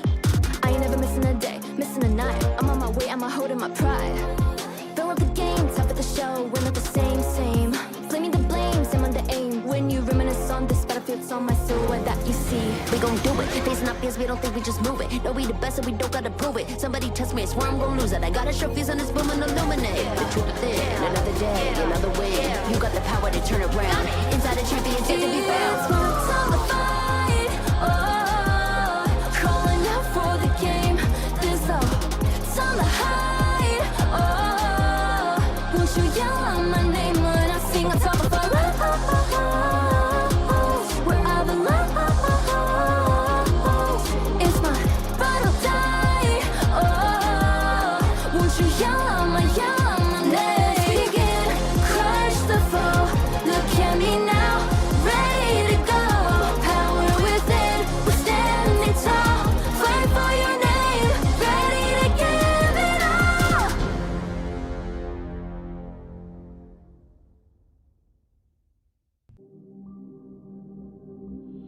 In this world,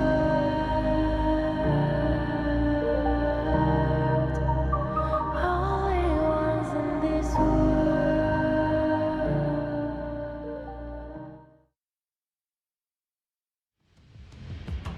Well, Hauler, a good bounce back coming in from CMF Esports in game number 2 between R8 Esports. They managed to end R8 in a 9 minutes 30 seconds fashion here. What a good gameplay so far displayed by both of these two teams to put an evenly matched series for us to watch. It wasn't just a good rebound by CMF, it was the great one. That was a much needed win. That's a huge confidence boost, being able to take it to R8 like that and do it in convincing style. If they want to continue on with that, I think they need that momentum. Let Wei cook, man. This is the guy. He's the master chef in this kitchen. You need to let him get going. Everybody else was doing a great job of supporting him. All of the heroes seem to be on the same page in terms of just like how they wanted, take the team fights. They did a really good job. And again, it was kind of, ensuring that your star shines by putting him in the right spot. And you're starting to see why in game number 1, R8 threw the whole kitchen sink at Wei. 4 straight jungle bans, not allowing Wei to have his way here. So Wei, to find your way, what is the way of draft the CMF? What's the plan for Wei? Okay, you just said Wei like 5 times. I actually don't even know. I think they need to find a way to win. Let's just go with that. Okay, let's simplify it as much as possible because he is clearly the win condition on that team. I think that they're going to do a great job. Again, just ensuring that he gets going. R8 obviously know this. They need to do a better job of containing him as much as possible, not feeding him any sort of kills, and as well just taking out what the enemy team is giving you, but not letting Wei get going. But so far, I think in the drafting department, CMF does seem to have much of a better draft coming into these series, or it is just winning these games solely based on mechanics and team fights. So coming into this game, CMF, they are allowing Pei to be going on towards the hands of Wei in that jungle here for R8. Potentially, we might see the Musashi and Dolia combination that does them so well for the hands of Kuxing and Mijoj. And look at how CMF right now, they're starting to feel it. This is that one time. You win that one game, you get that slight edge, and it looks like they're going to go hot and heavy with Wei on this Pei and just going fast, right? But R8 looking to, I'm not going to talk about the heroes. They haven't locked it in yet. Well, they have locked in the early and the Byron. That is on site late for the side of R8 Esports. To scale towards the early, towards the mid game, that's where they spike the most here. And Guan Yu being hovered for Psychonoia along with the Xiao Xiao that does extremely well against the early in these sort of exchanges we've seen so far. Those are locked in, so that's a early counter secured for the side of CMF Esports. Yeah, Guan Yu in the last game by Doma wasn't played to the top tier, the level that it should have been. There was definitely some moments where you're kind of, question mark, was that the best play? But, going into this one, Guan Yu, a lot of control, a lot of potential. Yes, it doesn't really add as much in terms of the laning and the fighting prowess early for this Pei Wei, but it's all about that mid game, right? When things are starting to happen, now you have AoE control, you have that pushback with that Razor Cavalry, and then you've added in the Zaqiao, and you have a lot of, wombo combos of potential stuns. Potential stun wombo combos, we'll see Mijoj if he can find those angles, or will CMF that Guan Yu on towards Hana Psychonoia, find those success stories that we've seen so far. But coming to the second stage of the draft here, R8 is targeting more bans over to Anthem in towards that farm lane here, removing the counters for the early from the hands of Ryoichi. Yeah, it's a good way. Just got to protect it as much as possible. At the same time, CMF are looking to ban out Guxing's potential counter picks here by the Musashi, which could just be an absolute menace as we've seen throughout the day today. But the Lian Po, the last pick by R8 Esports, this is something to take note of. Majoj plays it, you know, the Zhang Fei as well as the Lian Po, both very well. The control that they provide and getting on top, because CMF want a team fight, Lian Po kind of negates a lot of that. It does negate a lot of team fight potential here. It goes on the aggressive side, it can mark down the Guan Yu, so it is a much more flexible pick here that Mijoj actually has in favor with. We've seen how well he plays the Zhang Fei in game 1, so maybe in game number 3 with the Lian Po, he will have a much better performance here, but same treatment here going into Guxing's head. Banning out the Musashi and also the floorboard tanker, that might default Guxing towards the likes of a all-ground pick here. It makes sense too, right? And then it kind of adds to what the team wants to do. And yeah, you have the Guan Yu, you got to worry about that. And your jungle might be invaded by the Pei, but I think in the end, I think that they would be comfortable and it kind of fills that role. But another thing is that R8, if they're going with a lot of frontliners, beefy dudes with the Lian Po and Byron, isn't that too much? And it looks like they're going to pivot. They're going to go with the Nuwa instead to just kind of have that long-range artillery. I like the Nuwa as well because it secures the late game coming in for Center R8 Esports, because you cannot put all your eggs in one basket. If you rely a singular carry being Yoichi on the early only, if something happens very early or she gets caught out by a Razor Cavalry or the Stealth Chair Ultimate, you lose out all your damage and all you can do is just run back to your base, right? So having a Nuwa, a secondary late game potential coming here from Xenon, it is pretty decent here. And another Sunbin gets locked in for Tamid in that Roamer.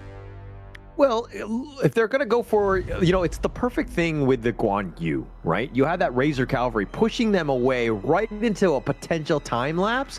That silence, that's like a team fight you're guaranteed to win almost, right? So it's just adding to this wombo combo. Plus, once they're all together, you have the Marco Polo to just get on cleanup. But R8s are like, no objectives, nothing for you. We're going to go with the fade for Guxing last. Double tank here for R8 to play around with, so Fade goes in for the hands of Guxing here. So you have a tri-core sort of style here coming from R8 Esports, so that makes a lot of sense coming into this draft here. They want to fight Assassin with Assassin in that jungle role. It is about ego, it is about that 1v1 matchup between Guxing and CMF's Wei. Actually, going into the draft and just checking them out, I kind of like both sides. I don't really give a straight up edge to any of the teams. You know, the R8 side, you know, there's a lot of potential, but this Fade, it's all about that one, right? How much is he able to control? Is he going to have a good early game? Is he able to kind of, because once those objectives and the Tempest Dragons and those likes, it's going to be tough to take anything from him. Only time will tell, right? Because we need to see the setup here coming in for Psychonoia and also wait in the early game. And also whether Guxing can find those key moments along with Mijoj here, because these players will be the pivotal ones in finding the tempo for their team. Because if you were to look at all these carries, all these laning phases, it matters until that Tyrant spawns. Yeah, it's going to be huge for that one. So let's see. I mean, this is going to be game 3, R8 Esports going up against CMF Esports. We're in Group A now to see exactly who's going to make it and take on one of the Titans from Group S. This is going to be an interesting game. It will be an interesting game. It is regarding the playoffs' hopes and dreams here as we going in for that early game invade on for Guxing here. But I think he didn't really get that steal, so it goes still in favor of Guxing towards the jungle. Yeah, I think Guxing had to use the smite though, something to take note of. Wei did not want to use his just for boars, but he's back in his own jungle, taking his own boars, so he'll be able to catch up in that regard. I mean, Wei has a lot of mobility as well, so something to take note of. He's going to definitely keep on pace with Guxing. If not, he's going to be a slight edge in favor of Wei. Still slight edge in favor of Wei, right? But that is in terms of the jungle clear tempo. That will fall in favor of R8 Esports because right now, you see on your screen, Guxing is already level 3 here. He's already working his way towards the Azure Golem here. So he will exit the jungle level 4 much faster compared to Wei. And he will try to just kind of... I mean, do you want to just keep on pace Guxing as this Fade, or do you want to be like aggressive? Do you want to be looking to just like, you know, take the team fights? Like, what are you looking to do as Fade to kind of counter this Pei? Assassination, finding the key engages here. Look at this 4-man stack here. If Wei doesn't tread this carefully, he might just be caught out here. But you see, his disciplined here. He is smelling danger because he sees no one on the map, so he plays the reactive side. Good stuff coming in from Wei. It's because R8 are very smelly and they're easily smelt out, I would say, right? Huh? Okay. It's getting to that stage. Yeah, it's getting to the stage. He's throwing to me at that dad jokes already. I can feel his age creeping up to me, guys. I'm sorry, but yeah, it does seem to me that Wei is playing really well in this series so far. All of these plays are being dodged very well thanks to his prowess in the jungle. Imagine if you were Pei and you get caught at that moment, that could have been disastrous. It could have been, but I think also R8 could have been a little bit more patient too. They were like, oh, we didn't see anything. Let's just go. I mean, they had 4 members, right? If they're not getting anything, they're wasting time for every single one of them. So they were kind of like gone out. If they waited like another 2 or 3 seconds, they definitely would have gotten Wei. But it was just more like Wei was lucky more than anything else. Well, it depends, right? Because if you stay too long and Wei's like, I'm baiting you, I'm just backing off, then they waste a lot of time. So they clear the mid and they just go back to their lanes to pick up the waves, right? Because eventually it forces R8 to appear on towards the map because they still need to tend to the waves that's crashing towards the tower. Yeah, and I mean, most of it is going to be going into Wei's pockets. Gushing is looking to do the same thing as well, but now they're kind of just spotting things around. Mind you, it's 3 minutes in, about 50 seconds or so for that Tyrant to be there, and now CMF, I think they want to be putting the pressure on as they're falling about 300 gold behind. Not a great spot for CMF right now.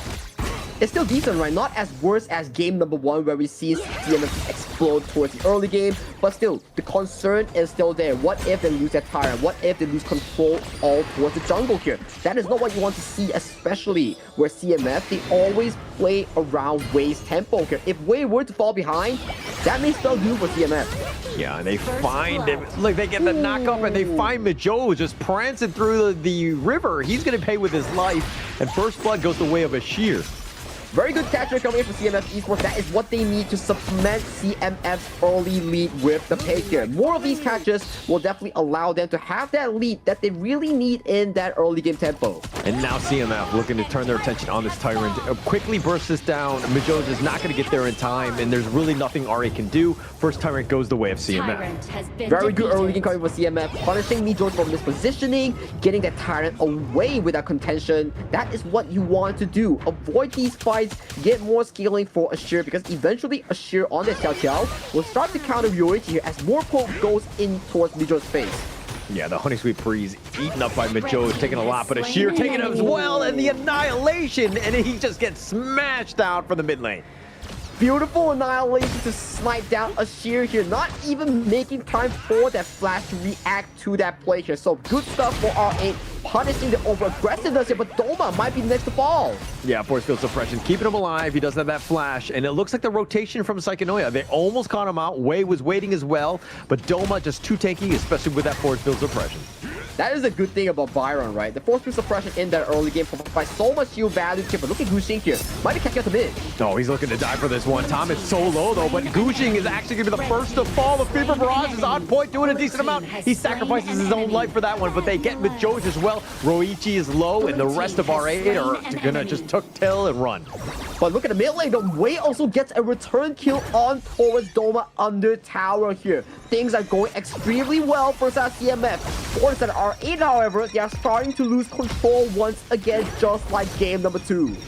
Yeah, they're forcing it. They're just really trying to force the action. Gushing just thought he had an advantage. I think it would have been better if he were just kind of constantly farming. Tom so low on that one, eating an Annihilation. But the bottom T1 being taken away, CMF, another good start for them.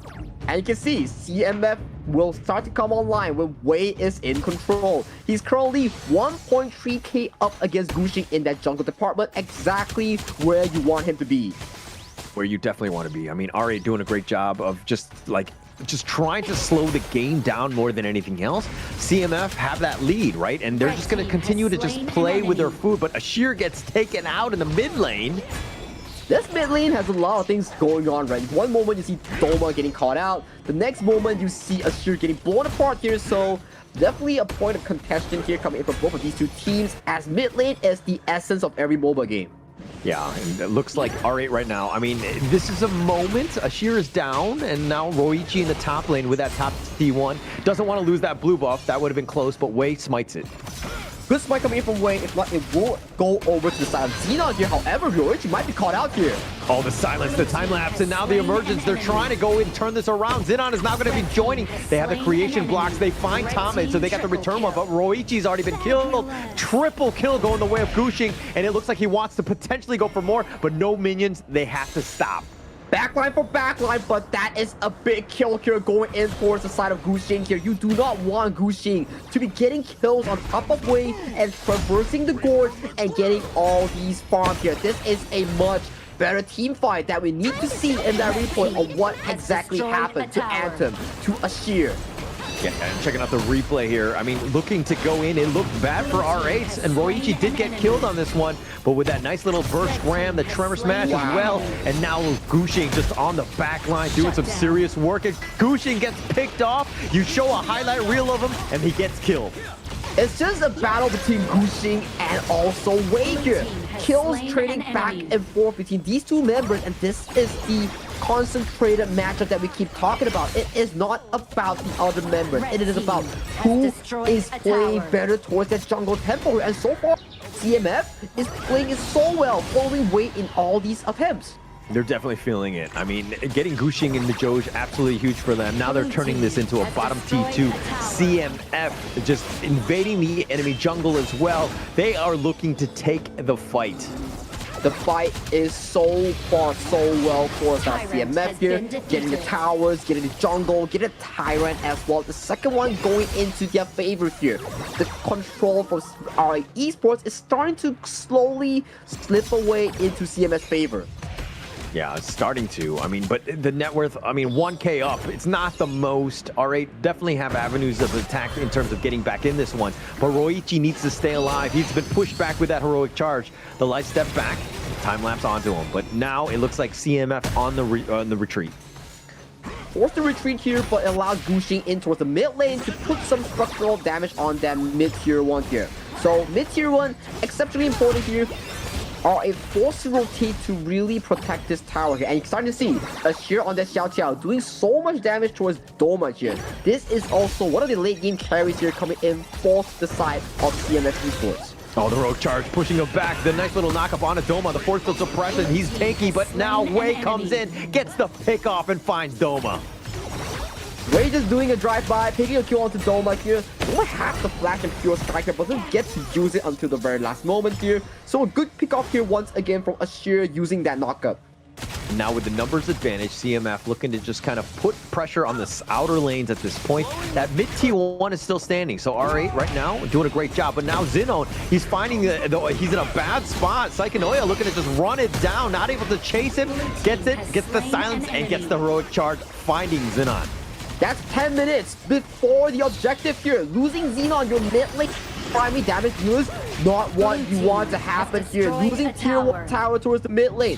Potentially losing out this Tyrant as well. Things are going so bad for RA right now. CMF in total control. Total control, and it's all because of the, the shot calling, dare I say, from Wei. When he's going, the rest of CMF are there to help support, and the Tyrant taken out, the Overlord about to be bursted. The Heart of Jade Sail will ensure that they do get that one. So Xenon is going to have to do the walk of shame back into the mid lane to group up with the team.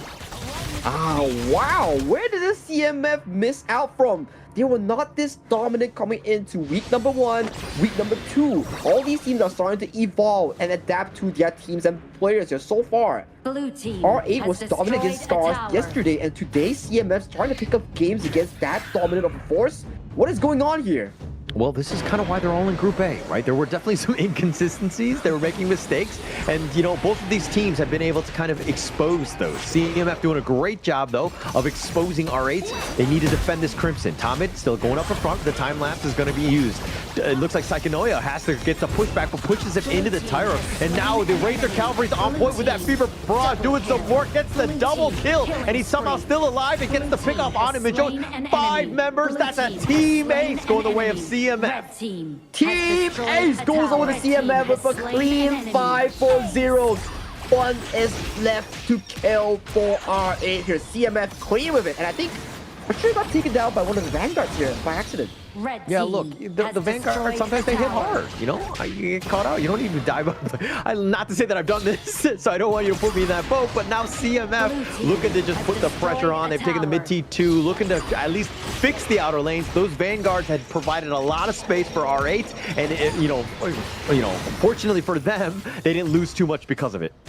And Anthem actually found a very beautiful Fever Barrage in towards the backline of the likes of Xenon and also Doma. Just shredding the health bars. Very good timing here coming in from the Marco Polo. And I gotta say, so far, Ryoichi on this early hasn't been finding the angles here. He went in for the aggressive poke, but get shot down by Ashir on this Xiao Qiao. This is why it's such a strong counter pick against the early. Yeah, it's super annoying to do. I mean, that stun just like locks everything down, and you're so squishy, you never really want to be in that situation. But R8 have been grouping up a bit too much for my liking. Yes, they want a team fight, but being able to take that perfect Fever Barrage by Anthem and getting that triple and just like ensuring that all the damage is being done, it's just, you got to worry about your positioning more than anything else, especially in these team fights. But I think R8 right now, right, they're actually in such a commanding position. They just need to play according to their tempo, control the next Shadow Tyrant, and then force that tier 3, rinse and repeat, get that Shadow Vanguard, force the game end, and that is just the game 3 storyline for CMF. It depends whether R8 can find that comeback angle or CMF just close out the game with superior execution. I don't think R8 should be looking to team fight at all, right? If anything, they should be looking to split, but now they're looking to turn. The passive is going to be used by Ashir, who gets burst rammed, and he gets picked off. Ryoichi with that one, and Ashir down for about 35 seconds. That's going to be a big opening for R8. Definitely a caster's curse coming for us. We just say that, oh, CMF just... And then Ashir just goes in, blows himself up with the Splendor and Flash, and then right now we see a 4v5 scenario with Tyrant spawning in just 15 seconds before Ashir spawns. No, those are the kinds of mistakes you can't make, right? And I think that, Ashir will definitely be, upset about what he did on that one. That was self-inflicted, not a great situation. And now you're giving R8 an opportunity to get back in. Yes, the lanes are kind of okay. The equilibrium is there, but you've lost the Shadow Tyrant because of that play. Not what you want to see exactly here, but a big annihilation to annihilate HB Boss here as we see Vijoj going for an engage. Yeah, the Tremor Smash is going to be a little off the mark. Way had taken that one out and is going to be back off. The Vanguards have done a great job of providing that space. Now, R8 need to figure out a way to just, stem the bleeding from those outside lanes with those Vanguards, but get some sort of pick off, potentially a juicy one in Ashir here. Well, Ashir doesn't have the Flash, doesn't have the Splendor here. Maybe finding this target on this Fragile Mage will be something that CMF wants to be looking at, because they have the Shadow Tyrant, so in terms of fighting prowess, they are still equal to be able to cover that 4,000 gold lead on the hands of CMF. Yeah, this is an opportunity, though, for CMF, though. That Vanguard in the bottom lane. Xenon, yes, you have that wave clear, which is great, but you need to figure out a way. And now it looks like Majoj gets the Tremor Smash only onto one, though. It's not really the right target, and Wei has to back off the emergence. They want to go forward, and they find the pickoff, and they find... It looks like Ashir and Anthem both are down for the count. Wei's going to be killed as well. They're looking to run it down, and Majoj is on the chase. Ryoichi trying to get that revenge, doing some serious work. He's been pushed back with that heroic charge. Psychonoia does keep him alive.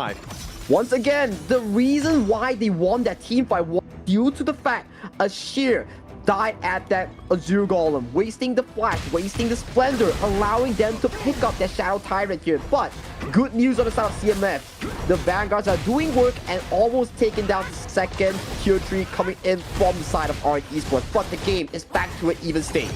Yeah, the bottom lane is completely wide open, and I mean, this is a potential opportunity. They need to just defend the jungle more than anything else, and this is not a great situation to be in if you happen to be, part of the R8 lineup here.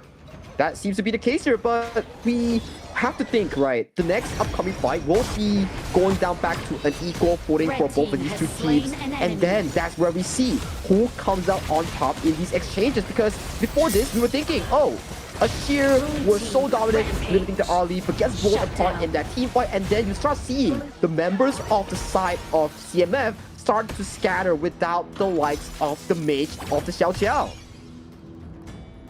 has an opportunity. I mean, getting Ashir was huge, right? That control, he wants to stay alive. He needs to stay alive more than anything else. And CMF right now, yes, they're in the driver's seat. Yes, there are definitely some openings, but you can't throw any more of those kills or deaths, you know, into the hands of R8 to let them come back into this one. Yeah, the game went back to an equal footing just now due to this micro misplays here, but Doma might be on to something here as Gucci might be caught out here. Psychonoia finding a big catch here.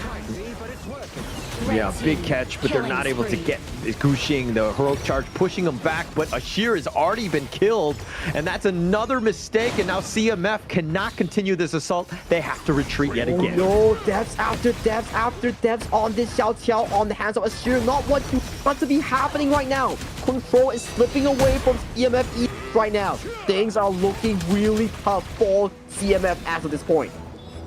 But R8 haven't gotten any towers out of this. Yes, they've got the kills. Gushing is actually fighting Wei, who's taking a decent amount. Gushing trying to run away, and it looks like they've got the hardened steal. They do get the pick up on the Wei, and Psychonoia as well. And I'm not even sure why CMF are looking to fight this 4 versus 5, and they pay with their lives. They pay with their lives, they pay with their jungle, they pay with the Shadow Tyrant. Right now, everything just went again towards R8's favor here. It was CMF's game to take until the inevitable throw that they did. The throwing was actually real on this one. I mean, Ashir dying, but then CMF, why are you continuing to fight? There's no reason to. Maybe you go for the wave clear, but there's no reason to take any sort of fight. You're down a member, and now R8 looking to siege, trying to at least take the mid T3. They're not able to do so. So if there's any, you know, silver lining, CMF will at least take those alive. And right now, it gives them the focus to also do double objective that allows them to really push on the lead that they got back from the hands of CMF. They were, what, losing like 5k gold until that very point whereby Ashir got blown apart 4 times in a row. And right now, you start to see control is no longer in CMF's hand. It's back to R8's favor here, so you cannot afford 4 of these misplays here coming in from CMF. Yeah, cannot afford to make any sort of mistake. The next big one, it could be just game losing in that regard. So both of these teams understand that the game is on a knife's edge. They need to ensure that, hey, if they're going in together. It's a call that everyone seems to be making, because it seems right now they're kind of scattered and not doing what everyone should be doing as a team, but they find Psychonoia, they do a decent amount, who actually gallops away. No, he gets picked off, and Xenon makes him pay. The top T3 is somehow still standing, and now Roichi playing with fire. He has to back off, but there's no minions here. In the bottom lane, Gushing trying to fight this 1 versus 3. That's Sage's Sanctuary. Here come the reinforcements. R8 looking to just solidify and just kind of fortify around Gushing. They're continuing to push on this bottom T3. They take that one down. They're looking to die. They get the Tremor Smash. They find Wei, and they get the pick off, but that's Sage's Sanctuary. He comes back in, wants to continue fighting, and Gushing is so low. Doma is as well. They're going to turn their attention on the mid T3. Through that all, Wei is still alive. They get the pick off, and now R8 on the run with 2 members still standing. Excuse me, just 1, and that's Doma. But still a very good trade here coming from CMF here. Can they look for the potential end? Because that's a 30-second death timer. So they can potentially look for that top lane pusher because they have 1 minion against the world. If that's the case, if they do not, there is still a Tempest Dragon up for grabs right now. If they do get a Tempest Dragon, they get back the full control that they lost. But it's still such a good play coming in for Ashir, finding the 2-man knockout, securing this lead for them in this final moment. That was a huge opportunity, being able to just kind of salvage that team, but R8 got a little bit greedy. They stuck around a bit too much, and now the first Tempest Dragon of the game, of the series, will be taken by CMF here. Good stuff here coming from CMF. Yeah, once again, back in the driver's seat. It's just down to the fact how they want to end this game here, and there is also a concern. Yeah, I have a lot of waves. Minion waves will be a key factor here. We've seen cases before where minions just act as the 6th man of the team, ending the game in 1 go here. So minion waves has to be clear for both teams. Yeah, the game awareness right now, it's like one thing to get those kills, understand where the enemy teams are, but you gotta understand where the lanes are. yes, it will crash in the bottom lane. That is a potential avenue of an opportunity for CMF to win. They're looking to just kind of wrap around, but right now they've taken the top T3. They're chipping away at the mid T3. This is going to be a tough hold for R8. Tough for R8 as they are forced back to their base here. No Tempest for the next few minutes here. 35 seconds is until the finish of this Tempest here. If you're CMF, definitely looking for that final push with these team fights, with the potential final fight that they have in their grasp. But the Tempest Vanguards, they've kind of gone to baby size in that sense. Yes, they will continue to push, but R8 have a decent wave clear. Yes, they're looking to go in all 3 lanes, and they will crash now. They will crash now. Let's see the final moments that's going to be happening so far. The Gushing still on the side. He's going to be using that ledge, using his map packs. The Ranger Cavalry is going to be expended. He tries to push him back into the fountain, not where you really want to be. The Storm Strike is on point. The Heroic Charge is keeping him alive. Psychono is so low. CMF right now has to be careful. Ashir has to go golden, stays alive. Sage's Sanctuary, that's going to be used for him. The Doma getting low himself, turns this around, gets on the Psychonoia, who tried to go for the heroic save. Ashir has been picked off, and now Wei is on the run. 3 members are still standing from CMF, and they got nothing from R8. They managed to survive with that Tempest Dragon push coming in from CMF. Baron base coming in for the side of R8 here. Good news for CMF at the very least. Top is still up and available in that Clash Day. The final tier 3 of this game. Wow, what a game so far from both of these teams. Yeah, the top T3, that tower is hung on like it's like put together with scotch tape at this point. But that is a little bit of a difference in terms of push, right? The top lane will push for CMF, so they have a little bit of an opportunity. This is going to be a tougher hold for R8. Now they're looking to turn this attention and put the pressure on as 40 more seconds for that next Tempest. They definitely need to get that top tier 3 to equalize this tower disadvantage, because that's double minions worth of like value that CMF has in their favor. So bottom side, you will see when they dance for this Tempest, it won't be a point of contention here coming from these 2 teams, especially when it comes to backdoor, but Doma might be caught out. Oh, he might be caught out. He's actually used the flash already, and Psychonoia looking for that heroic charge, pushing him back, and that's going to be pretty much all she wrote for Doma. No chance. Sage's Sanctuary, you're going to be dying twice. You're just a Gemini, but here comes the emergence. Oh, the Cavalry comes in, and Ashir gets picked off. Doma is still alive, but Psychonoia, now he's getting run down. Gushing gets the knock up onto him, but now they're continuing on. Roichi gets Sage's Sanctuary onto Anthem, so they did get that pick off. That's going to be huge for them. Now Roichi uses his own. Now they're continuing to push, but they don't have the minion waves. Somehow Doma and Psychonoia still alive. But R8, they found the Cavalry, they found the reverse point, and they have control of this Tempest Dragon. The second Tempest might go in favor of R8 Esports. They do secure it with the Hardened Jade Seal. Game is back into their favor once again. This is such an insane game so far. Insane game. Trading Tempest Dragon for Tempest Dragon. Now the push is going to be onto CMF. Somehow being able to hold on. We were talking about Gushing, and on this fade to take those Jade Seals and to take all those late game objectives. They take this one, the most key one, dare I say, at the 24-minute mark. Doma really played a key factor there. He stayed alive for so long for the members of R8 to traverse from top side all the way to bottom side to assist him in taking out Ashir in that exchange. So this puts them in the situation where 4v5, giving them the Tempest Dragon and giving them all 3 turrets here. Both teams are with a Baron base, but Tempest Dragons are marching right now. Yeah, minions on minions. I did not expect that going into this game 3, but now CMF have to somehow hold. The Tempest Vanguard are looking to push. They've been slowed down, but R8 with this last one, very weak one, mind you, but here's the heroic charge, tries to do some damage. The crystal, again, is exposed. They need to be careful, and now it looks like R8 are looking to dive into Sage's Sanctuary. They get the pick off, and Gushing slicing and dicing it off of his teammates. R8 will take game number 3. What a crazy way to end the game. Gushing, quadra kill, crucifying 4 members with his ultimate there. What a dive coming in from R8's Gushing. 2-1 goes in favor of R8 Esports. Double Tempest Dragon leading towards this endgame push. As R8 Esports, you're in the chats and you're just saying, GG easy, right? This is the time, right? This is where you flex and you just like let them have it, because I mean, look, this is nothing but easy. This was a barn burner on both sides, a really back and forth tennis match of a game, if you will, because there were so many different opportunities of these volleys, like Tempest Dragon for Tempest Dragon. What a crazy game in the end. Wow, That was such a roller coaster. You will never know who would win until the end of the game, but that is where things start to matter, right? You need to have the APM in changing items from your Sage Sanctuary to your Destiny or to your items such as Splendor, Moon Goddess. That is the basics of what you need to do as a pro player here, but things really started to shift when that one deciding death of Ashir started to snowball, started to give objectives over control to the side of our esports. That is the start of something new for the side of RA. Yeah, that was pretty much. I hate to just point him out or to arrow it on anyone. It's still the team. They did lose. They did make some mistakes, but that is sheer, those deaths that he had was just too many. That got the snowball going. It let R8 really come back in this one. Oh man, that's gotta sting towards the later stages of the game because he has 9 deaths on top of his shoulders here. He's definitely not gonna be feeling good after this one because it was such a good game going for CMF, only for them to lose at those final few moments here. That's why HOK is such a punishing game.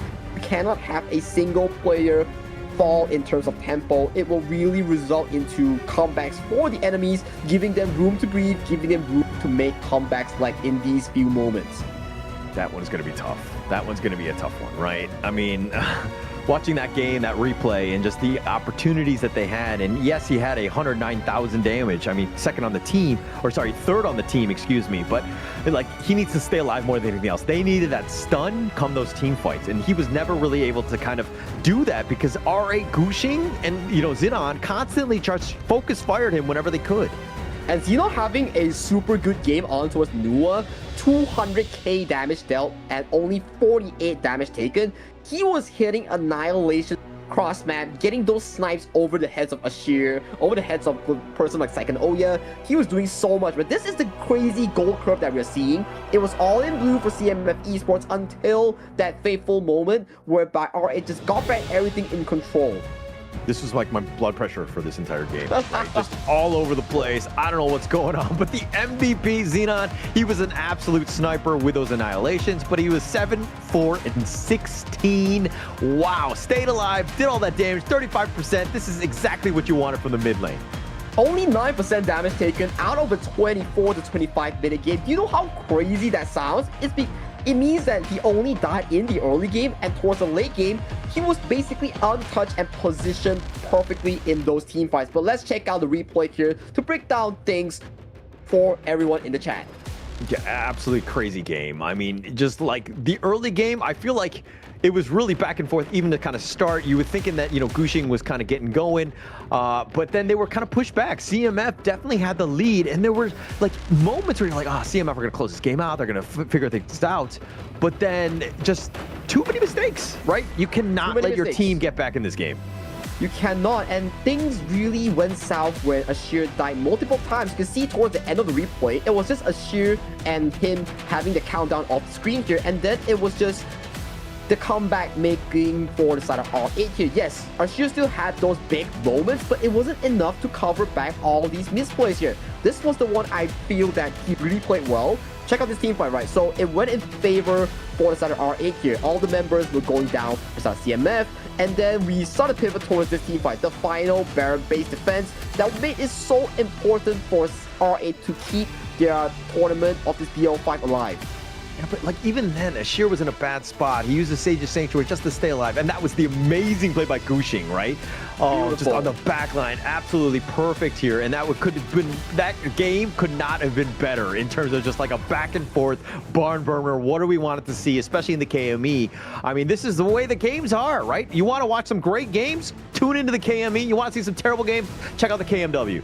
Well, KMW is just OG and 6 other teams, so snore. But okay, that's game number 2 between these two teams. Let's go a bit of a breather before we come back to the next series.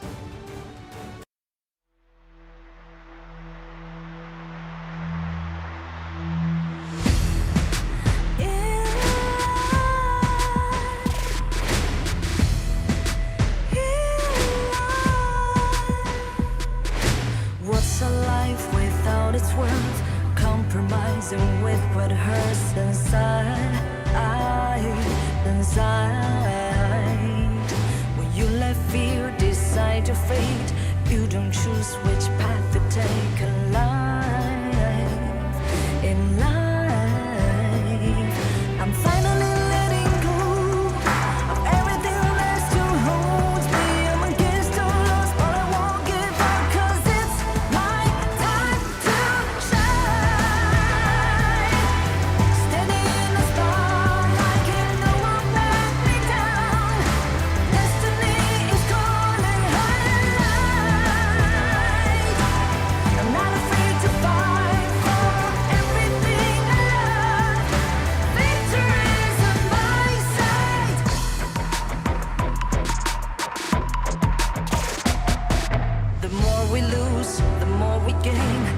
but then nothing stays the same in time. In time, can't love ever, can't forget. What you see is what you get sometimes. Sometimes, gonna show the world tonight.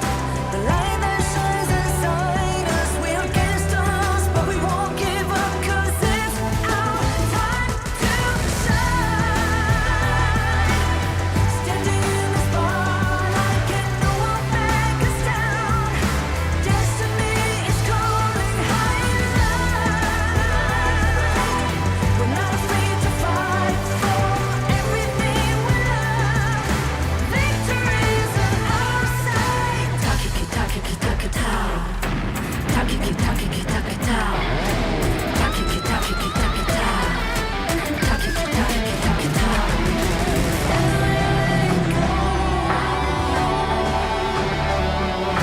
Everything must have Cause it's our time to shine. Standing in the spotlight, can no one back us down. Destiny is calling high and light.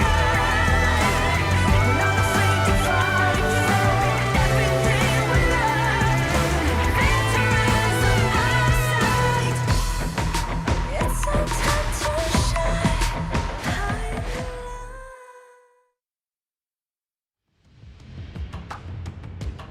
Ooh, short break for a 25-minute game that we had between R8 Esports and also CMF.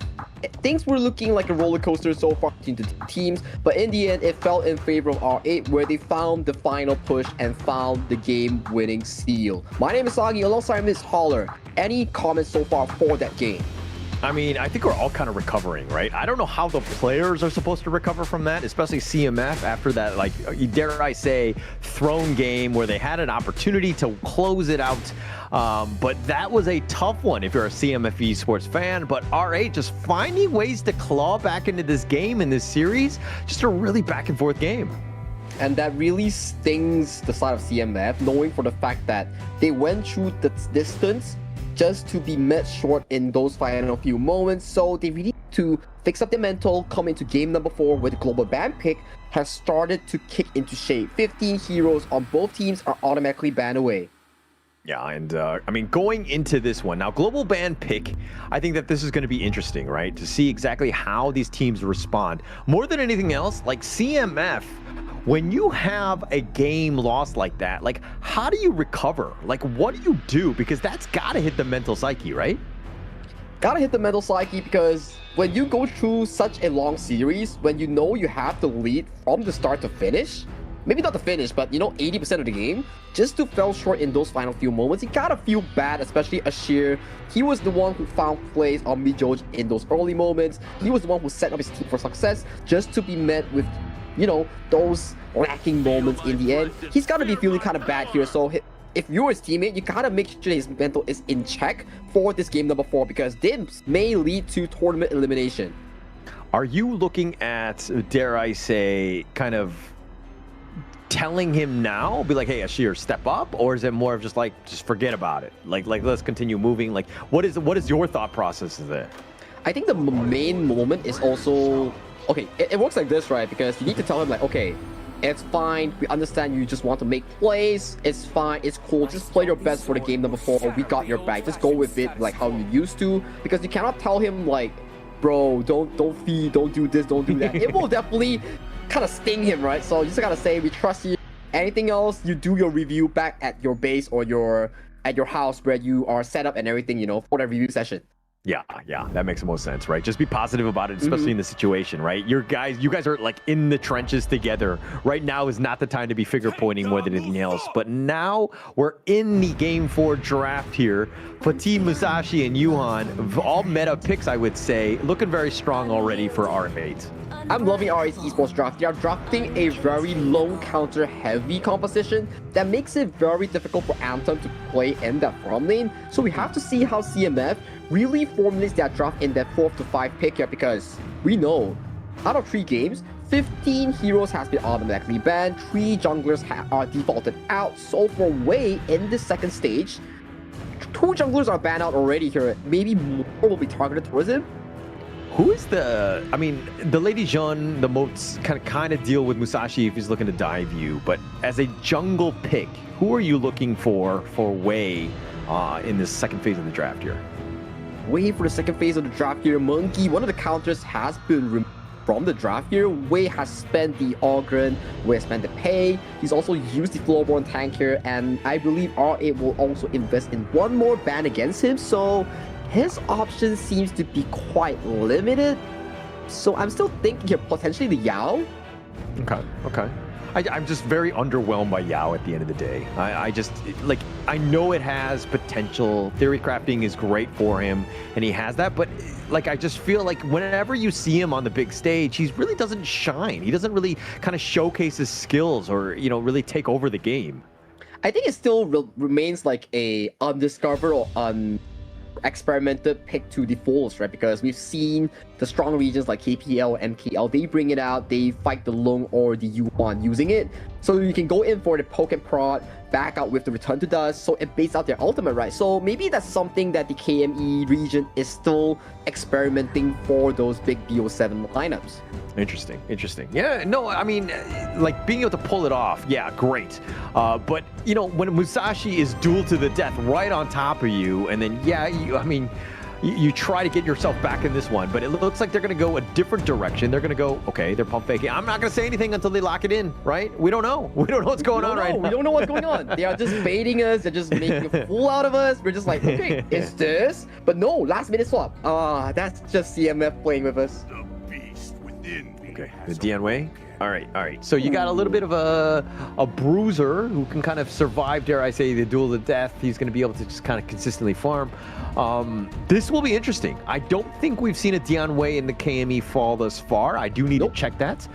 So this could be, this could be an interesting pick here.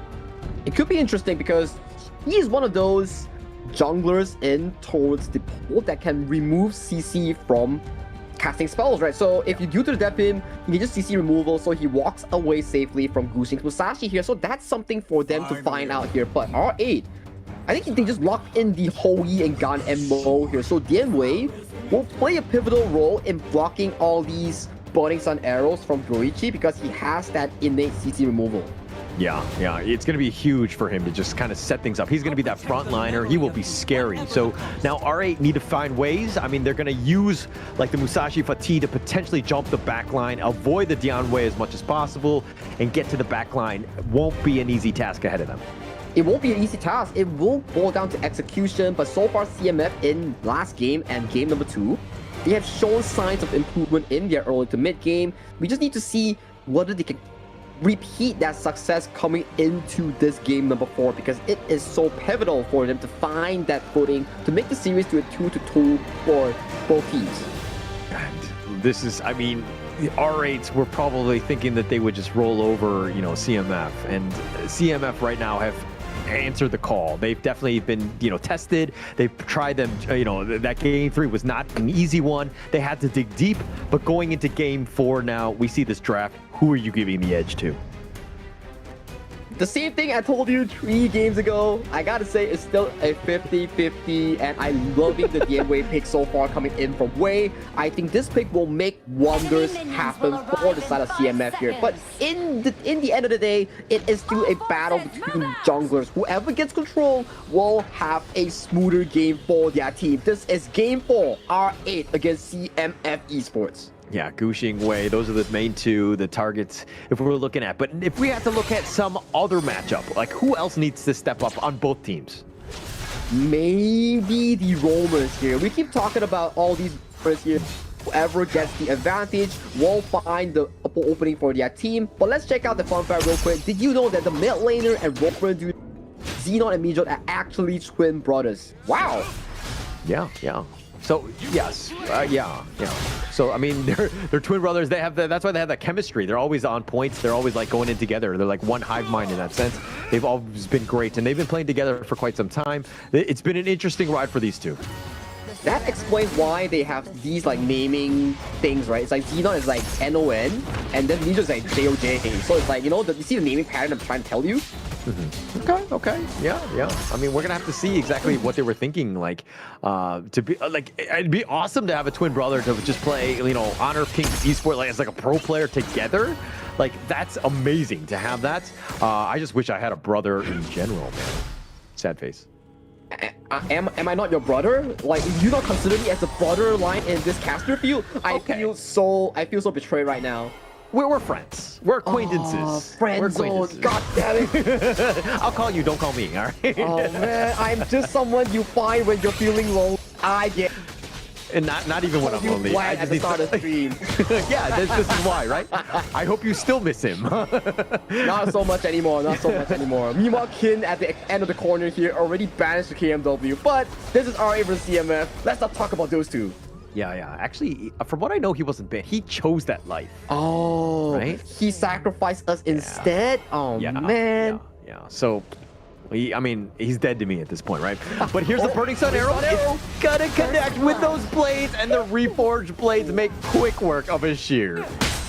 Ryochi with that precise control 6K. That is how far the arrow traveled, and it landed right towards a sheer space. What a beautiful combo so far. That explains one thing. Only Wei can tank the Burning Sun arrow from the side of CMF. Yeah, no one else wants to do that, right? But I think to CMF's playstyle, they need to ensure that Tamid is up front, always providing vision and seeing where Roichi is at all points, right? Because if he throws out that Burning Sun arrow, you got to make that call. You got to be like, hey, watch out. So it's coming in mid lane, whatever, right? And so somebody needs to be there to provide that, and Tamid needs to be that guy. Yeah, Tamid needs to be that guy, spotting out all these arrows, going for those aggressive cannon blasts to set up his team for success, because this round, Wei is not on an enabler like the Pei, like the Aura, like the Floorborn tank. He's on this tempo-heavy jungler that needs a lot of resources to keep himself relevant in these games here. So the purpose of these engages fall towards Tamid and Saiken Olivia's shoulder instead.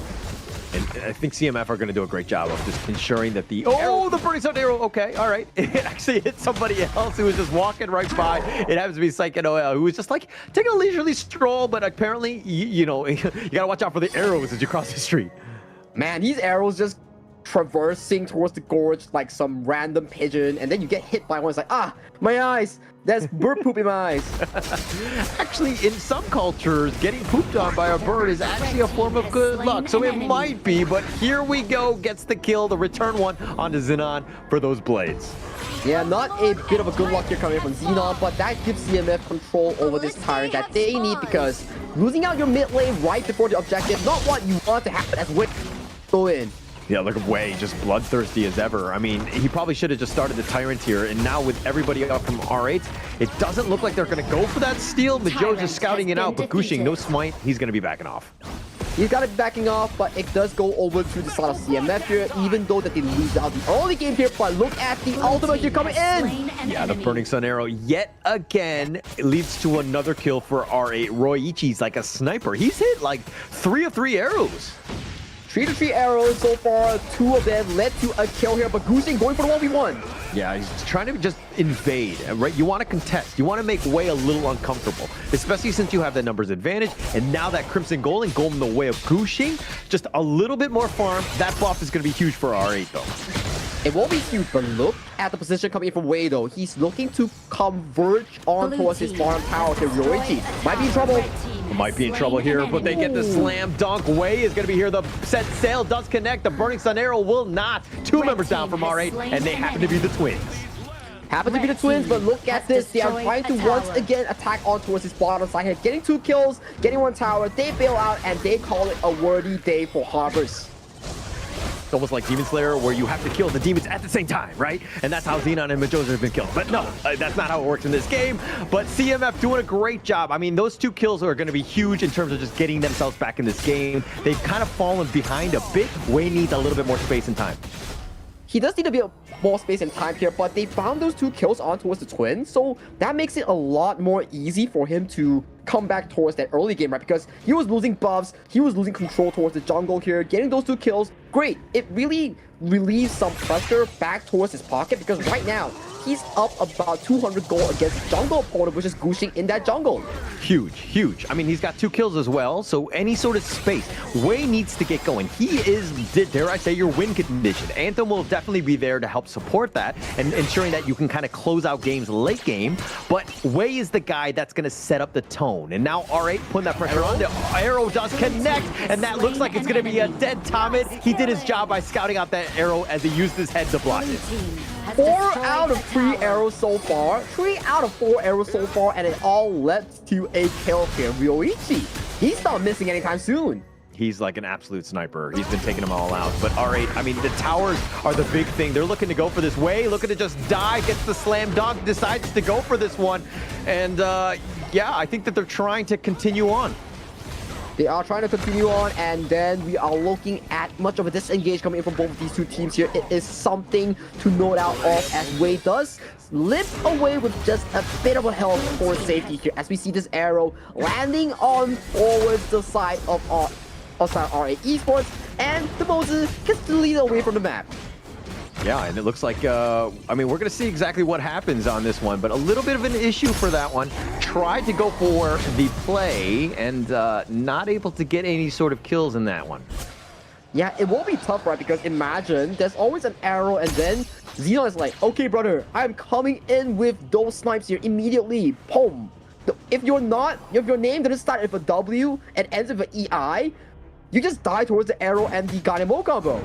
Yeah, unfortunately for the rest of everyone else is definitely targetable and just able to be picked off here.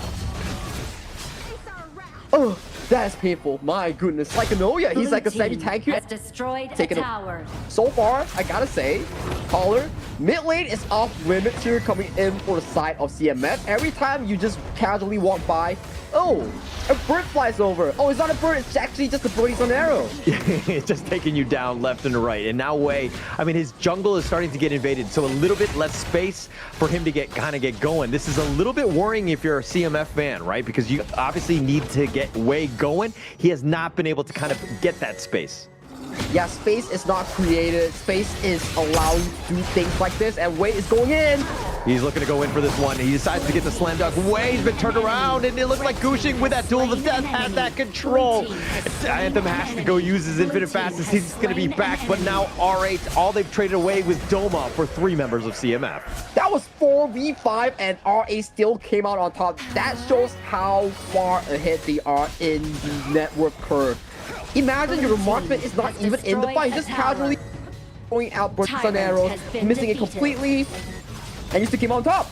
Yeah, still came out on top. I mean, he had a 2-level advantage. Anthem just hit another one, but the arrow, I think, will miss on that one. That is going to be one of the first misses of Ryoichi, but Gushing taking the bottom T2. He definitely has to make sure that he gets away to re-engage onto his Ashir, he has to go golden, but now Gushing is fighting him versus the world, and it looks like Mijosh wanted none of that action as he was looking to retreat. Gushing will die. A bit of an over-aggression here coming in from Gushing. He could have just backed off, but he's like, nope, you're coming in for me. I'm going to be jumping onto you. It's called due to the death, not due to escape. So for Ashir, he baited it perfectly with that Splendor. It was actually, he hit the button duel to my death, right? And Gushing went in for that one. In the end, it lived up to its name. 11 to this name is due to the death, but the death goes over to Gushing's side, not towards the enemy he expected to be, but the jungle control needs to be consistent because, ooh, that does go over to Xenon. Actually, that was huge. Being able to steal that one away, that's got to be frustrating for Wei. He just wants his jungle to be untouched, let the man farm in peace, and he needs a little bit more time before he comes online. It will take some time for the side of Wei to ask another warning shot, cruises through the river here, forcing CMF to back off away from their Shadow Vanguard here. This leaves the Shadow Tyrant completely uncontested from the side of R8, as currently they're sitting really comfortably with that 4K goal lead. Yeah, they're sitting definitely comfortable, but they're putting pressure on, right? And they're looking to go. Psycho decides to back off. He thought about going in for Xenon, who actually uses Guard of Grave to ensure that he stays alive. But now Ryoichi will look to chip away this bottom P3. And Go Psychic Noah just staying alive. Those blades are doing some work, but there's no minions to continue on. CMF will go back to the fountain and heal up, but R8 haven't even taken the mid T2. That was very close there, and I was gotta say, I thought Sycon could have just one-shotted Xenon in towards that approach, and that could bought so much time for CMF to get that scaling that they desperately need here. And right now, we see Sycon going in. He's thinking about it. He was thinking about the reforged blades. That's going to do some work, and they do some serious damage. Xenon is slicing and dicing, gets the double kill, taking them out, and now R8 taking the top T3, and they might just end it here. And that is probably game here. Ladies and gentlemen, go type in YouTube Xenon tutorial and he will teach you that nasty GAN ammo that he just did. Because my goodness, so much damage that the thing delivered. Roichi with the setup with those Burning Sun arrows, and then Xenon just taking them down with those blades. That 1-2 combination, just too much for CMF Esports. They go down 1-3. Well, good performance still from the side of CMF. Not what we expected comparing R8's performance yesterday against Scars, because R8 was like, what? 3-0 against Scars, and all the games was under 10 minutes. So coming into this series, everyone thought like, oh, it's just gonna be a walk in the park for R8 Esports 3-0. But CMF definitely showing signs of improvement, pushing games towards enemies' limits. Yeah, they definitely played a much better series here. That was probably the most competitive that we've seen CMF Esports on stream, going even back to the ranking week. That was a good bounce back game, but being down, what, 0-2 now in both of the series that you played, CMF, is this the end? Or, I mean, they still have a chance, but it's going to be tough. It will be tough because think about the remaining games that they have. As a double round robin, they have 3 other opponents, so that is about 6 total games here, and for the side of R8, they're already 2-0 on the leaderboard here. They definitely need to force something like a 4-2 finish for them to be actually relevant in those standings here. But this is 3-1. R8 Esports currently 2 series wins so far in Group A, making them the first team on Group A. They're going to be definitely on top right here. I mean, off of the play of R8, Xenon just really stepping up. Those blades have been on point. But Roichi, Majoj, all of those guys just setting it up for Xenon. Guching, yeah, he had a decent game, but I mean, he died that one time trying to go aggressive. But it was really everyone else that really stepped up, Xenon especially in this one. Are you sure that Majoj and Xenon are twins? I'm seeing the combo come more often from Yurichi and Xenon, because these two, one arrow into one sword, one arrow into one sword. They have so much chemistry in that combination. All right, Roichi was adopted. No, I'm just kidding. I don't know. It's Xenon and Majoj, of course. Those two, they've been on point. But yes, to your point, Roichi's been like really gelled well with the twins in that sense. He's been really next level and taking this team to the next level. Yeah, you can see from the damage chart, right? It was always just Ryoichi landing those arrows. He doesn't need to be physically in those fights. As long as the arrow hits, then you see the swords come in on top of the enemy's face, which led to the GAN ammo just continuously stacking that passive, getting more magical power damage, and then the rest is just history. Look at this goal chart. Smooth sailing in the hands of R8 towards the endgame victory. And it was just like slow increase, right? And just throughout. But okay, they're going to go with the Roichi, setting it up with those Burning Sun arrows. I mean, if you're hitting them left and right and you're setting up the kills for Xenon to just, again, get those couple blades to take them down, obviously your team's going to do well. And clearly his impact was there, an MVP for Roichi here. He definitely deserves it because so many of these early game plays to set up the likes of Xenon in that mid lane was coming in for this player known as Ryoichi. He was sending down all those arrows down towards mid lane, hitting a few of them, hitting them on top of characters like Ashir or Tamid, really allowing the GAN MO to play towards that full potential. And this is the first one that we've seen so far on towards Ashir. Immediately, poof, you're gone. Yeah, first of many. Like, look at this. This is like the Roichi highlight reel. Like, if you need to do a show reel of just like how well you play, watch these arrows. Boom, another one. So like, this is like literally the same game, and they're like 5 minutes from one another. And this is the moment where Gushing, I think he tried to turn this around. It gets the kill on the way. I mean, this was an all R8 game. It's an all R8 game. You can see that Ryoichi is not even physically present. He was just like, what, chilling. And as of this point, Xenon is so fed. Look at his damage, right? Spear into another one, silencing to mid, flashing in because he knows he's such a boss at it, and then he just takes everyone down with him. And oh my god, Anthem taking a full load in front of his face. Yeah, just taking everyone down and just bursting them. I mean, R8 Esports, all of the guys that were like doing so much damage, but they're able to kind of, you know, stack on top of one another. Like the spells, like the wombo combo was real. R8 Esports finding their groove. I mean, they won the series 3-1 against KME Esports, but of course, that will be the end for those two. We're going to go to Nongshim and Gen.G coming up.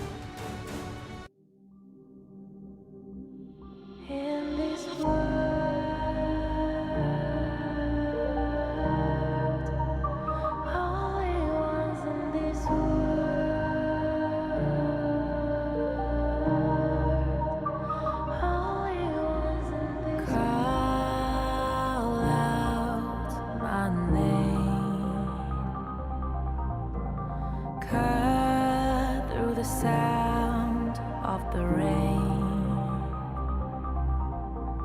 No matter how I feel the flame,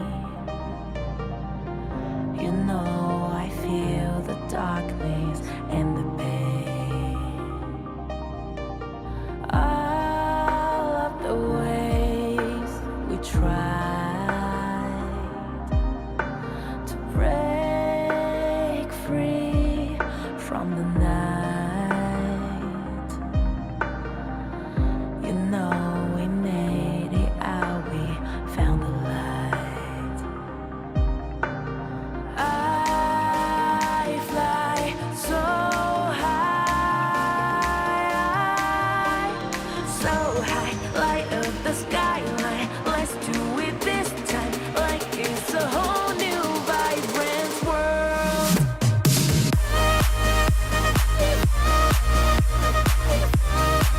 Like we're the only ones in this world. Like we're the only ones in this world. Now I see that I got everything I need. It's alright, I'm on fire, I'm alive, 'cause now I fly so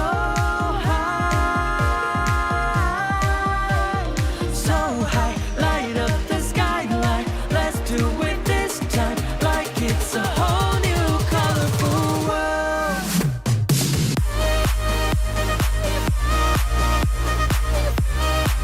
Like we're the only ones in this world. Like we're the only ones in this world. Never thought we'd get this far, burning like the stars. How we get this far, like we're the only ones in this world.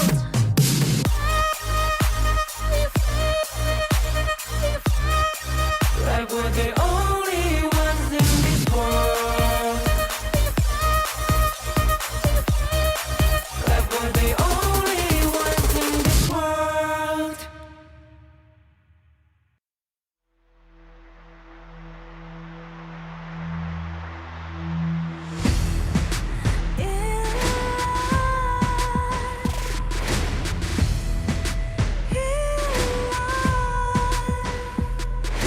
What's a life without its worth? Compromising with what hurts inside. When you let fear decide your fate, you don't choose which path to take in life. I'm finally letting go of everything that still holds me. I'm against the loss, but I won't give up, 'cause it's my time to shine. Standing in the spotlight, can't no one back me down. Destiny is calling high. I'm not afraid to fight for everything I love. Victory is on my side.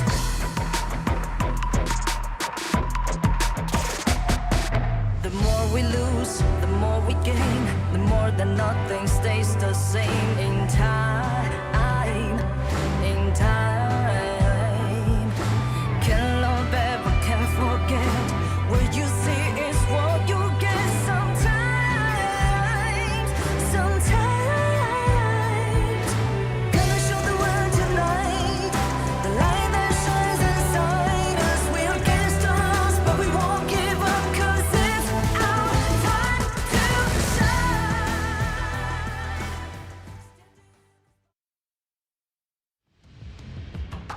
And we go back to the last series of the day. It's going to be Nongshim RedForce going up against Crazy Raccoons. Nongshim already beat Gen.G earlier today. My name is Holler, with me is Sagi. How are we feeling about this series? Wow, I still haven't really digested the last series. But if you were to ask me, seems like Nongshim has found back their groove coming into fall. We were talking about, okay, spring is like kings for Gen.G. No, sorry, kings for Nongshim. They were, okay, undefeated, chill with it, really just battling out through. But then coming into summer, they really seem to be kind of shaky here coming to the season. Yeah, and I mean, look, what's coming into a new season, a new version arrives on September 24th. Unleash your spirit, enter the game, and enjoy new heroes and a new game mode. So that's going to be an interesting one to kind of play throughout. But the last one, again, is going to be Ultimate Awakening. Super thrilling mobile combat. 15 Awakened Heroes, Ultimate Awakening of all skills. September 27th, that one will be coming out. That's going to be an interesting game mode. I don't think it's going to be interesting because when you talk about like playing normal HOK in Heroes Court, you're like, oh, I know the thing. But you go into Ultimate Awakening, it's like, whoa, what just blasted me away from my full health bar? Because that's not normal. And if you're not looking for something not normal, you can always check out Ultimate Awakening. That's just going to be coming in about next week.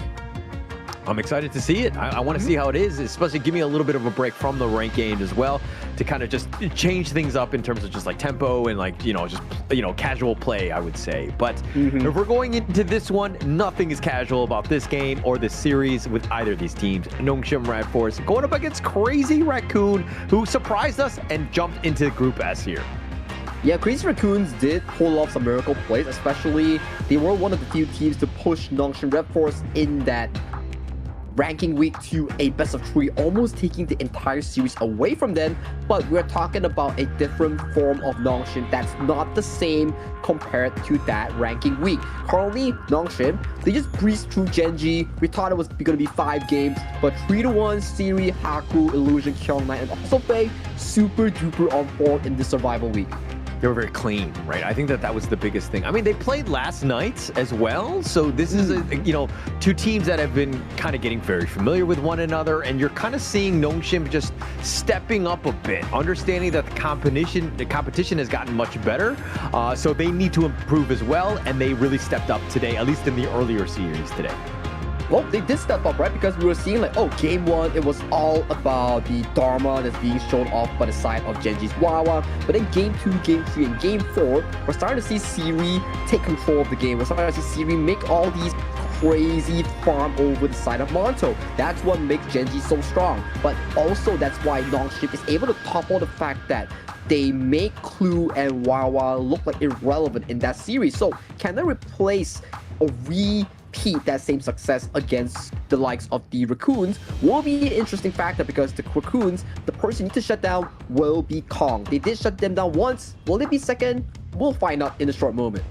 Yeah, and that was actually the biggest thing. They came in with a strategy, Nongshim against Gen.G, and they were trying to, limit what some of those, players were bringing. Wawa, Clue, and Monto had stepped up to certain degrees, but they kind of shut them all down, right? And they were very focused with specifically, in terms of like the laning, of just kind of limiting what they were bringing. This is a tougher battle in the sense that Crazy Raccoon, you have a guy that had 8 MVPs in the ranking week. The guy has been an all-star, basically shining because of him. Dare I say his name? His name is Kong. And King Kong is here, and he wants to take down Nongshim RedForce. Yeah, King Kong is definitely here, but will he get limited once again by the crazy boys in red? Or will the Crazy Raccoons really fumble the dumpster and then put that dumpster right on top of the greatest red here? So it will be interesting because the last time they faced was just yesterday in that first series.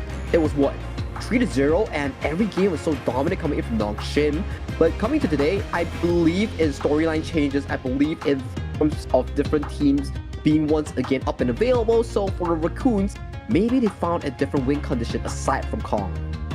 Yeah, I think that the rest of the team needs to step up. I mean, there's been a lot of pressure on Kong's shoulder to perform, but you become like a very one-dimensional team. Nongshim can kind of eye that, and they can definitely ensure that they kind of get onto that. But let's find out who the first team will be playing in this series now. So you should never give up. You gotta fight for it. Whoa, let's go. I know you want it. I see the fire in your eyes.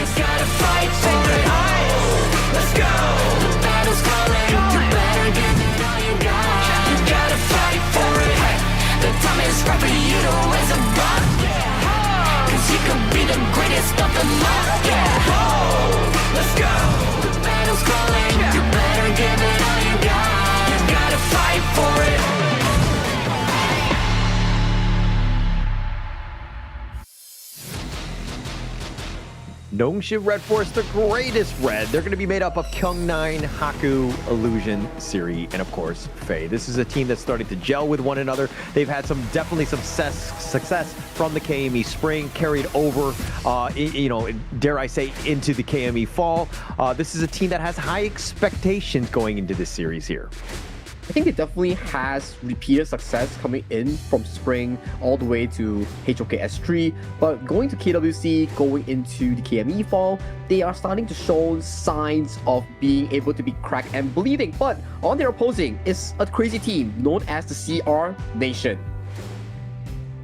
So you should never give up. You gotta fight for it. Whoa, let's go. I know you want it. I see the fire in your eyes. You gotta fight for it.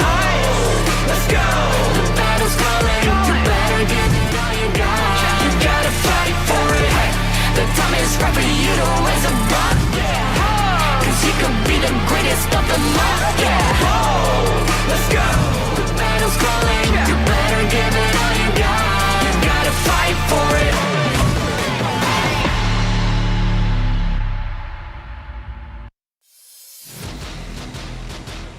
This is the Crazy Raccoons, the CR Nation, represented by Kai in the flash lane, Kong in that jungle role, Cliche in towards that mid lane, Nano Hana being their far lane, and Nia comprising of the roamer role here. So for this team, they have shown success by playing towards Kong tempo, and Kong so far, I think he has the most MVP of 8 so far in this tournament. Definitely. He's been the guy. But I mean, it's been largely set up by, dare I say, Nya, who has the 3rd highest assists per game. He averages about 7.2. That's across all teams in the ranking week. He really sets it up. And a lot of the team, when they're playing well together, it's Kai, Cliche, and Nanohana really stepping up and doing that damage. And Nya is, again, with those stuns, providing that control for Kong to just take him down. Yeah, that's the special thing about the side of Crazy Raccoons, right? All of teams want to repeat their success, but they always find tough ways to do so because Kong is such a niche player where he always have so many of these crazy picks here. But this is the head-to-head between Nongshim Haku and also Kong in towards the jungle here. You can see the biggest discrepancy between these two will be that damage department and the average gold per minute. Look at the kills, right? In this head-to-head, the jungle matchup is going to be key. Haku versus Kong in this one, 86 to 82. I mean, it's very neck and neck between them. I mean, going into this one, I think Haku was 2nd most in terms of all kills across. And then the most kills was actually by Kong in the ranking week. He did very well.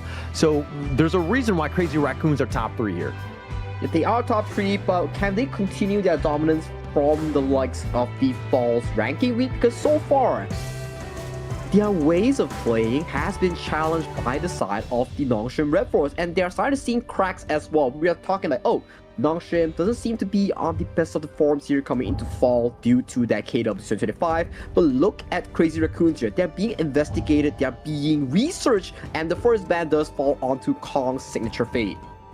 You said investigated, and I was like, wait, what are they doing? Like, oh, no, in the game, Yeah. okay, in the research. Okay, I thought there was some impropriety, but okay, we're in the game now. This is, of course, going to be game number 1, the 3rd match of the day. But going into the ban's going to be key. Nongshim are going to be on the blue side. They want to pick first, and they're going to go with Illusion's Mai. This is the benefit of being able to have a strong team that plays all these premier picks, right? You can always have Arlie being locked in for Siri, you can always have Maestro locked in for Illusion, you always have Dharma being locked in for Kyung9, right? That is what you need to formulate drafts in this tough environment, especially under the influence of global ban pick. And it looks like the Ogren Dharma in return. It's a little bit of a counter, just the sustain, the control, and dealing with this. And Nongshim, they're going to go with their tried and true. Whenever they see an Ogren, they usually will go to the Agudo.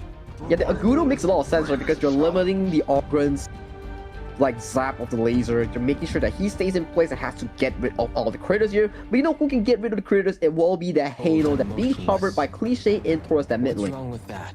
It's a good pickup potential here. I think that because the Ogren, you're going to have a long sustaining fight anyways, and then if you've got the Hano to kind of continue on with that, now it's going to be a little bit tougher. Nongshim, they don't, I mean, they have that burst from Mai, but if you just fate rewind it, it's not a big deal.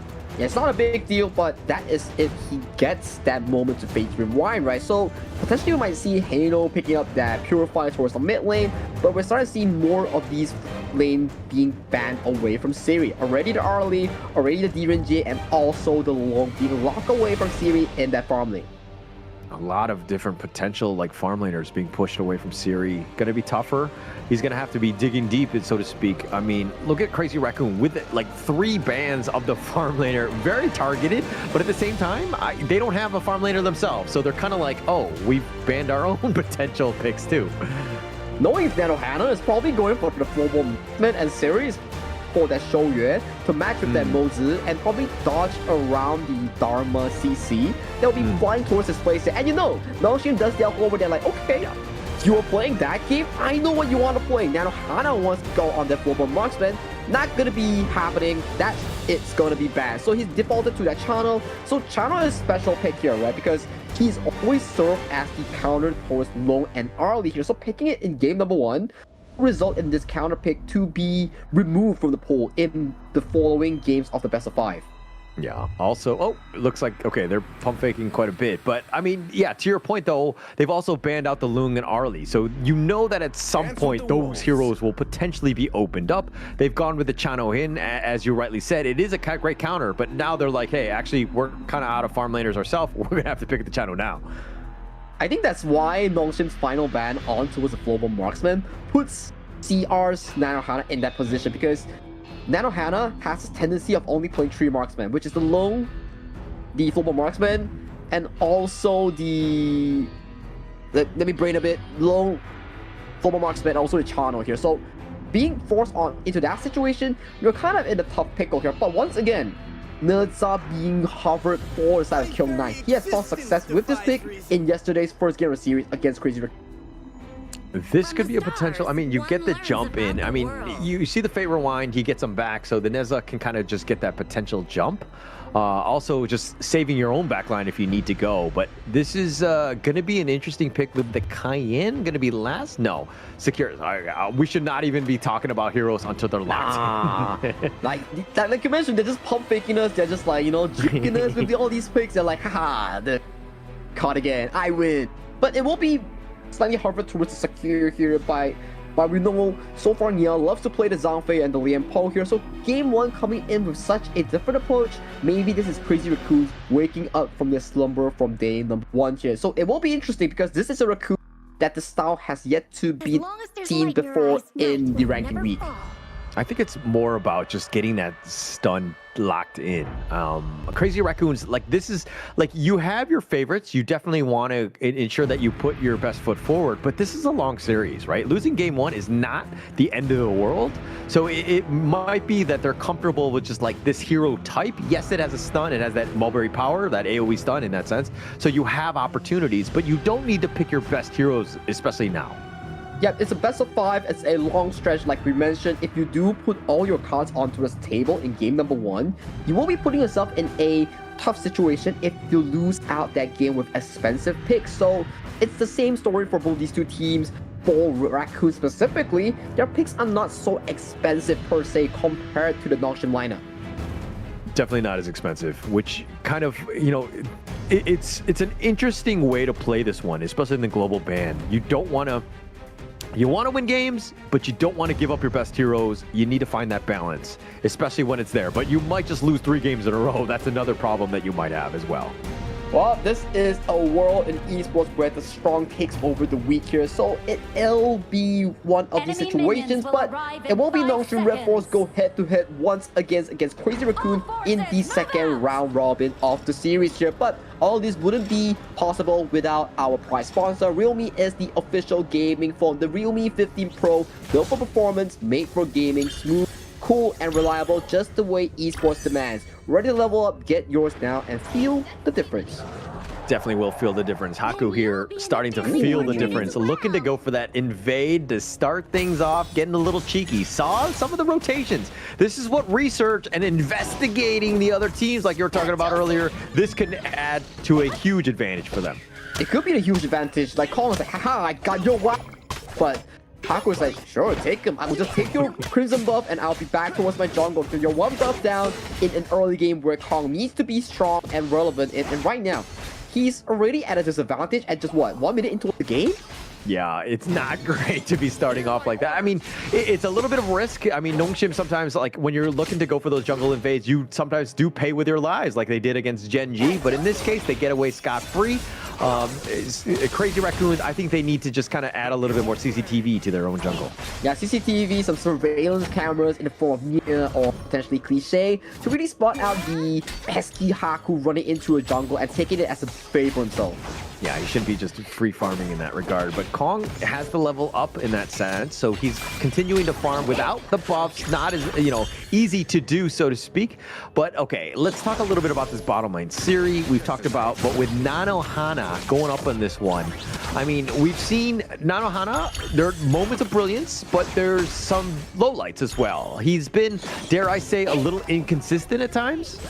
I think inconsistency falls on some of these KME farm lanes where they do not find resources as well compared to the likes of Siri. This happens with players like Monto, Nanohana, or even the likes of ASD from Scar. So this seems to be a repeated thing that they have to fix going on against stronger teams, even from the KMW, MKL, IKL, even PKL person. Okay. It's interesting that you say that, because you're just like, I mean, they're kind of similar in that sense, right? I think that even in the different leagues, you'll see definitely, you know, play styles and just the way that they kind of play, especially in the farm lane, right? There's only so much you can do in that regard. But it will be interesting seeing how Nanohana just like levels up. We've seen the rest of the team kind of level up. I want to see more out of Nanohana. Same, I want to see more out of Nanohana. I want to see him share the burden away from Kong's heavy shoulders here. Oh, the push back! Cliché! Oh, the favor wind. Oh, he gets on out of there. He goes 88 miles an hour, just fast enough. That was so close. Almost getting a speeding ticket was Cliché, and he were ready to pay the price here, but Kai almost getting the punch. But that's the what you want! Oh, he gets the nice little mulberry power. The Conductor of Souls and Haku gets seer stated. He's going to be executed, and Kong, King Kong, remember the name because he's going to get a double. He gets a double, but then he falls short towards Kill 9 as well. Finding that return kill, but that beautiful engage coming in from Nia. The two-man flash mulberry power was the deciding play to steal Haku and Kill 9 towards that grave. Yeah, and I mean, he got the 2 kills, but this bottom T1 is under siege, and they're going to take a lot of damage as they teleport. Wow.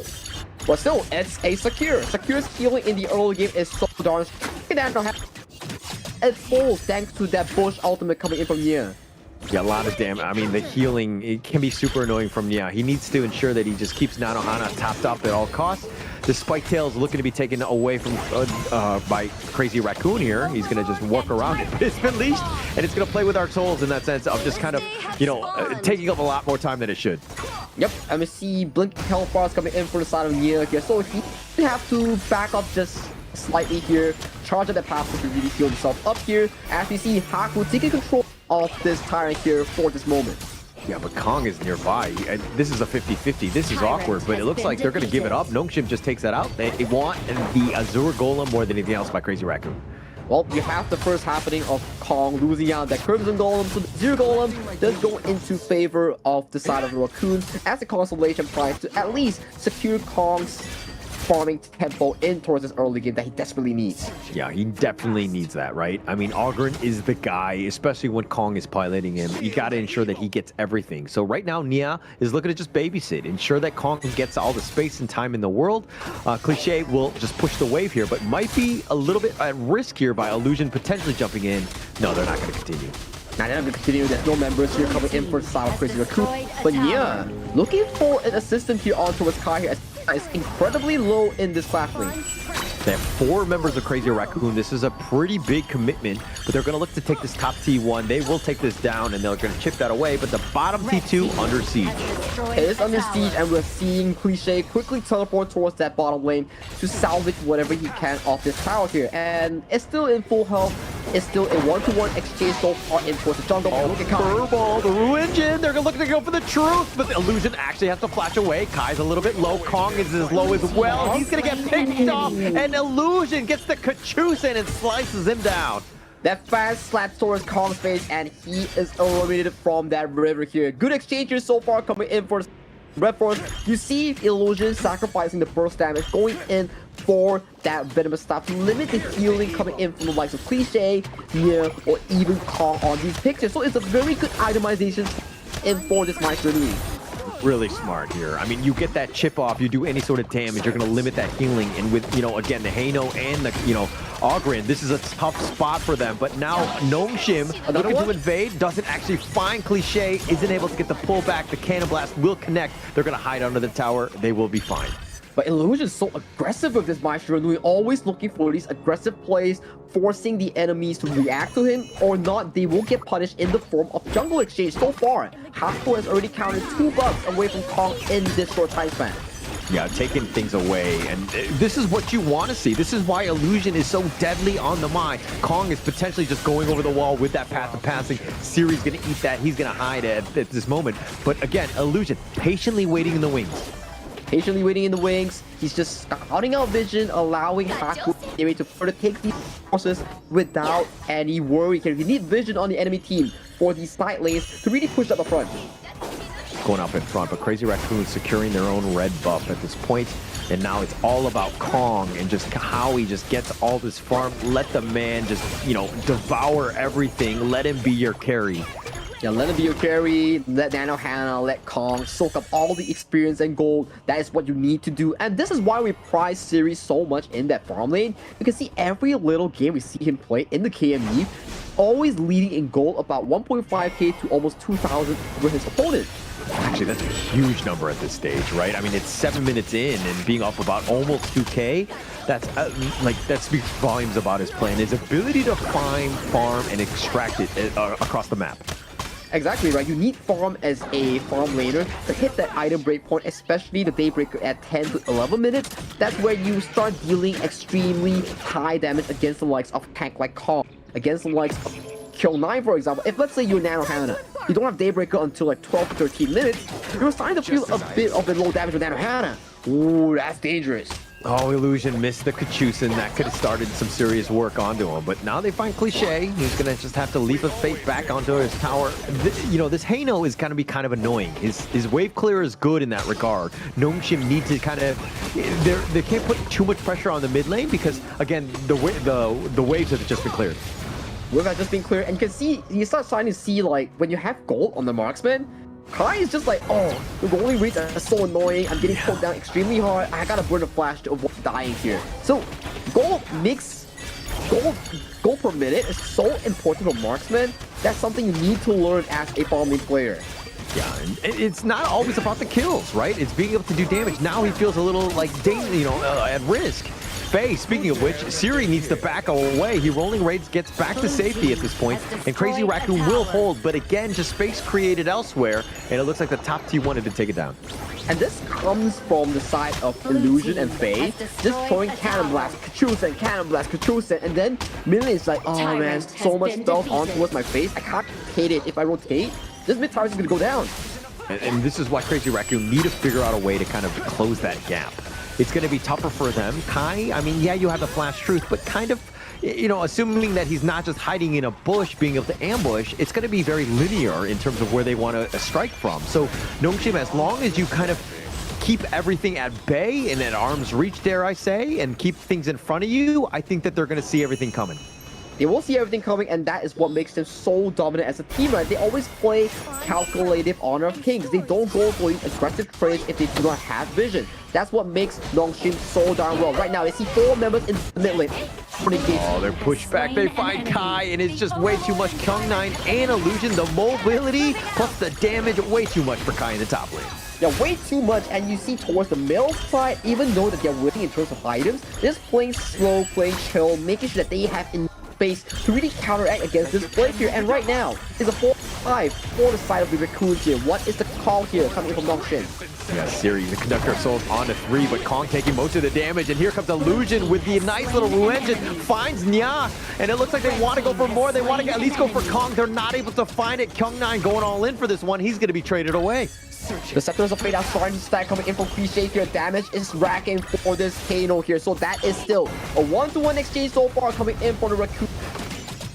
So good news for the Raccoons. At the very least, they can trade for the Shadow Vanguard. It's not just a 1-for-0. Yeah, the Shadow Tyrants are going to be taken away. Nongshim has just been in prime position for that. They will take that for themselves, and they'll continue on. Gets the Ruined and tries to go for Cliche in that mid lane, but with the Shadow Vanguard, that's going to stop that potential push. But this is the beauty of the Hano pick, right? If you want to siege against a Hano, against that mid tower, you best believe it's a difficult task. You have to Fate Rewind, it heals the turret, it heals yourself. As long as it doesn't die, the mid tower will probably never go down until the moment where he really, truly falls in these team fights. Yeah, and I mean, unless Nongshim are able to burst him down, find a way to kind of stop him before he gets off that Fate Rewinds, but it's easier said than done. And these scepters, they add up. Yes, you have that wild growth. Yes, you have a lot of potential push, but if he's got those scepters, it just makes short work of all of them. Yeah, short work of all of them, making sure that they really stacking scepters of Fate here. Siri and Fate here, looking for Kai. No flash onto Kai.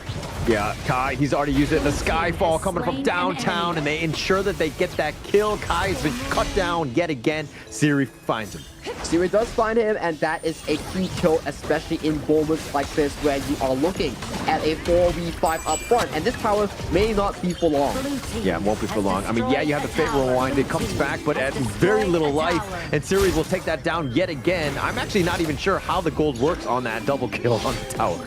I think you don't get double gold, right? I don't you think just get so a single gold, and then it just funnels over your team, and then you take it down a second time.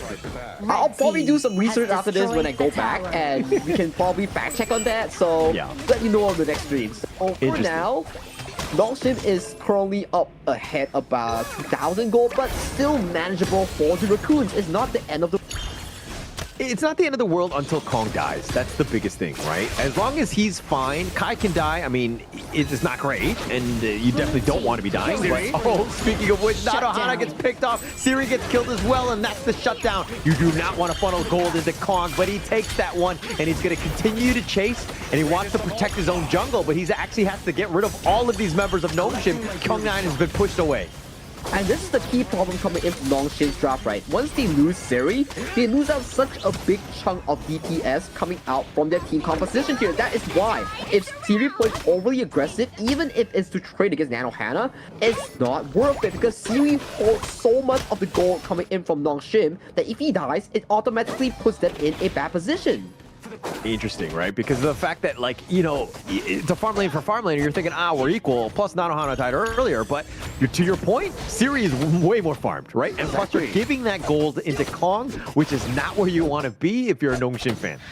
Yeah, if you're a Nongshim fan, you gotta be worried because this game, even though Nongshim was in control, it's still a 2,000 even here. One good truth mantra coming in from Kai, that could just change the game almost immediately.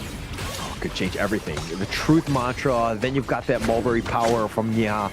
Like the wombo combo potential is definitely there, but they haven't been able to kind of find Nongshim in that like death ball where they're able to kind of get that wombo combo off. Yeah, the wombo combo really will set the tone of the game here so far. But Kyung9, he's this secret farmer in for the side of Nongshim RedForce that is secretly farming for success. He's currently having a purifier and probably has a secret as well, but Cliche might be called out. Oh, the Fate Rewind, and they don't have enough damage. Nongshim, though, just barely pushing him away. But that is a key ult that's being used now. And now with this Shadow Tyrant that has just spawned, Crazy Raccoons might have a tougher time in securing this. That won't be the case here, especially not having a Phase Rewind means that this Hano isn't able to play aggressively, and Nadohana just only finished his Daybreaker at 14 minutes. This will be tough coming in for Side Raccoon. Faye has to just flash just to get out of the tether of Kong, but they find Kai on the top side, and now Crazy Raccoons, yes, they've grouped up in 4, but with Kai down, that was a huge one with Truth, and Kyung9 just barely limping away. He limps away, but he can join the fight with his Skyfall once it's off cooldown here. So it's still in favor of Nongshim. If you lose Kai's flash and also the Dharma, who is going to catch Siri on this Lady Sun because she is so mobile in these team fights? It's not going to be easy. And again, it's to my point earlier, just being very linear. And Conductor of Souls, Kong, just decides to fight. He wants to go for this one. And now Hanana, Hana, and Nya, both of them are killed. Kong is still alive, but he's going to be picked off as well. And Cliché is the only man standing. Faye, Cannon Blast to the face. They've taken the Shadow Tyrant, and Nongshim don't lose any time, and they go directly to the mid T2.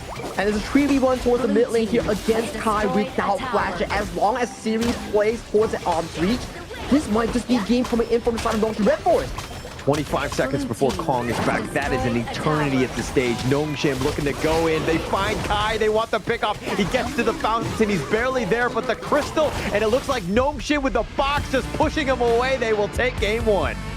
Good game coming in from Nongshim in this game number 1 as they extend their good form coming in from that first series against Gen.G Esports. So far, they're 1 up against Crazy Raccoons in this series. A lot of momentum that's carried over. You're seeing that, just how Nongshim are just hitting their stride. They're able to kind of take the fight to Crazy Raccoon, who again, I mean, Kong was the guy, but when Kai had been picked off and you had that numbers advantage and they continued, they were like, hey, we need to take the Shadow Tyrant regardless of the numbers. 4 versus 5, not a winning condition. Not a winning condition, especially going in 4v5 with gold, not having the primary engaged assassin, which is the Dharma. You kind of wonder who will be able to limit Siri in those exchanges, and there you have it. You don't have an answer towards Siri.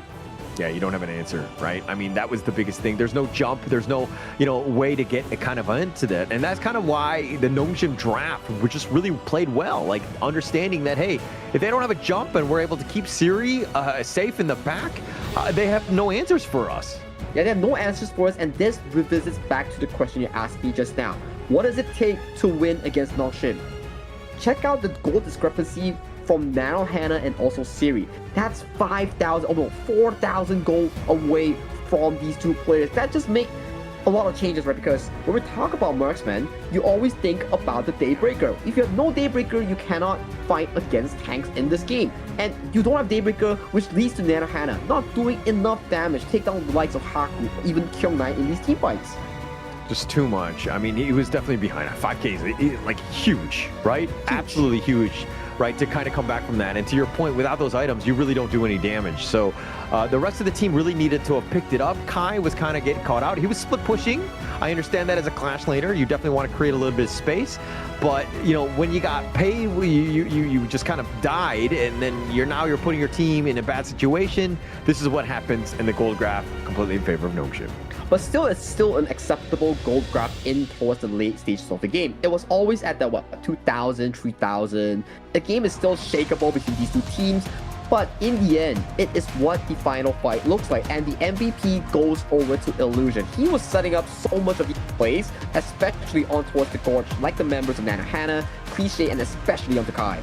Yeah, and Illusion just kind of with that early game, like spike, the presence, the pressure in the different lanes, just always kind of sticking around, right? Making things uncomfortable, and why Illusion is very scary on a Mai, and you'll see a lot of that in the highlights here. But the highlights are exceptionally well coming in from Nia, finding these early catches here, setting up the tempo for Kyung in this early game here. Kong does die here, but the kills and the damage has been made. That's what made Nia such a good player. And coming into this fight here, this was the game-deciding fight where Kai is already down, which led Illusion finding these key plays here, even though that you are looking at trades left and right. But fighting a 4v5 is not what you want here, and this is what I'm talking about, right? So Siri falls, Nano Hannah falls, but 4,000 gold into the drain here. Not what you want, right? Definitely don't want that. But taking a fight without Kai, which is like all of the control, that flash truth is just so good, right? You can win team games around it. This is a moment where you're like, hey, we should not have fought.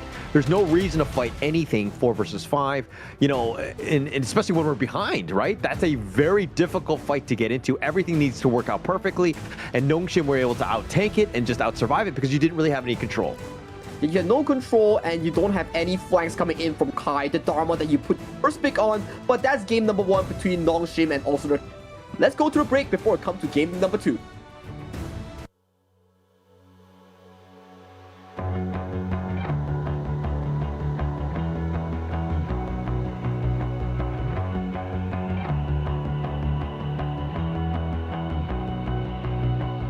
You've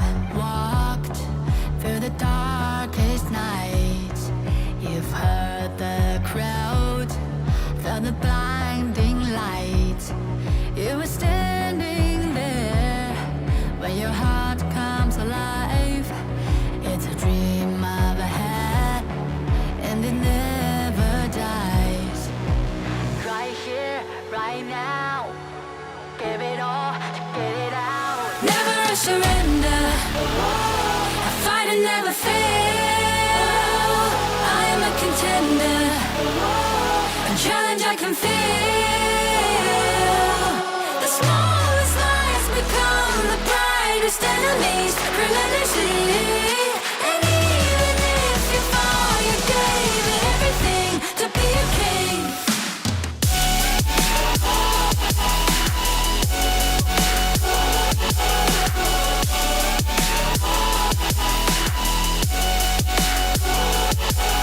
The smallest lies become the brightest enemies relentlessly.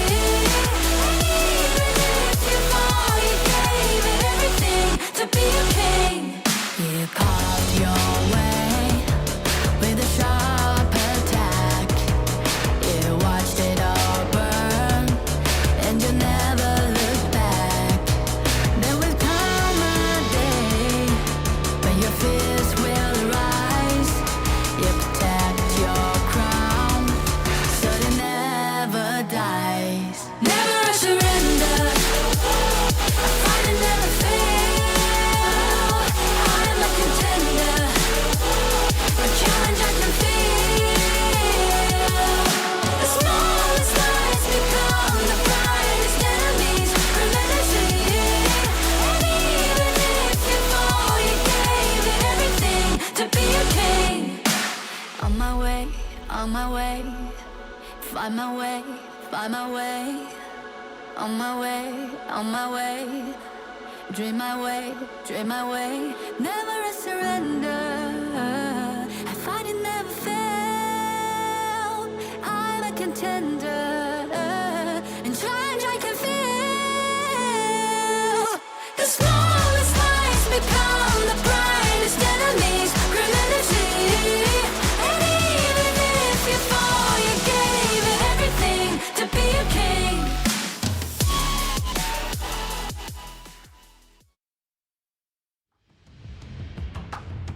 Nongshim RedForce, that was a clinical game against Crazy Raccoons. Being able to close out the game made it tough for them to get anything going. And plus, there were some questionable calls by Crazy Raccoon. Saki, your thoughts on that one?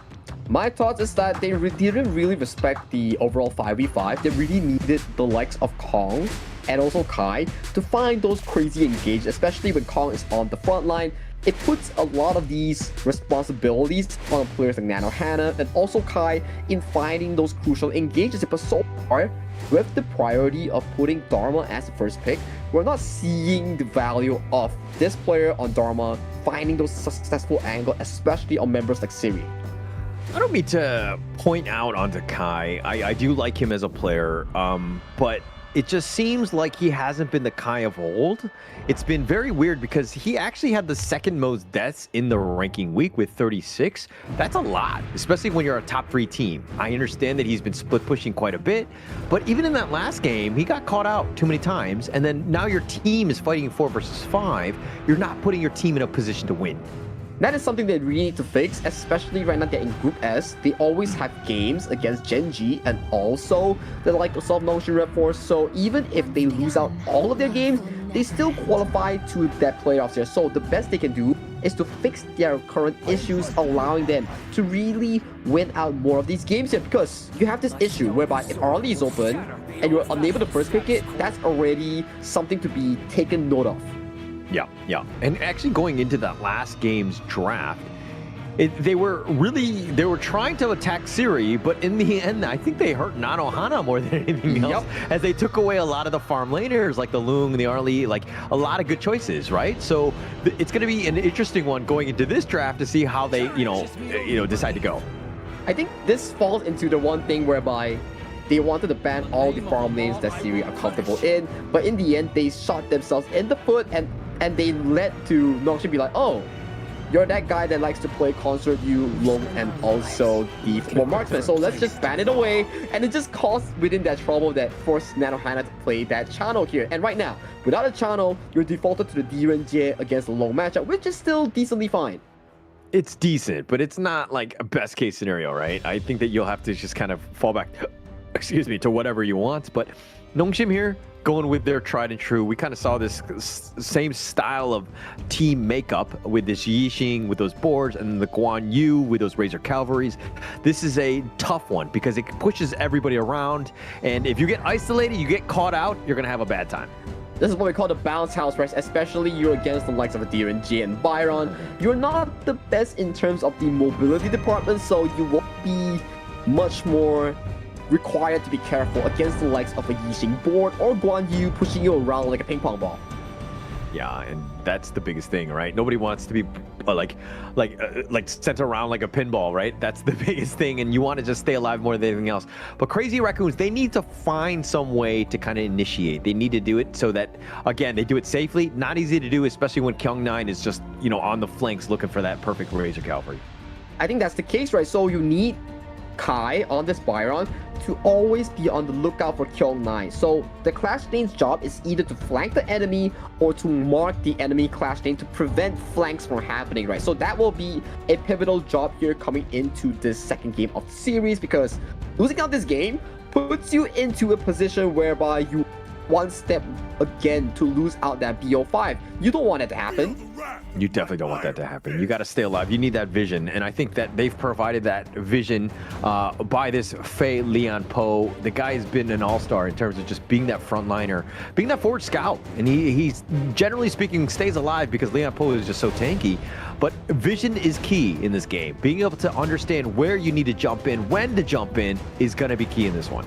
Like how we always mention, vision, intel is wintel, and wintel leads you towards the game-winning gameplay. But oh my goodness, are we seeing a Bai Chi towards the jungle here? Because this technology is originally introduced in the KPL region, where you have the Yuhuan, Sun Bin, and the Bai Chi, whereby you form this indomitable, indestructible frontline tank coming in as Bai Chi and also the Byron here. Very interesting draft coming in.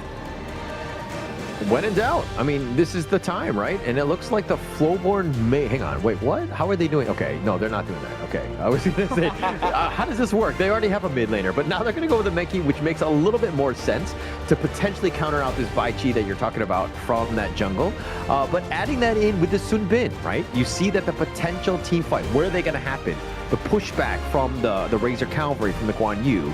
Now you have the time lapse on top of that. That can make for some a serious counter initiation by Crazy Raccoon here.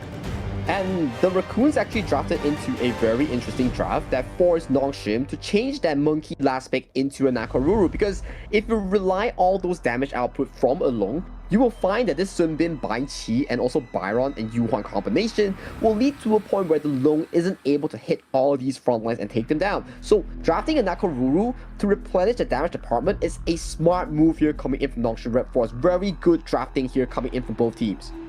I like it. I like it. I mean, there are definitely counters to it. I think it's going to be interesting to see how this Kong Bai Chi really plays out. If he gets the nice little, you know, the pullback, the death sight, and you know, just putting them in a bad spot where they're able to kind of burst down the Haku Nakoruru, you have some options here. You have some options here, so we have to see how they formulate this draft, right? Because Bai Chi, although he's a tank jungler, he only starts to get going with the Sun Bin and Yuhuan combination in towards the mid game at about 8 minutes when they start to ramp up these items. Give them the lead, you will find an indestructible monster of a tank in that front line. I'm not looking forward to that. I think it's going to be very scary, nightmare-inducing, but I think that we need to see the rise of Kong in this series. Game 2, this is going to be key. Being down 0-2 in a world of hurt for Crazy Raccoons. They do not want to be there. Dare I say, this is a must-win for them.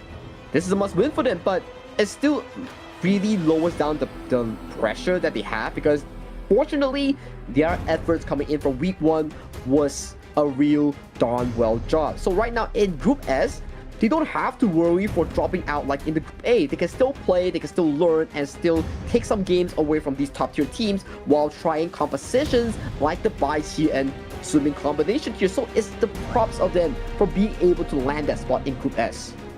I think that there's definitely two agendas going into this one. I think it makes a lot of sense for what you were saying with Crazy Raccoon, and just testing things out. You do have a little bit of time. You're not knocked out of this thing, right? So you might be playing the 4th place team or whatever, but at least you're still here. But at the same time, Nongshim on the other end, they kind of want to close things out. I think they don't want to give out too much data of what sort of heroes they like. There's already a plethora of that data out there already from like Season 3 on, but I think especially now with the new meta, they want to ensure that they want to hide things as much as possible. Yeah, hiding things as much as possible will be something that Nongshim wants to do, but especially, you're Nongshim, you are a fundamentally strong team. Just like that Clash Lane exchange that Kai almost got slammed away here. Not something you see on a normal basis here, but coming in from Nongshim, you are the KME champs. You want to make sure that you continue that legacy. Yeah, definitely want to complete that legacy, right? And Kyung9 there with his own legacy in that top lane against Kai, against the Byron? Like, what? Like, that's a lane matchup in favor of him in that regard. But I guess he got caught out a couple too many times, too many heroic charges. And he actually had to go back. So he's going to be back in, but he's definitely behind, as you know, it's showing in the levels.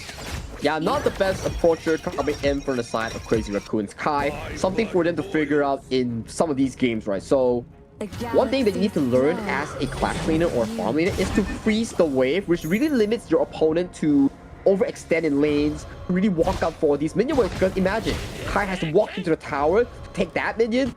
That's kind of crazily overextending that allows players like Haku to really punish the enemy team.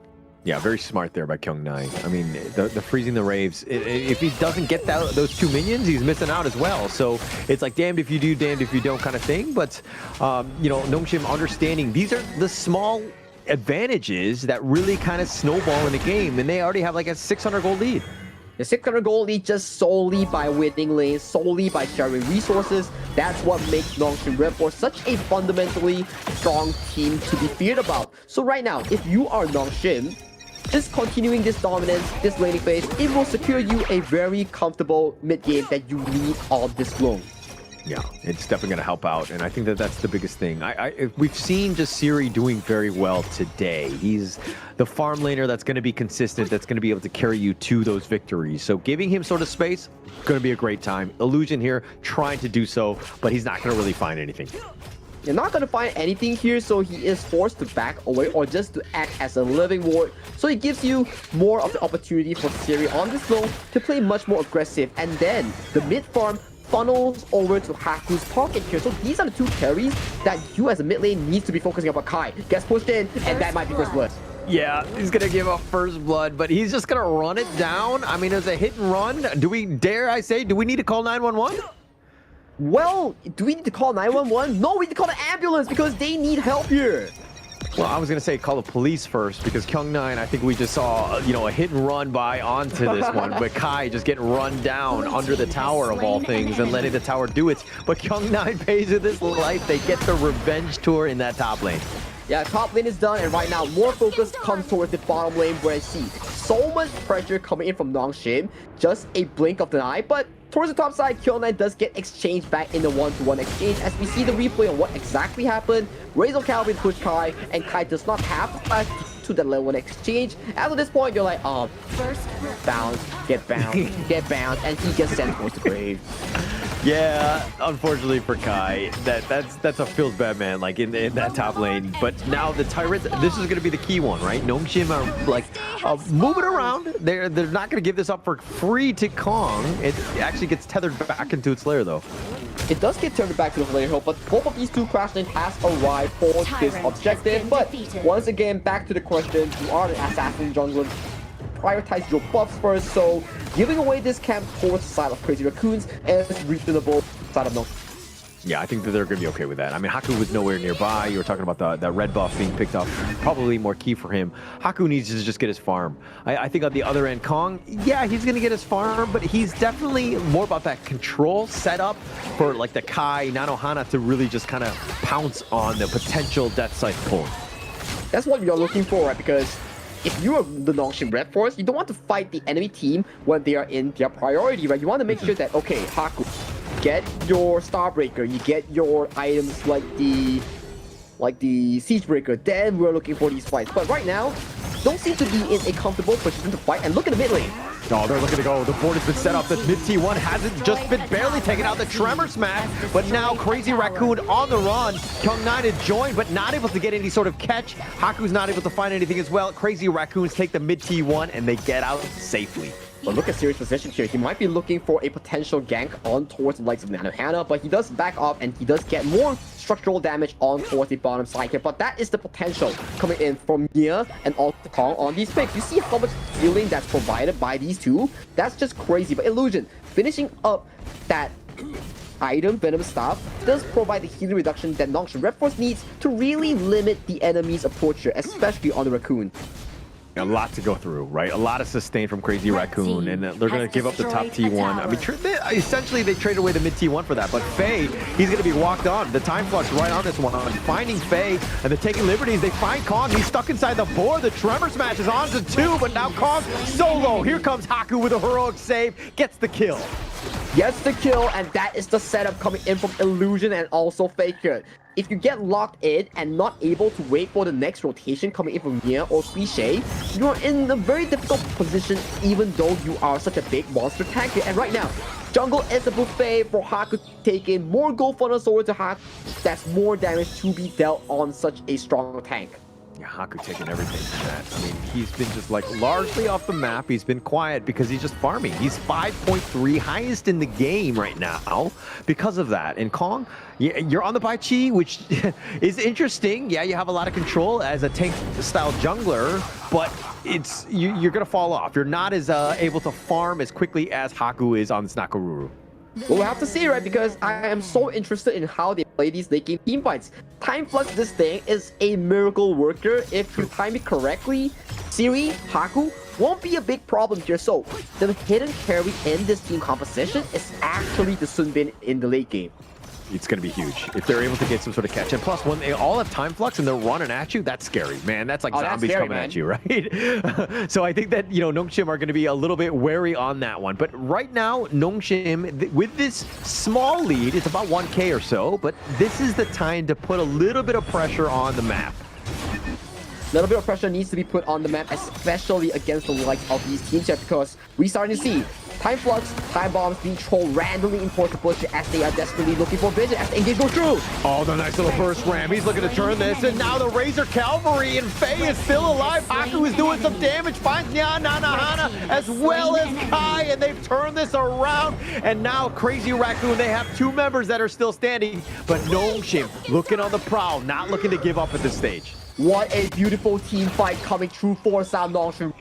Set up, the gameplay, Faye just playing is so darn well to a perfection, allowing Illusion, allowing Kyung9 to make that follow up with ease. Nanohana was to fall and he gets annihilated through that exchange. And Faye, it looked like he was bait, right? And he was all the way up in front. Crazy Raccoon was like, all right, we got 5 members. We should be able to take him down. And he was just literally there just to waste their time, get the nice little Tremor Smash, and that board was flawless. And Nongshim on the cleanup with Haku just doing some serious damage. That was a great team fight for Nongshim. That was insane team fighting coming in from Nongshim. They played it to a perfection. They knew the task here. And Haku here, this is the first thing you need to do as a pro player. When nobody's on the map, don't reveal your position. Wait for them to reveal. Only you go for that secondary clear. Yeah, and plus he saw them, right? When they were going for that minion wave, so he knew that there were about 3 members there. Faye, though, is going to probably face check this one. I don't think he survives it. The burst ram, at least for now, and now Haku, he's looking for the heroic approach, but not able to get anything else.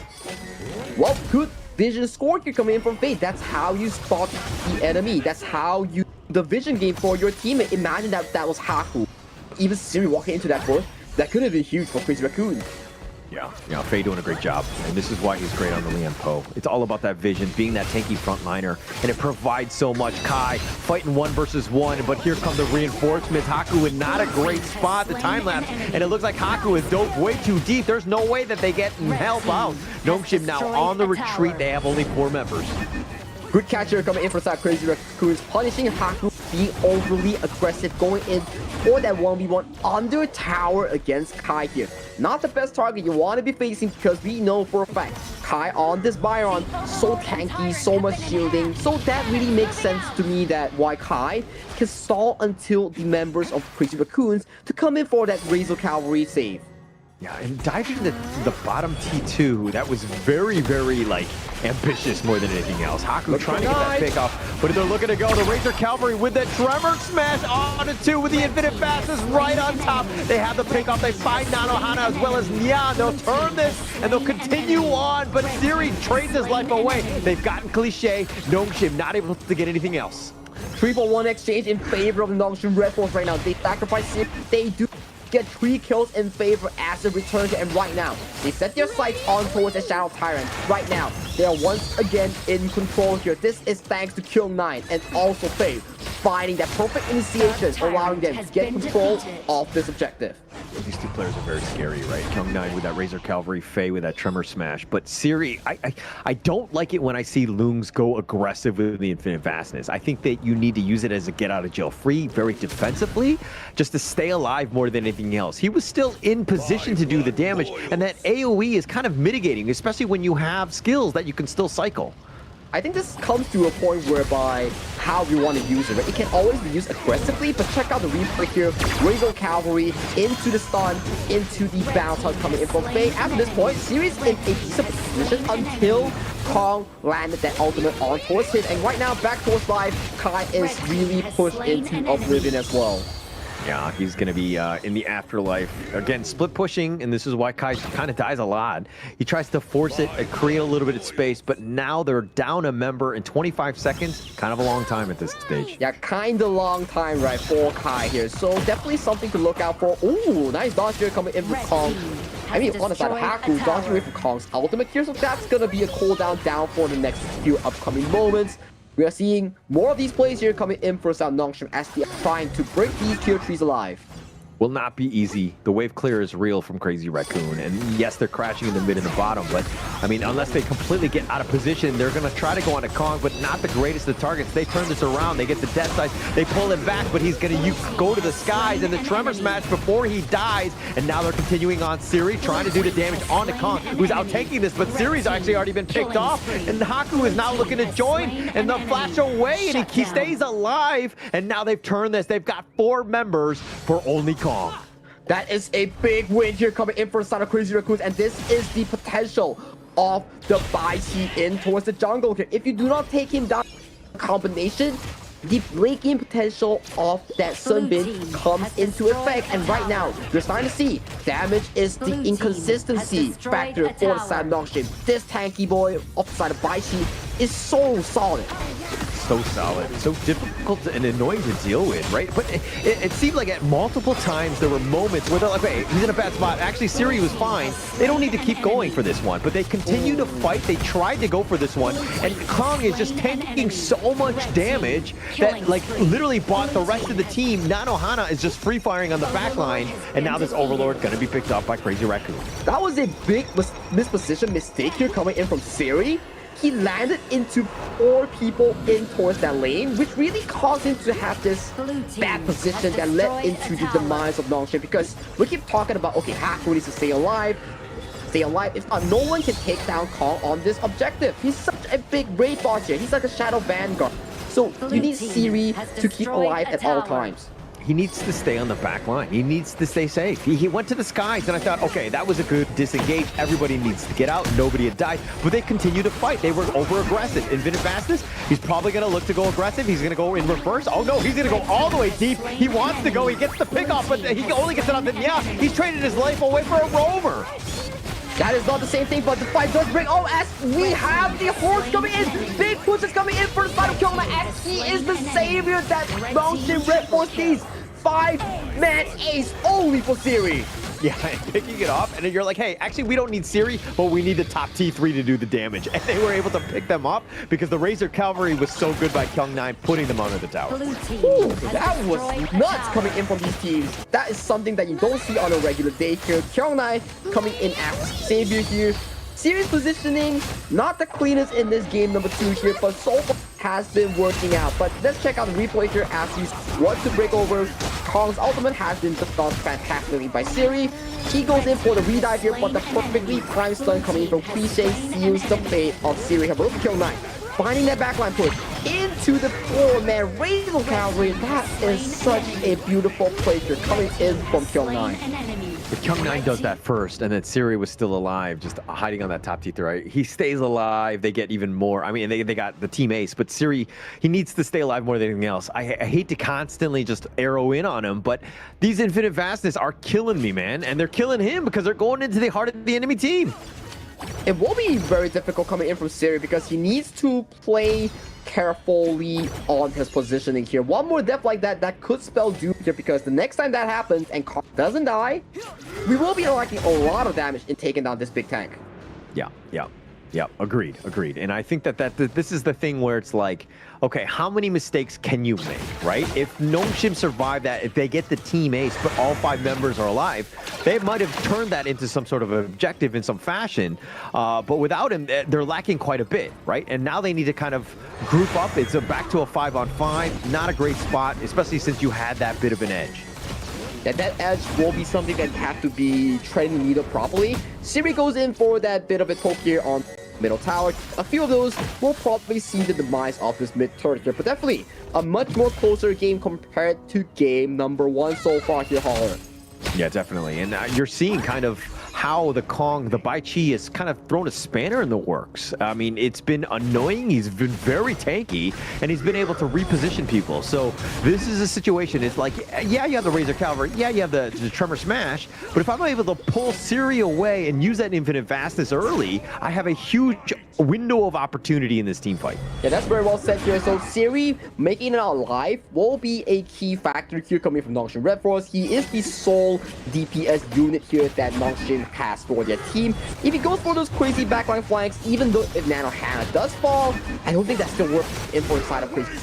Oh, they're looking to go. Yeah. Nice little burst ram. And here comes the Razor Cavalry on the back. They've got the board. They've got him locked in. And now Siri looking to stay alive. He's going to go aggressive as he always does. But they've already got Nanohana. That's a lot of the damage. Siri, though, is at about half-life. Haku is going to be going down. Sage's Sanctuary. The heroic charge right on top. And Haku is not scared. He's continuing to fight. Gets the pick off, but he trades his life away. They have the Flaming Palm. And now Kong on the run. Cliche is alive as well. He's being chased by Faye.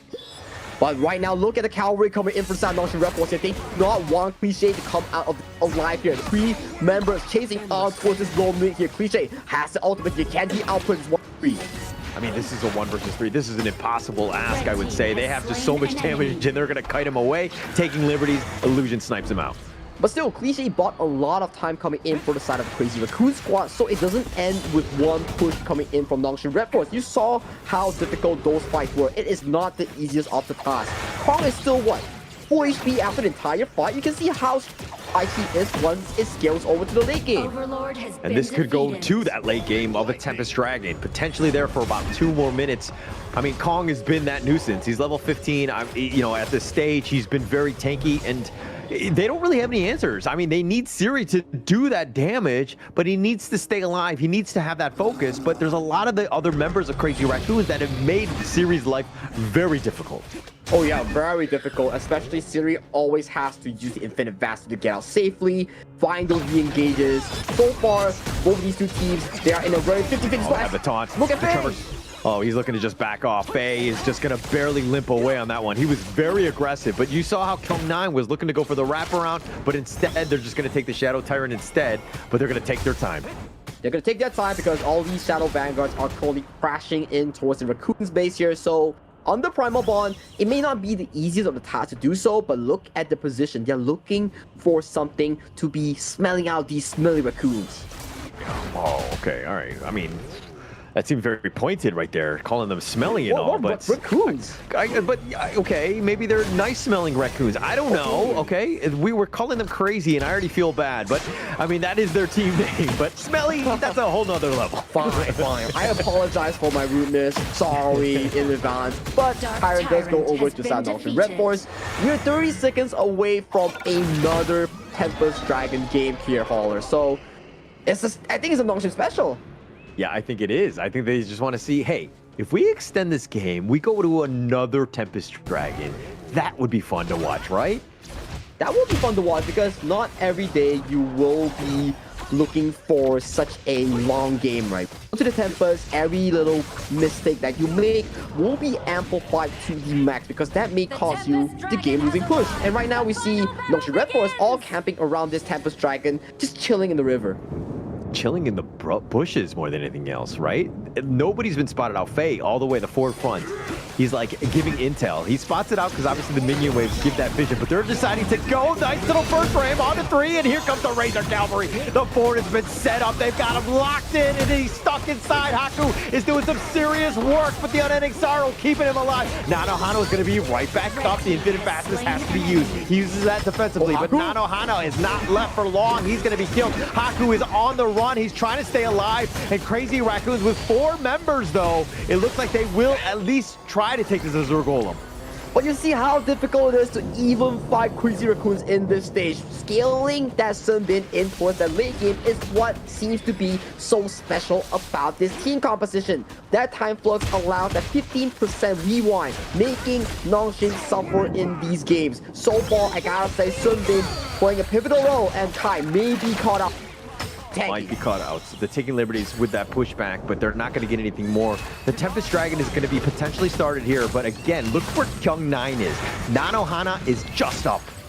Nanohana is just up. It will be a long walk of shame to reach towards Tempest Dragon. It is a 4-4.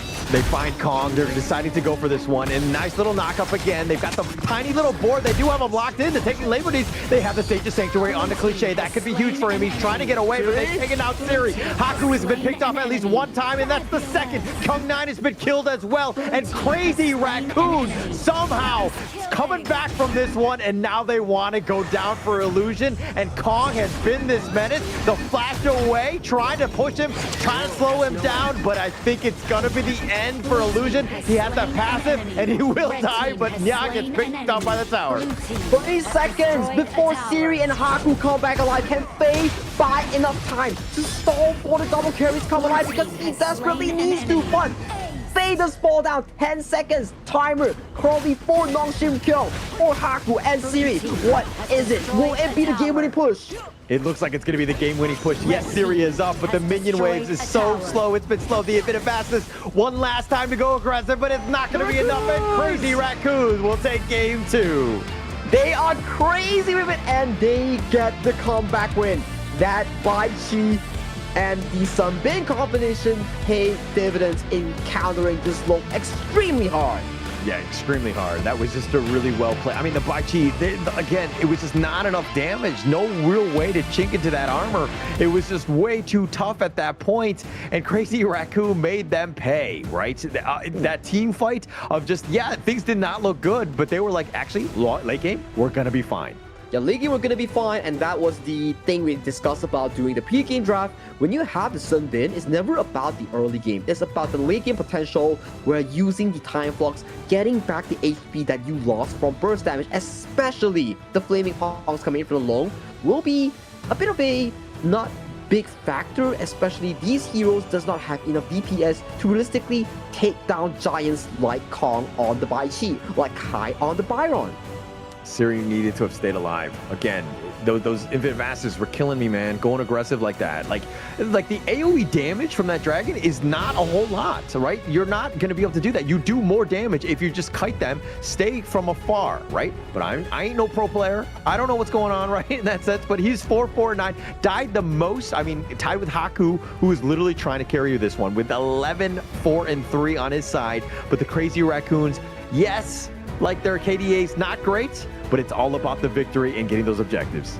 It is about the victory, and the perseverance that they saw in that game was really crucial in the game-winning push against Nongshim RedForce, because you see in that damage tank department how much Kong and Kai really put in focus. 200,000 damage tank and also 163,000 damage tank from Kong and Kai.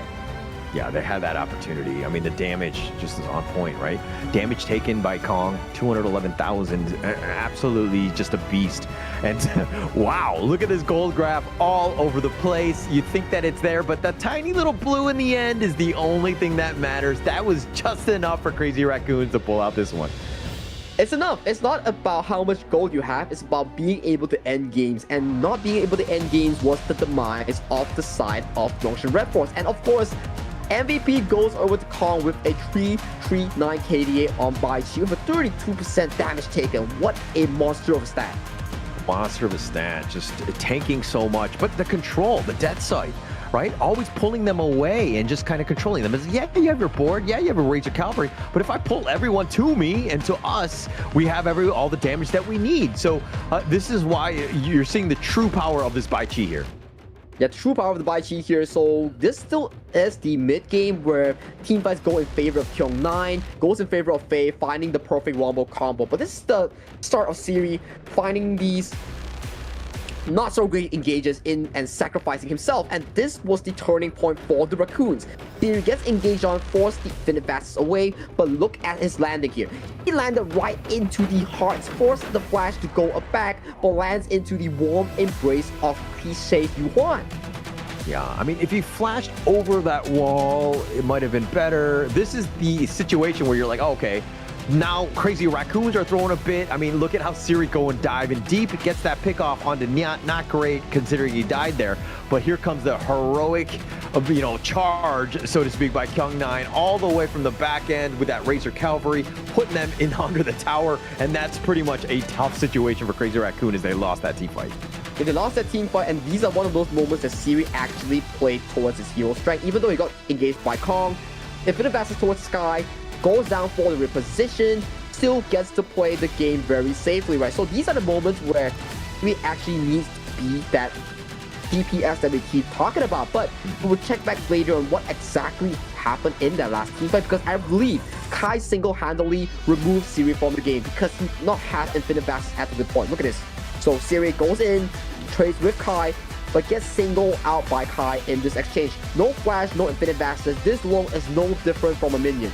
Yeah, nothing, right? I mean, Kai was just able to just clean him up, and I mean, with that amazing skin and just taking him down, like no real chance on that one, and that's why pretty much Siri struggled in this one. Let me be very honest, and allowed Crazy Raccoon to kind of bounce back into this one. It is a team game. Obviously, everyone else could have kind of had a better shot, but we're gonna have to see exactly how they bounce back. But it's gonna be a little bit of a break right now.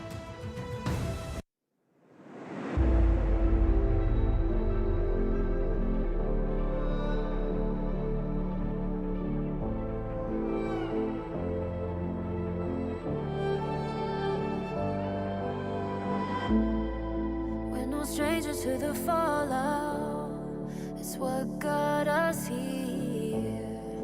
Ever changing, some chameleon, blood, sweat, and tears. We'll never make it if we fall to everything that brings us down. With a comeback is now. Blood, sweat, and tears.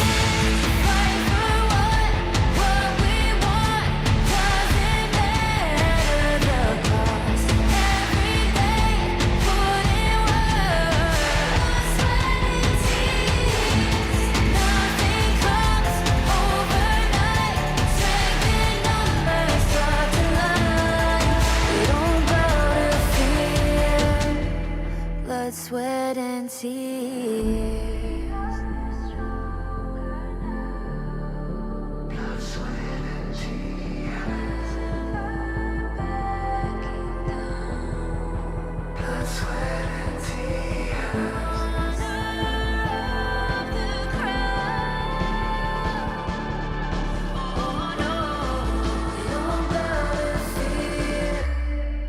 Blood, sweat, and tears. Fight for what we want. Doesn't matter the cost. Every day, put in work. Nothing comes overnight. Strength in numbers start to lie. We don't bow to fear. Blood, sweat, and tears.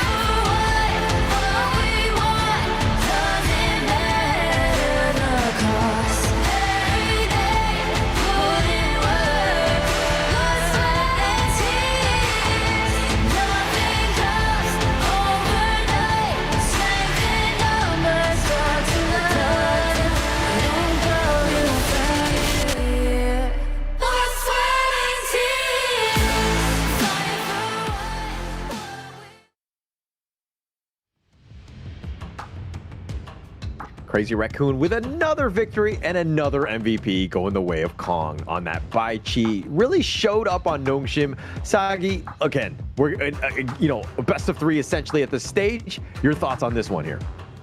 The late game Sunbin so far has been showing dividends with all these picks coming in from KME. We've seen Clue bring it out, we've seen Nongshim copying the success, and right now we're seeing Crazy Raccoons bring out something that they are familiar with in this series here. So it's really down to team compositions and draft against these. Even if we've seen Nongshim RedForce control that early to mid game, but if you don't find those key winning team fights, it will be really hard to end games for both teams. Yeah, it's about, I mean, like we kind of, I don't want to beat a dead horse at this point, but with that, the Siri play there. But I think that, had he played a little bit cleaner, stayed alive, they might have been able to close that one out. But they just gave too many opportunities. It was all him to just do that damage, not able to do it. But if anything, maybe they need a better draft, right? I think the Bai Chi completely caught him off guard. They did not have enough damage to deal with him. But still, it is still a global ban pick. Yes, Raccoons got a game against Nongshim RedForce, but it still boils down to the same question here. Do they have enough of these drafts to really formulate a game around Nongshim RedForce weaknesses? Because that was one game, sure, but this is the best of 5, not a best of 3 that the Raccoons are so dominant in. So what is the take in Raccoons? Is it to whip out more crazy picks, whip out more of these random or like unorthodox team compositions? What is it that you are cooking right now? Because you are 1-1 in this series here. You can potentially bring down Nongshim. I think that, like, even that last draft, if you're looking at it, I mean, the only thing that really stuck out was the Bai Chi, which is kind of different, right? I do think that it was more standard, but that was kind of like a trump card. It, again, caught everyone off guard. It was like a last pick, like, haha, trap card, right? And then Nongshim really didn't have enough answers, especially with that draft. I don't think it was like a gimmicky game, right? They still played standard, they played defensive, they understood what they needed to do. They understood the assignment, so to speak. Yeah, they did understand the assignment, and so far we're looking at a long slate game. Not to be the best against these mega tanks, especially you have 2 of them paired up with a time flux coming in from the Sunbin. So you will realize that, not the best, not the easiest of the tasks here, but what do we have here? Fate being locked in for Kong here. His signature is up and alive. Okay, so I just want to be like, hey, okay, Crazy Raccoon wins this game, right? Because Kong on the fade, like, he's so good on the fade. Are you kidding me? Like, this guy has been so stylish. He's been able to just kind of outfarm. Haku is definitely a monster in his own right here, but it looks like they're going to go with the Byron, Zhang Fei, Arlie, very stock standard meta for sure, but this is more traditional. Is this enough to kind of deal with that fade potentially? Potentially, because usually when we see Kong on the fade, it's usually paired up with the Dharma on towards the hands of the Kai to really limit this Arlie that's being showcased by Nongshim so far, especially on towards Siri here. But that's the thing. Fade is it will do well against the Arlie, but will Siri put on a different performance that we've seen so far compared to game number 2? Actually, I think Kai played the Dharma game 1, so it's going to be a little bit harder to deal with the Arlie in terms of that clash lane. But, I mean, there are definitely other choices available. I mean, you have the Lian Po, which I think that is going to be piloted by Nia, so I think that they'll be fine in that regard. But, Siri right now needs to stay alive on that Arlie. It's going to be a duel pretty much with that Lung Nanohana. We will have to see, right? Because Long or Nanohana is one of his signature picks that he always falls back onto. So we have to see how he really performs. But I'm loving the ban coming in from both of these 2 teams. Nongshim banning away the Fatih and also the Liu Bang. Both these 2 picks will put a bit more pressure against the Arlie in towards the backline. For the Raccoons, they ban away the long counters, the Musashi, the Ganemo. All these long range or projectile based spells will be removed from the pick and bans. Interesting. And plus, like, banning out the Musashi, a lot of respect to Haku, right? Going into this one. But it looks like they're going to go with the Pei. So the Pei Byron one, in the end, they're going to go high tempo to start this game. High tempo to start the game. Pei does lurk into that 4th pick of the series here so far. Right towards the right side here. It seems to me that Nongshim is trying to draft their best team composition in this game number 3, because this is something that they are so good with. Yeah, this is definitely something that they're good with, right? And I mean, you need to go with game 3. If you're down 1-2, That's a bad spot, right? You do not want to be there. You're going to be truly tested with the backs on the wall. So you want to be kind of taking that pressure and putting it on the other team. And starting with a Pei Byron, this could be very good for them, especially early. Oh, this could be very good for them, but we're starting to see more of these comfort from the side of Raccoons. Both Raccoons and Nongshim are drafting comfort, something that they perform so well on. For Raccoons on towards the left side, this is the exact same combination that they actually found success with against the likes of Nongshim RedForce, against the likes of Gen.G, Nongshim as well. All these picks are their stock standard, their go-to picks. So I'm really, really curious who comes out on top with their comfort. Yeah, actually, all of these heroes from Nongshim side, top 3 heroes for them, right? This is they're going guns blazing. They want this one. Oh, but they're not going to take the Nua. They're going to go the Yuan, add a little bit of sustain. Still very strong by illusion if they want to go with this one. Well, it's very strong by illusion here. Still, some of these prior picks do go into the favor of Nongshim RedForce, but as we mentioned here, as long as the Raccoon get their comfort, they don't care what you play. As long as they're playing comfortably in their own environment, the Raccoons want to thrive in this game here. But for Nongshim, after that second game loss, you kind of feel like they're a bit salty in for this one. Yeah, for sure. For sure. I mean, who wouldn't be salty, right? Going into this game. Definitely want to set the tone here, but it looks like both of these teams are loaded for bear. They want to go. I mean, both of these, again, all of them are like signature heroes that they like to play. They're very comfortable on all of them. Going in, I don't really see a huge edge to either team. I like Kong's fade, but he needs some space, and it's going to be tough to find with Haku prowling in your jungle with that Pei. It will be a very interesting matchup from these two teams here. We are starting to surface the thing where, compared to day number 1, whereby the Raccoons didn't really have a good series against Nongshim. It was just Nongshim running them over. Coming to day number 2, however, they're starting to show signs of vitality, and then they're starting to show more aggressive plays and more decisive team fights in the late game here. So can they repeat the same success of the story they had in game number 2? It will be their task to repeat it, to find that consistency that they lack so much in Hero's Gorge. Yeah, going with that same thought process. I mean, they've played 5 games, these guys, from yesterday and today going into this one.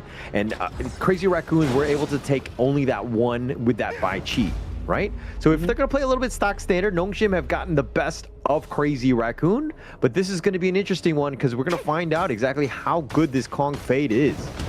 Kong Fade Kong, that is his stock standard, and we see both of these two junglers and also the farm lane go for these unorthodox start here. So Kong goes for the top side start here, so that leaves jungle wide open for Nongshim as a buffet. Yeah, and Kyung9 actually had to use his flash early. Finding Kai gets the Storm Strike on him. He's going to do some damage, but not enough to really kill. And now Kyung9 is going to go for that Spike Tail. It's going to be aggressive. The Ocean of Tears finding Haku. He's going to actually have to use that Smite Kong, that is. And it looks like he will be taking that. But Nongshim looking to be aggressive, trying to take away the farm from Kong. But still, 2 camps denied away from Kong. I call it work if you are a Nongshim RedForce fan because they stole with the Wild Boars, the Monkeys, and also Spike Tail Beast. They're up and ahead in this early game already. Huge for them, right? And again, when you have a Byron and a Pei, this is how you want to be. You want to be aggressive. You want to be invading the enemy jungle as much as possible. But now Crazy Raccoon need to find farm elsewhere. They need to contest, not give this up. If they were to take the Spike Tail, that'd be gravy. Well, the smite does come through coming in from Faye here, so it does go easily towards series full gold here. So more farm for the early, 500 gold lead in favor of Nongshim RedForce. You can see Kong not even level 4 yet after the full clear. Yeah, and he's actually falling behind, but nice little Ocean of Tears on the 2 though. He's setting it up with the burst ramp back. Nia will be fine. Kong using that wall to just kind of, go from barrier to barrier, but he'll take the boars. He will take the boars. He's forced to smite it away because Haku and Faye is just limping in towards those bushes like, okay, don't smite it. I'm coming in if you don't smite it. Like, please smite it. Okay, no smite. So having the information of no smite from Kong, it just gives me the wonder. Oh, top lane. Yeah, they find him out. He's gonna go Jade Seal, and he gets the pick off. Kong, that is, on to Kyung9. Nice little rotation, makes him pay. You can start to feel that Nongshim is slowly shaking off some of their concentration compared to game number 1 and also series number 1 against Gen.G. Not something you want to be from the Nongshim RedForce lineup. So need to find ways of coming back into this early game. So far, they're doing a decent job in denying camps, but Kyung9 getting punished there is not the best situation you want to see, especially when the kill is going over to Kong. So I kind of look at this as like when you're playing your ranked games and you lose a game, right? The mentality that you have, a little bit of shake-up, right? It's kind of not a great feeling. And obviously these guys are professionals and they understand how to lose and things like that and learn. But it's still going to kind of affect you, right? You're human at the end of the day. And I think that for Nongshim, the biggest thing, especially that I learned from KWC from this team, is that they don't know how to lose well, like to bounce back from a loss. In a best of 3, when it's just like you got to forget and just move on as quickly as possible, it didn't seem like Nongshim were really able to do that adjustment on the fly. Well, you have to really dig back deep on why this is a recurring issue, because look back to the HOK S3 run where they only lost back to KME Spring where they didn't lose a single game at all. That's why going into that KWC, you start seeing signs of this team having issues in that BO3 against stronger teams, the KMW region, from the NKL region, and that is what really affects them as a whole, because they are not losing coming in from such a dominating KME Spring and also HOK S3. And as weird as it sounds, this is why you need to lose, right? Yes. Because you need to be able to just like, oh, okay, how do you shrug that off? How do you kind of, react to a situation like that? But now with this Tyrants, they don't want to lose this one. Nia's at half-life phase, still up in front, has the Unbridled Outburst if they want to go, but space was already created. Haku taking that one down. Ooh, Infinite Vast is being forced out by the hands of Siri here. So Siri, good count onto Nanohana, forcing him to drop low to almost a 40% as of this point. And Fei with another smite steal, just being a nuisance on this Zhang Fei with those smites. And now they're going to put the pressure on this bottom T1. Nongshim have been making some moves and have a bit of a lead to start this game. Oh, what a good lead so far. Securing Tyrant, securing also the bottom tower here without any form of trade so far. Gotta say, Siri still consistent with this RDS engage. Oh, Haku looking to go in the Umbrella Outburst, but pushing them the wrong way. Haku, though, has to pounce away. He's got the Leaping Savior. The Jade Seal is going to be picking off Illusion. Not going to be enough, but Kong gets killed as well. Haku needs to be careful. He is very low. But hey, Kong for Illusion, if you're a Nongshim RedForce, we take that any day, especially Illusion also added to the injury of stealing away the Crimson Golem here. And right now, mid is under getting flanked by this angry Kyung9. Oh, okay, so angry. Storm Strike. And he's so good with this. Just being able to just walk around, like you think that the fight is in front of you, but no, it's coming from behind. He's like the boogeyman in that sense. Yeah, he's like the boogeyman, hunting for you, giving you a scare for your money, and so far, things are looking extra crispy and good for South Nongshim RedForce. This is a tempo they want to play in. Allow Siri to be this second jungler from the jungle, from the minion, hunting the likes of Kong, start hunting the likes of Kai in that side lane. Yeah, being able to just kind of continue on, get that farm as well. Him and Haku have been the main damage dealers on this one. But now it looks like Kai tried to go for the get serious play onto him, but Fei is not able to find out, and Kai gets killed. The burst ram onto 2, but now Nongshim just chasing them down. Yes, he's on the barrier, but Kong has to get off, and Haku wants to go for the play, doesn't have the damage, and Kong limps away. But hey, that's worth it, right? You get one kill, you force Kong back to base, rinse and repeat, get your jungle tap again, and guess what? Crimson buff is spawning right towards the bottom side. You best believe Haku is traveling there right now. Yeah, he wants this one. I mean, the Crimson Golem doesn't want to give up anything for free, and Illusion has to just flash back, but now Kong's just trying to do his damage. The Umbrella Outburst nice onto 3, finding Kong. He's been stuck into the barrier. He's going to be killed. The Infinite Fastness. He's going to go aggressive. He wants to turn this around. He decides to go. He wants to go for the back line, and now he's going to get stamped on. 3 members down, but traded away for 2 from Nongshim. But that's a 4v5 still in favor for the side of Nongshim RedForce. Siri was not there at all, and they are coming in on top in these exchanges. Oh gosh, Kai gets barely away. He dashes and he gets to the fountain. He will heal himself, but Siri had been picked off elsewhere. Well, so a win for Nongshim RedForce, even though they did not get the kill on towards Kai, is still a much needed play here. Check out this 4v5 being displayed from the side of Nongshim RedForce here. Yes, Kai is late to the fight. Good Unbridled Outburst catches on the tree here. Haku not afraid at all, goes in for a deep dive, executes on the 2 members, and right now, you see on your map, even though Nanohana gets the recurring kill onto Illusion, they still lose a 2-3 exchange while Ziri is just free farming on cross map. Yeah, he'll take that one. And again, Nanohana going aggressive, just wants that kill onto Illusion, but then he was just like in a bad spot. The rest of Crazy Raccoons not able to kind of help support him. And this is kind of way, you know, even from the remnants of the last game where you kind of saw Siri doing the same thing, being aggressive. Nah, he needs to stay defensive more than anything else. But the Jade Seal will secure that one for Kong.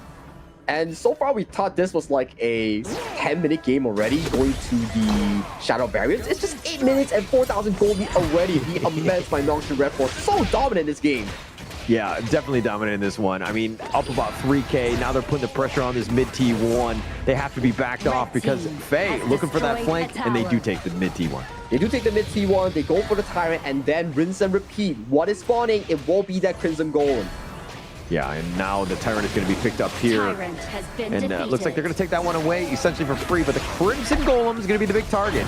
And they do have to stun. Nya has to just try to get back to safety. Kai is going to be there as well. The Crimson Golem getting a little bit low, and Faye will smite that one, keeping that one alive, at least for their team.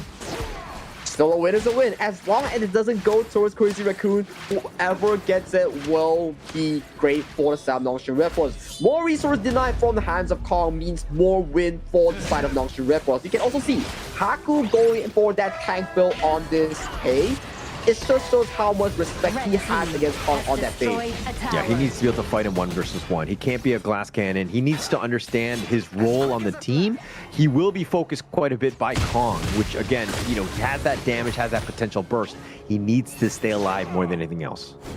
But good tempo so far, right? We're starting to see more of these plays coming from Nongshim RedForce that really puts them in the driver's seat right now. Not even 10 minutes, already immensely 5,000 gold lead and moving super strong towards that Shadow Tyrant take here. And the jungle is still under fire coming in for Kong. Oh, the Jade Seal ensures he gets it because Faye had that smite if they wanted to go for that, as well as Haku, who was kind of in the mid lane at that point. But this is a, you know, you're constantly being contested. Kong not able to just freely farm. Yes, he's 1K behind, but he needs to find ways to catch back up in this game. And a very interesting build coming in for the side of Nanohana. He went for Doomsday alone, not something you would really build on a normal day basis here, so maybe that's something he has theory on. But Haku Haku trying to run, but the Umbrella Outburst not enough to keep him alive. Kong gets the kill, and he gets himself on out of there. But it looks like it's going to be a trade with 2 members from Crazy Raccoon. Yes, Kong lives, but at what cost? But at what cost? The cost will be Haku, Kai, and Cliche here. Do they get a control over this Tyrant? Do they go for the steal? But no. Kong says, let's dip and let's go over to the Shadow Vanguard where we will be trading for this 50-50 exchange. Yeah, Kong had just used the Jade Seal as well earlier, but I mean, going into this one, it would be risky. I mean, Haku was down, so they had a potential smite if they wanted to go, but they decide they're going to go for the Overlord instead. And Kyung9, again, another Jade Seal. These are going to be so tough to take, but Kong9 is so low. He is being chased. Nongshim are trying to draw him out, trying to get to him, but they're just too slow, not enough speed to catch him. Bye-bye, I am out of there. Kong with that Jade Seal, running through those walls, escaping towards safety here. But that leads to the question, top lane, that wave will set in for that success story.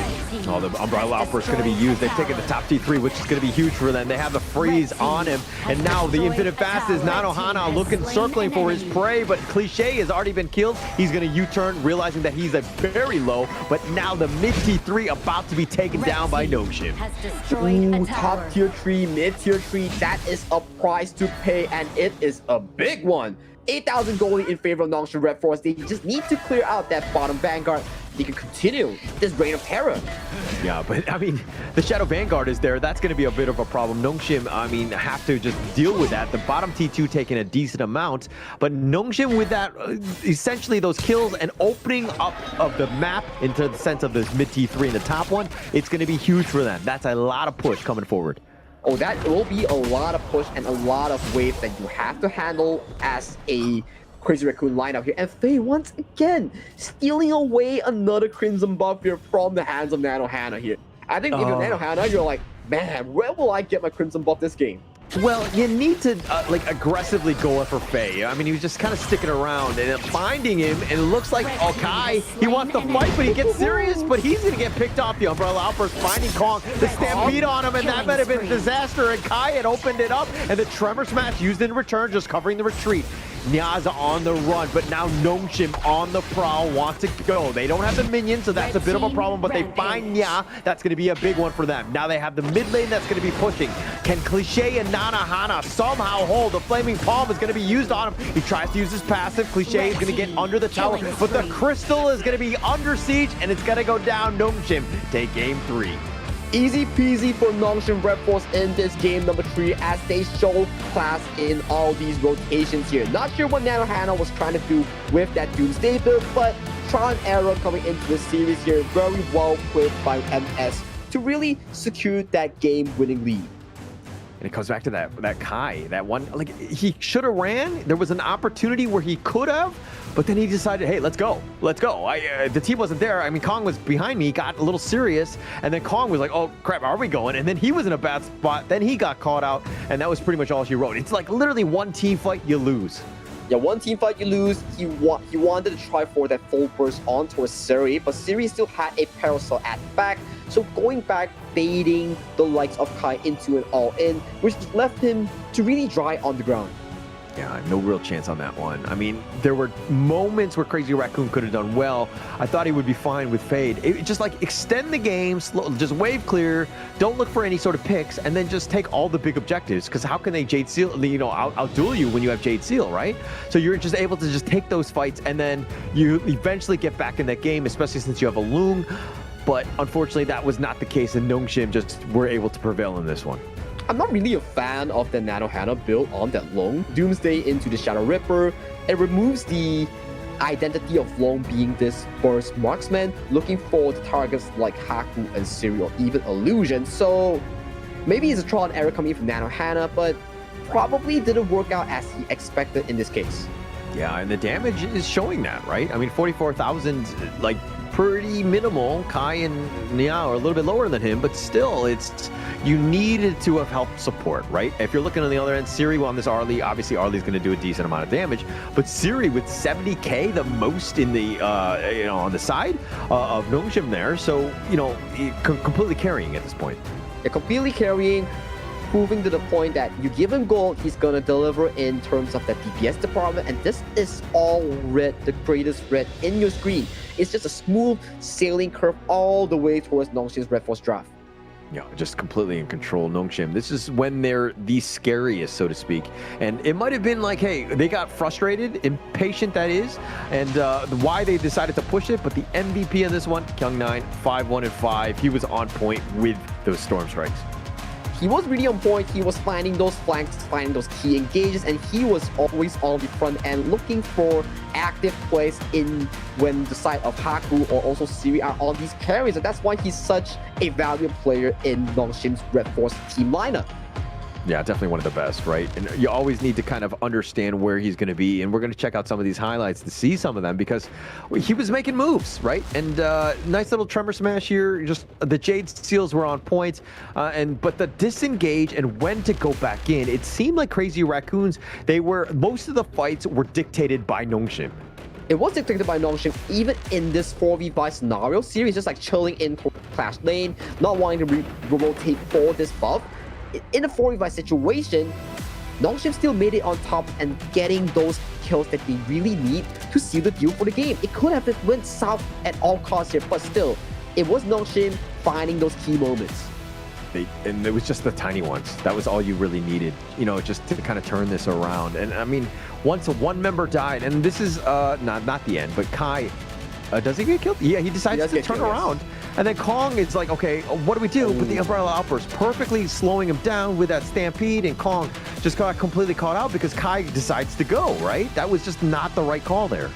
Yeah, Kong wanted to jump in to help, but then he got dismounted by the Umbrella Outburst, really sending him a warning signal there to not help Kai in these desperate attempts here. But that is game number 3 between the likes of Nongshim and also Crazy Raccoons, with Nongshim currently leading 2-1 in the series. We'll go for a short break before the final game.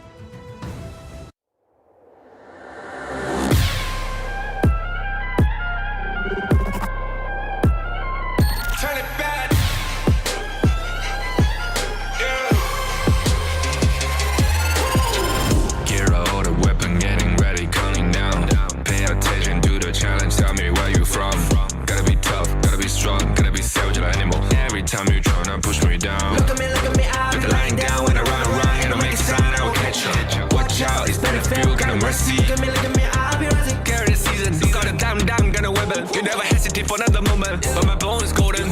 I'm invincible, just let him know. I can show you all the glory I own. Through the jungle, find a way to the palace. I'm waiting. Go, different market we go. It ain't a river, tiny bed. Storm is coming, tide up your cold. It's my kingdom, fire going up. We the kings, it's our honor showtime.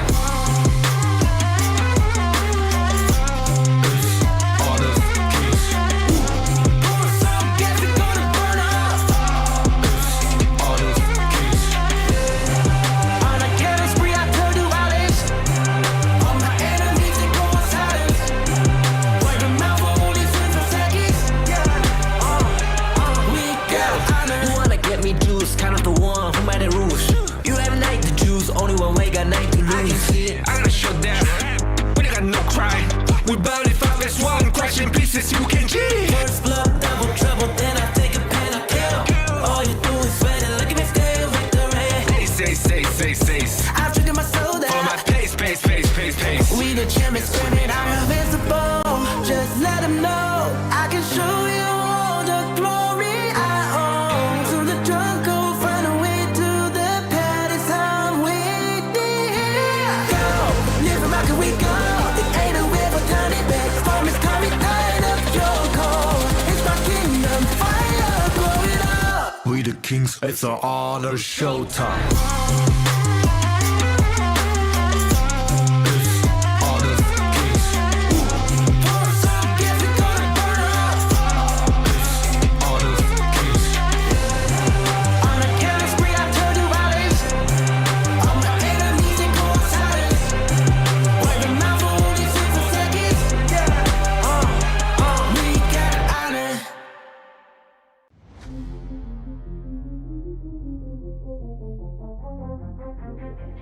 I said I'm born of this, I'm born this way, ayy. This is my chest and my bonus play. Can't be late, won't hesitate.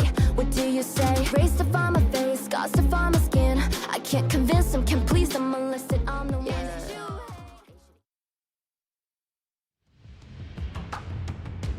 Nongshim up 2-1 game point up against Crazy Raccoon. Do they have enough in the tank, so to speak, to take them down in this game for Sagi?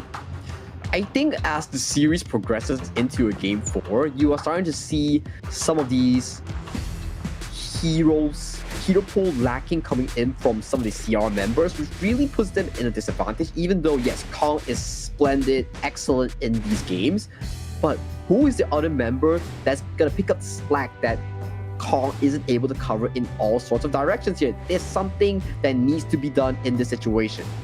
Absolutely correct, right? I think that you were kind of talking about it earlier about how Gen.G had the previous rock, 4 protect 1, 4 rock. The strategy is difficult to kind of pull off, right? And I think the same strategy is being used by Crazy Raccoon, with Kong being that one. They need somebody else to step up. They need people that are the cores that don't, get Kong caught out and staying alive while also being able to do that damage. We haven't seen anyone really step up here. Yep, I have to agree with you. Very well said here. The most consistent player so far, aside from Kong, is probably Cliche and Nia. So maybe putting the focus on these two players compared to Nano, Hannah, or Kai might be a fix for CR coming into this game, but that is just speculations and also just talk on paper. So we have to see, even for Kong to lose on Fate, what else is in their strategy bank? I mean, we're gonna have to see, right? I think that looks like they want to go with Pei. They want to dictate the pace. They're like instantly, insta-pick, first pick, we're going for this one. At least they're hovering over it. No, they're gonna go for it. They're gonna go for it. So Pei being locked in for the side of Crazy Raccoons here, but that leaves the counters of such of the picks like the Elaine and Dolia being picked up. Not something we see on a regular basis here coming in from Nongshim. Interesting. interesting because it kind of opens it up. Obviously, the Dolia, the Celestial Melody on the lanes. Death at Sunsets, you just have that nice little play that can be very aggressive and get to that back line. Crazy Raccoon now, understanding that their back line is potentially at risk. And, oh my gosh, these are terrible people. Why am I giving analysis when they're just going to just go a different direction? I had the feeling, I'm thinking like, oh, I don't think we've seen a lot of Fatis today coming in from Nongshim RedForce. There we have it. Of course they're gonna pick the Fati up. And then for the start of Crazy Raccoons, you're denying the Princess Frost away from the hands of Illusion. So the Princess Frost and Liang, not gonna be a combo available for us out of Nongshim. Do they pick up the Ogran here and the third pick for Haku in the jungle? We kind of saw the lackluster performance of the Liang in the last series because it didn't have somebody who can... I mean, you had the lockdown, but you didn't really have the damage burst. And if you're looking at this Nongshim lineup, you got damage burst. Luna and the Fatih, you got that covered. Yeah, you got that covered, you got Liang, you got Fatih, just hitting that front line here. And to be honest, there's no Crazy Raccoon strong front line to really tank the Liang ultimate compared to the Floorborn tank and also the Zhang Fei that CMF has shown us to be finding those successes. And Nongshim RedForce, they know, so they're banning out the Zhang Fei right now. They're very smart. They understand. I mean, that could be like any sort of way to kind of lock down or to counter initiate once Liang gets that suppression down is going to be key. And Nongshim, that Zhang Fei, that's definitely a target of theirs. Plus, you're limiting what Nya can bring as well. I mean, how deep are these guys' heroes pools? We're going to have to find out as the moats get spanned as well. Motsu does get banned as well here in this edition here, so that's lesser roamer heroes available for Nya in that pool. Potentially might whip out the idea to really limit this Luna in these super mobility type of gameplay. So that is still an option to be explored for Nya in that roamer position. A lot of opportunities, right? I mean, you need to figure out a way. I mean, the Chano is going to be picked up here. I don't know which farm laners are still available for Nanohana, but... Flowborn Marksman. Flowborn Marksman, yeah. So it looks like they're kind of gearing towards that one, right? I mean, and I think the Chano will be fine against it. It will be fine against it, and Chano will probably have a decent lead against that Flowborn Marksman, or are they going for the Lady Sun and Ming for this matchup here? It may be a potential pickup here coming in from Crazy Raccoons. So... okay. Interesting. With the Arlie, this is not a good combination. That tether from Ming is not great on the Arlie because he's constantly light stepping away and it disconnects all the time. Yes. Yeah, the Lady Soon makes a little bit more sense for this one, but now that you have this potential combination that are walking it down, this is even juicier for Haku to get those the Luna jump-ins with those searing stabs, right? Because they're going to be grouped up anyways. And that potential burst, Ming is definitely vulnerable here. Is that a dodgy that he's showing? I have heard players from different regions try out this pick in some of these exchanges here, but they're still toying with us. It's not going to be the case. Xiao Xiao is being harbored for illusion towards that mid lane here. It does make a lot of sense with the Liang for that combination first that you're looking for. So potentially this Xiao Xiao might be the finalized pick here coming in from illusion. Actually, this Xiao Xiao just makes a lot of sense here, right? I mean, if you have that lockdown and then you have the Honey Sweet Breeze, Blossoming Fan, combination right on top, that control could just be very key, and you catch out any of them and they're going to be grouped because you have the Lady Sun Ming. This could be very juicy target for Nongshim to get that snipe down. Oh yeah, you make a very good point, especially when you have to pay voluntarily jumping in front of you. That's where you know the Xiao Xiao pays dividends in those close combat quarters here, and this will be potentially the final game draft between these two teams if Crazy Raccoon is unable to find their success stories in this game number 4. Crazy Raccoons need to be aggressive. They need to use this pay to the maximum, invading the jungle, taking everything away from Haku. Because once he gets going on this Luna, his ability to farm is really high. He's always able to kind of get that going. Plus that mobility is going to be annoying. And if you're looking at the rest of the lineup, the control from Crazy Raccoon to dealing with this Luna, not going to be easy. Frigid Prison, yeah, but it's a skill set. I mean, being able to kind of get that on the boat, maybe he hits, but it might not be the easiest target. This is going to be a tough one for Crazy Raccoon. You really make a spot on point because right now, who's gonna be the crowd control factor to limit Kyung-9 in these exchanges, because we're not seeing it. So the only thing we can do is to use Nano Hana to out damage them in these exchanges. Assuming that he survives, right? Yep. Because once Haku gets the jump in or illusion with a Honey Sweet Breeze, I mean, he's not very tanky, right? He's very squishy in that regard. And Faye is going to be looking from level 4, he's going to be looking for the jump. And, you know, I was talking about being aggressive and Kong looking to be aggressive. He pounces forward, finds it, and now Kong actually smites it, but he loses it to Haku. But Haku is taking a lot of damage. He needs to get back. He's going to heal. He will be fine. But that was close. But it's still a win coming in from Nongshim RedForce because they got the buff that was potentially being invaded here. But look at the jungle here. So much pressure coming in from the Lady Sun and Ming. This combination is very strong in towards the early game here. That allows Kong on this deadly pick to invade the jungle, take away 3 of the camps just at the start of the game. I like what Crazy Raccoon were doing. Yeah, I mean, yeah, they didn't get the smite or the Azure Golem, but I mean, they invaded, they did a lot of pressure, and they didn't lose any of the minion waves. That was the biggest thing, because they cleared the minion wave as quickly as possible and made their way into the jungle. So for Haku, the minimal loss that suffered was actually just losing out on those mini camps. So if he does stall and soak all these extra minion waves coming in from Nongshim RedForce, he does still able to get that level 4 here. So that is exactly the case here in Kong. He doesn't have the Azure Golem because it goes over to Nano Hana in the mid lane. Yeah, he's looking to take that away, but the Soaring signal, and now Siri is in a bad spot. He actually left forward, but now he has to flash away. Haku looking for that kill. He's gonna dive under the tower, but he's gonna get first blood. He wants more, and he barely stays alive. Almost got Kong, but here come the reinforcements. Nana Hana and Nia is gonna be there. They have the shield, and the teleport from Kong looking to turn this around. They're looking to turn this onto Nana Hana, and he gets sliced down by Kyung-9. Punish for over aggressiveness. All the efforts laid by Kong and Nano Hana goes into the drain due to those bad plays being displayed from Crazy Raccoon. That is painful. Painful. I mean, they had their opportunities. They were trying to go in. They were very close. They were almost, you know, able to find Haku as well as Siri, but just a little late on that rotation. If they were a little bit quicker, and Nano Hana was very aggressive in that positioning, probably should have played a little bit on the safer side. They really should have to, right? But they really got outplayed by Haku in those teams. But if you get to replay that, we'll see how much mechanical gameplay that Haku really showed on this Luna pick, because that was a masterclass of performance. Just being able to just dodge in and out. I mean, he's aggressive and the control under the tower with that Honey Sweet Breeze, and he says goodbye.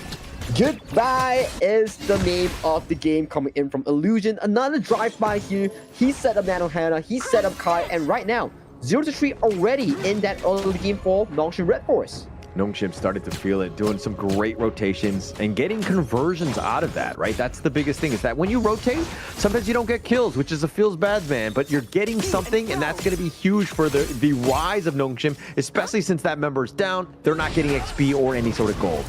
And this is the key thing that you need to do as Liang, right? We keep talking about like, oh, R8 in got the Liang, but it got countered extremely hard by these multiple tank team compositions. But we come into a moment where CR, they have 0 tanks. That's where you know no one can tank this Liang ultimate. No tanks, no way. I mean, this is Glass Cannon. It's all in on this one. It's all about that damage. And are they able to outburst them?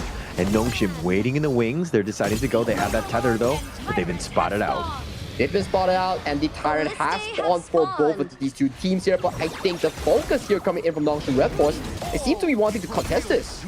They are going to stick around. They don't want to give up anything, but Kong, he's going to actually find Kyung-9 just waiting in the wings. He's got the slashes, got the nice knockup, but the Tyrant has already been taken. Faye needs to be careful. He's going to be picked, and Kong with that damage, and now they want the return. They find Kong, and Haku is looking to go, finds Nya as well, but he trades his life away, and now Kong with those slashes just barely staying alive. He somehow survives. Wow, what a play coming in from Kyung-9 here, playing towards his limits, collecting kill on towards Kai here. I gotta say, Haku, he was pretty clean. He went in for that deep dive, finding Nia, finding Kong towards that escape here. So, in the end, it still was in favor of the side of Nongshim RedForce because they got Tyrant and they got even more kills on the board.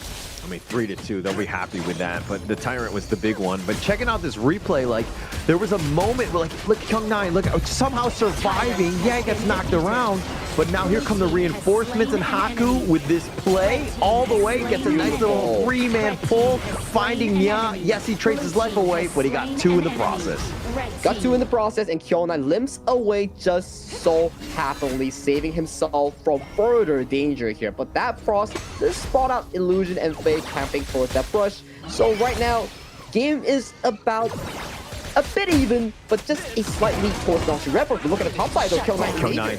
Oh, he's going to trade his life away. Haku has showed up, but a little too late. He might get Kai in return, and he does get him. So they've traded Clash Laners.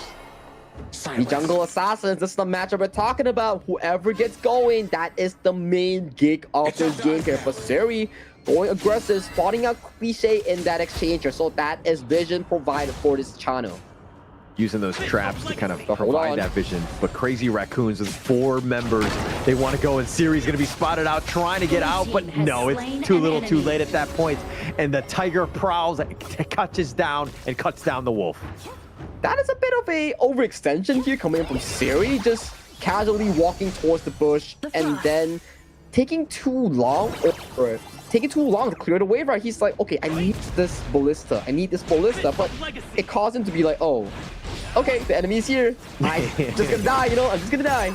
Yeah, I think he was okay with that. But now the Searing Stab, he's gonna look to just kind of go in and out. Haku just trying to be aggressive, and yes, you have the Ming that can kind of out-heal this, but it's just like, you don't want to give up anything for free. You want to kind of contest. But that's like ultimate control.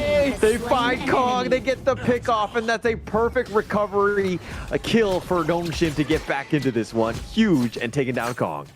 Liang by Faye is really something. He's so decisive with these flash ultimates, and it always pays so well towards the pockets of Nongshim RedForce that really puts Haku in the lead against the likes of CR's Kong. Yeah, and just being able to do it. Oh, they find him. Oh, the boat. Oh, he tried to intercept the boat. Haku just going aggressive on all fronts, on all pieces of terrain at the end of the day. If we can see the heart rate of Kai, that's going to be pretty interesting. That's probably like a jump scare. It's like, oh, I'm out of the boat. Like, whoa, why is this one in front of me? Yeah, what is going on? Why is he jumping in front of a boat? Is he mad? But Kyo9 kind of mad, diving in front of 4. That's like diving in front of a bus there. So, for viewers who don't know, it's currently 11:18 p.m. in Malaysia, Singapore, where they are playing. So, they're probably a bit sleepy from their stage right there. They just want to be like, I need to end this game so I can go back and take a good night's sleep. Yeah, but no excuses there, right? No excuses. I mean, sacrificing yourself for, trying to fight 1 versus 4 at this stage of the game. I mean, it's not even 8 minutes. I mean, that's very ambitious at best. And yes, they're squishy, but man, you cannot be just trying to make moves like that. You can't make moves like that because these are the moments that really defer you from all these game-winning gameplay. But look at how that's coming on for Kong. Oh, he's gonna be completely dead. I mean, Kong. Okay, all right, delivery service. We find him and we just go and we just assassinate him and take him out, like turning that one into a tyrant as well. Feels like a deja vu, right? We just saw that in towards the mid lane where Faye was like flash ultimate on towards Kong, and then in towards the bottom lane, Carl was like, okay, just beat this minion, then I'm away from my duty. But immediately the cavalry arrived and CC chained him to death. And this is that focus. This is super smart by Nongshim, right? You limit Kong, you get some kills on him. He's 2 levels behind. Let your, all-star in Haku just style on him, right? Let him get the farm, let him take everything, and just, take the fight to him. And so far, I gotta say, Nanohana is having a pretty decent game because all these engages are directed towards Kong, allowing Nanohana on this lane soon to get a lot of gold here. So this game, I don't think the focus falls a lot on Kong, but Nanohana will be an interesting player to look out for. Yeah, he's been the guy, right? He's been largely untouched. Nobody wants to deal with him and Nya, so to speak. So he needs to get that farm. He needs to get going. Somebody has to pick up the slack because Kong is being heavily focused. Kong is definitely being heavily focused here as we see Kyo9 with the waves pushing out that top tier 2 here. Cliche slowly finding the positions of Faye in this dark jungle. Very dark, and that map control that you're seeing, but looks like Nanohana and Nya are looking to put pressure on themselves. The bottom lane is a bit open, and they'll take what they can, but now Haku on the prowl, looking for that flank, might jump in, might go into Kong, but they're not able to get any sort of catch. Okay, the Hall doesn't find any members coming in from Crazy Raccoons. They respect the map and they back off quickly. So right now, we're looking at a miniature goal lead for Nongshim RedForce. It's about 50-50. Oh, the flash. They've got the control. They've got him with that boom. And they take him down. And it looks like Illusion. He's going to be picked off. Kyung9 gets the return. Cliché and Nanahana both are down. The slashes are real from Kyung9. He's going to actually do a decent amount to Nya, who has to run away. But he's going to survive somehow. 2 members down, but 2 members also from Nongshim. But in terms of the available members coming in from Nongshim RedForce, this allows them to secure this Shadow Tyrant that's available for their grabs here. Nanohana, the key member, falls from an overextension flash play here. Not what you want on this Lady Sun. For sure. And Nongshim, if you're looking at that one, Haku and Siri both alive, right? Illusion and Faye, I think that they'll be happy to trade those out, especially when Nanohana is down for the count. That's a huge win for Nongshim. I mean, yes, it was just 2 for 2, but it's all about taking down that farm laner. All about taking that main damage dealer named Nanohana on that lady. So this is the bread and butter for Crazy Raccoon's team composition in this game number 4. Without her, you lack so much damage in that department here. But right now, we see map in control for the side of Nongshim RedForce. What is the next play here coming in for the boys in red? I mean, the Primal Bond is still there, so they have about 45 more seconds before they can really take the Overlord here. Kong is on the prowl as well, looking for some sort of targets, but it's been a largely defensive game for Crazy Raccoon. Haku, though, potentially looking to go. The Searing Stab, not actually able to get any sort of pull. Crazy Raccoons now turn their attention to the Overlord. But look at Faye, he's looking for an engage. Oh, he might want to go. This is the time if he's able to get the control onto him, but they're not going to lock in. Haku looking to go for the steal, but Nanohana takes the Overlord. Haku's in a bad spot trying to fight this one. He gets bursted down. Kai and Nya is down as well. And now they've gotten the other one. They've got the bigger target, which is, of course, Kong. And Nanohana and Cliché is running for his life, and he's going to be killed off a triple kill off of Siri. I think Cliché died towards the jungle monster again, so not the best showing so far from the side of Crazy Raccoons, even though they managed to get Haku in that exchange. And that might just be game here for the side of Crazy Raccoons, because Nongshim RedForce, they have the wave, they have the players, they are looking for that crystal. Yeah, they have the barrier, but they're looking to just end this game right now. I mean, without an ace, and Nongshim will take game 4 in this series, and they'll win it 3-1. Look at the side of relief there over to the side of, I think that's Haku. He's like, oh, finally, we got that win. And he's probably thinking like, oh, I missed that out towards that steal. And then, fortunately, they came out on top in those exchanges. When Haku falls, there's still Kyung9, there's still the likes of Siri to put up that damage performance that we are looking for. And they really showed up in this game number 4. Definitely showed up. I mean, definitely today, right? Like, I think that this is the Nongshim of old. I think that we wanted to see them level up. They really stepped up. Yes, these games were tight. All of the teams really took it to them. It was not easy for them, but they were able to kind of overcome the adversity here. Nongshim really showed up in this series as well. I have to agree with you. Nongshim definitely, aside from that game 2, it was really down to Crazy Raccoon's game, whereby they outdrafted Nongshim in a very well-fashioned manner there. So these are the team compositions that we want to see going into Game 5, going into Game 7. So props to Crazy Raccoon for showing us a decent performance in this series. But at the end of the day, it's about consistencies instead of those one-game wonders here. That's why Nongshim RedForce is crowned to be one of the better teams in KME region. Yeah, played very well. I mean, looking at these KDAs, series like sticks out to me. This is 5-1-5, him versus Nanohana in that matchup. A little bit of an edge in that sense, but you know, Nanohana had the boost by Nya, who was trying to keep him in line. But just in the end, they were able to just restrict Kong as much as possible. Faye was an absolute menace on that Liang. Faye was that absolute menace on that Liang. For any players who want to learn how to play Liang role, Faye is the go-to player for you guys to pick up, because he is so decisive and on point with those power controls. Yeah, you're looking at the damage, you're like, oh, he didn't play very well. That's the damage that I have in my teams. It's like, no. But the controls, the suppressions are on point. That was the biggest turnaround. Being able to lock down Kong, who had 51,000, right? You take him out of the equation, who's like doing the damage. Yeah, who's doing the damage? Everybody is just splitting across the map. It was Faye and Illusion finding those burst damage, and in the end, Kyung9 finding those slashes that really made the effort work out well for the side of Nongshim RedForce. It is the burst potential of the side of their draft that makes it so well to preparing with that Liang. Very well played. I mean, the gold graph, it was much closer, right? And you're kind of seeing that throughout. But Haku is going to be the MVP, and he's 5-2-7. Did a decent amount of damage with 21%. He took quite a bit as well, but he was always never afraid to initiate. That's the thing about Haku, right? Even though he's playing the Luna, he's actively looking for the engage towards the back rank on members like Nano, Hannah, and Nia. That's so important for Crazy Raccoon's team composition that makes it so well done. And this is the gameplay we're talking about. Kong jumping on the series, pulling Ranger, and this is the play that Haku made here. Pulling away, going in for another execution here. By the time that Nano Hannah arrived, he was stuck in a bad place, gets breezed up by Illusion on that Xiao Qiao.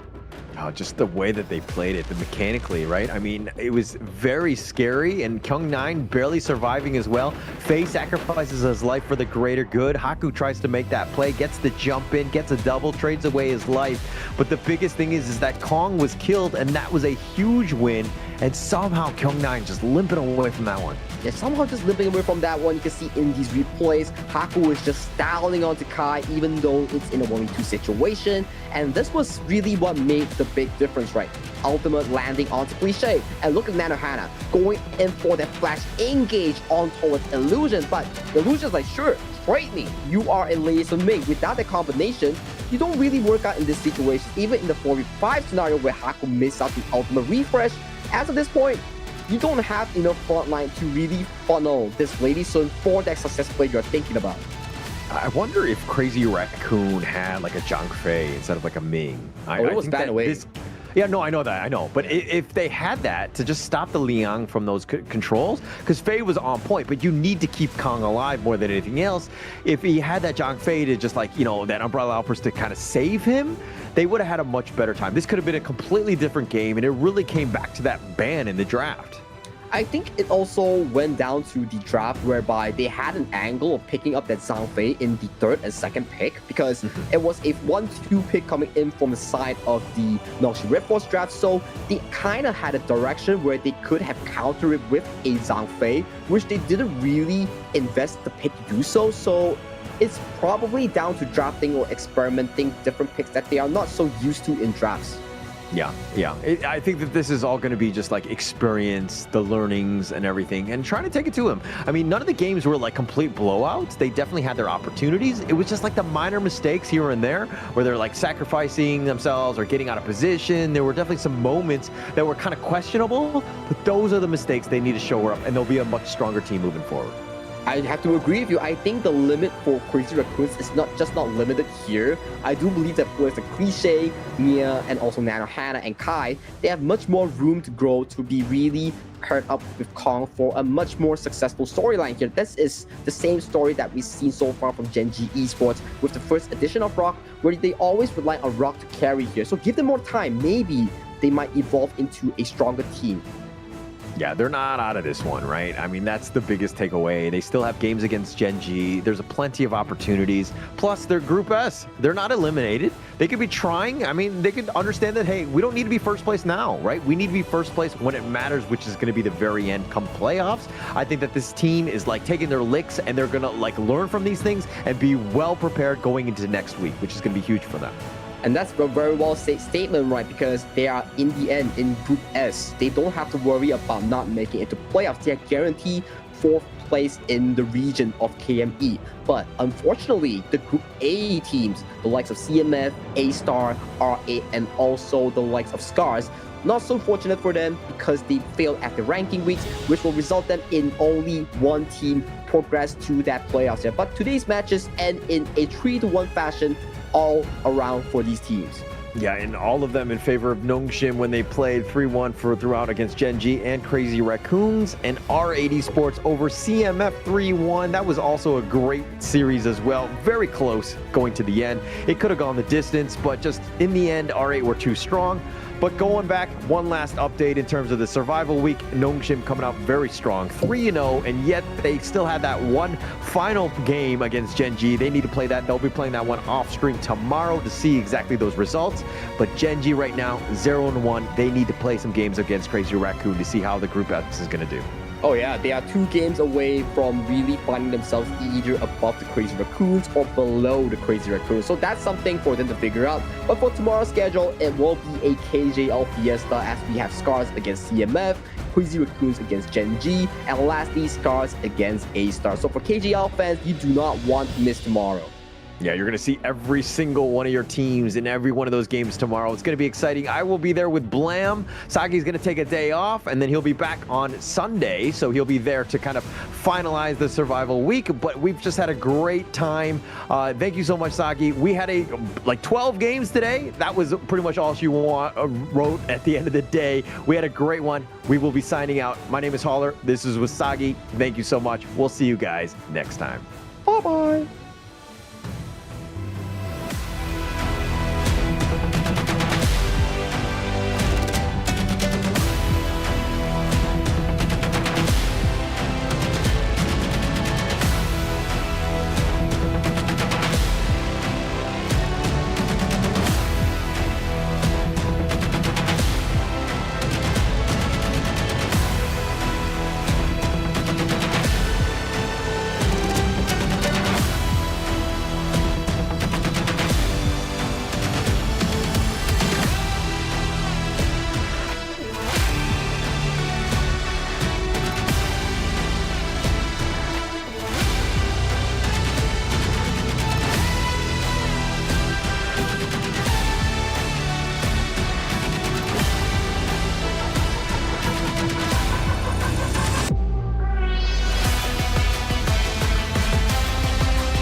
I'm born of this, I'm born this way, ayy. This is my chest and my bonus play. Can't be late, won't hesitate. What do you say? Race to find my face, scars to find my skin. I can't convince them, can't please them unless that I'm the one that you hate. H to the E-R-O, doing it for real, locked on my goal. From the ashes, I roll the game. Flow with a rumble, make them crumble, make them run. Cause baby, it's go time. Knocking you down's how I rise. An inspiration, I know I'm the one who gon' fill them up, no lie, we gon' do it. Facing our fears, we don't think we just move it. No, we the best, so we don't gotta prove it. Somebody test me, I swear I'm gon' lose it. I got a short fuse and it's booming, illuminate.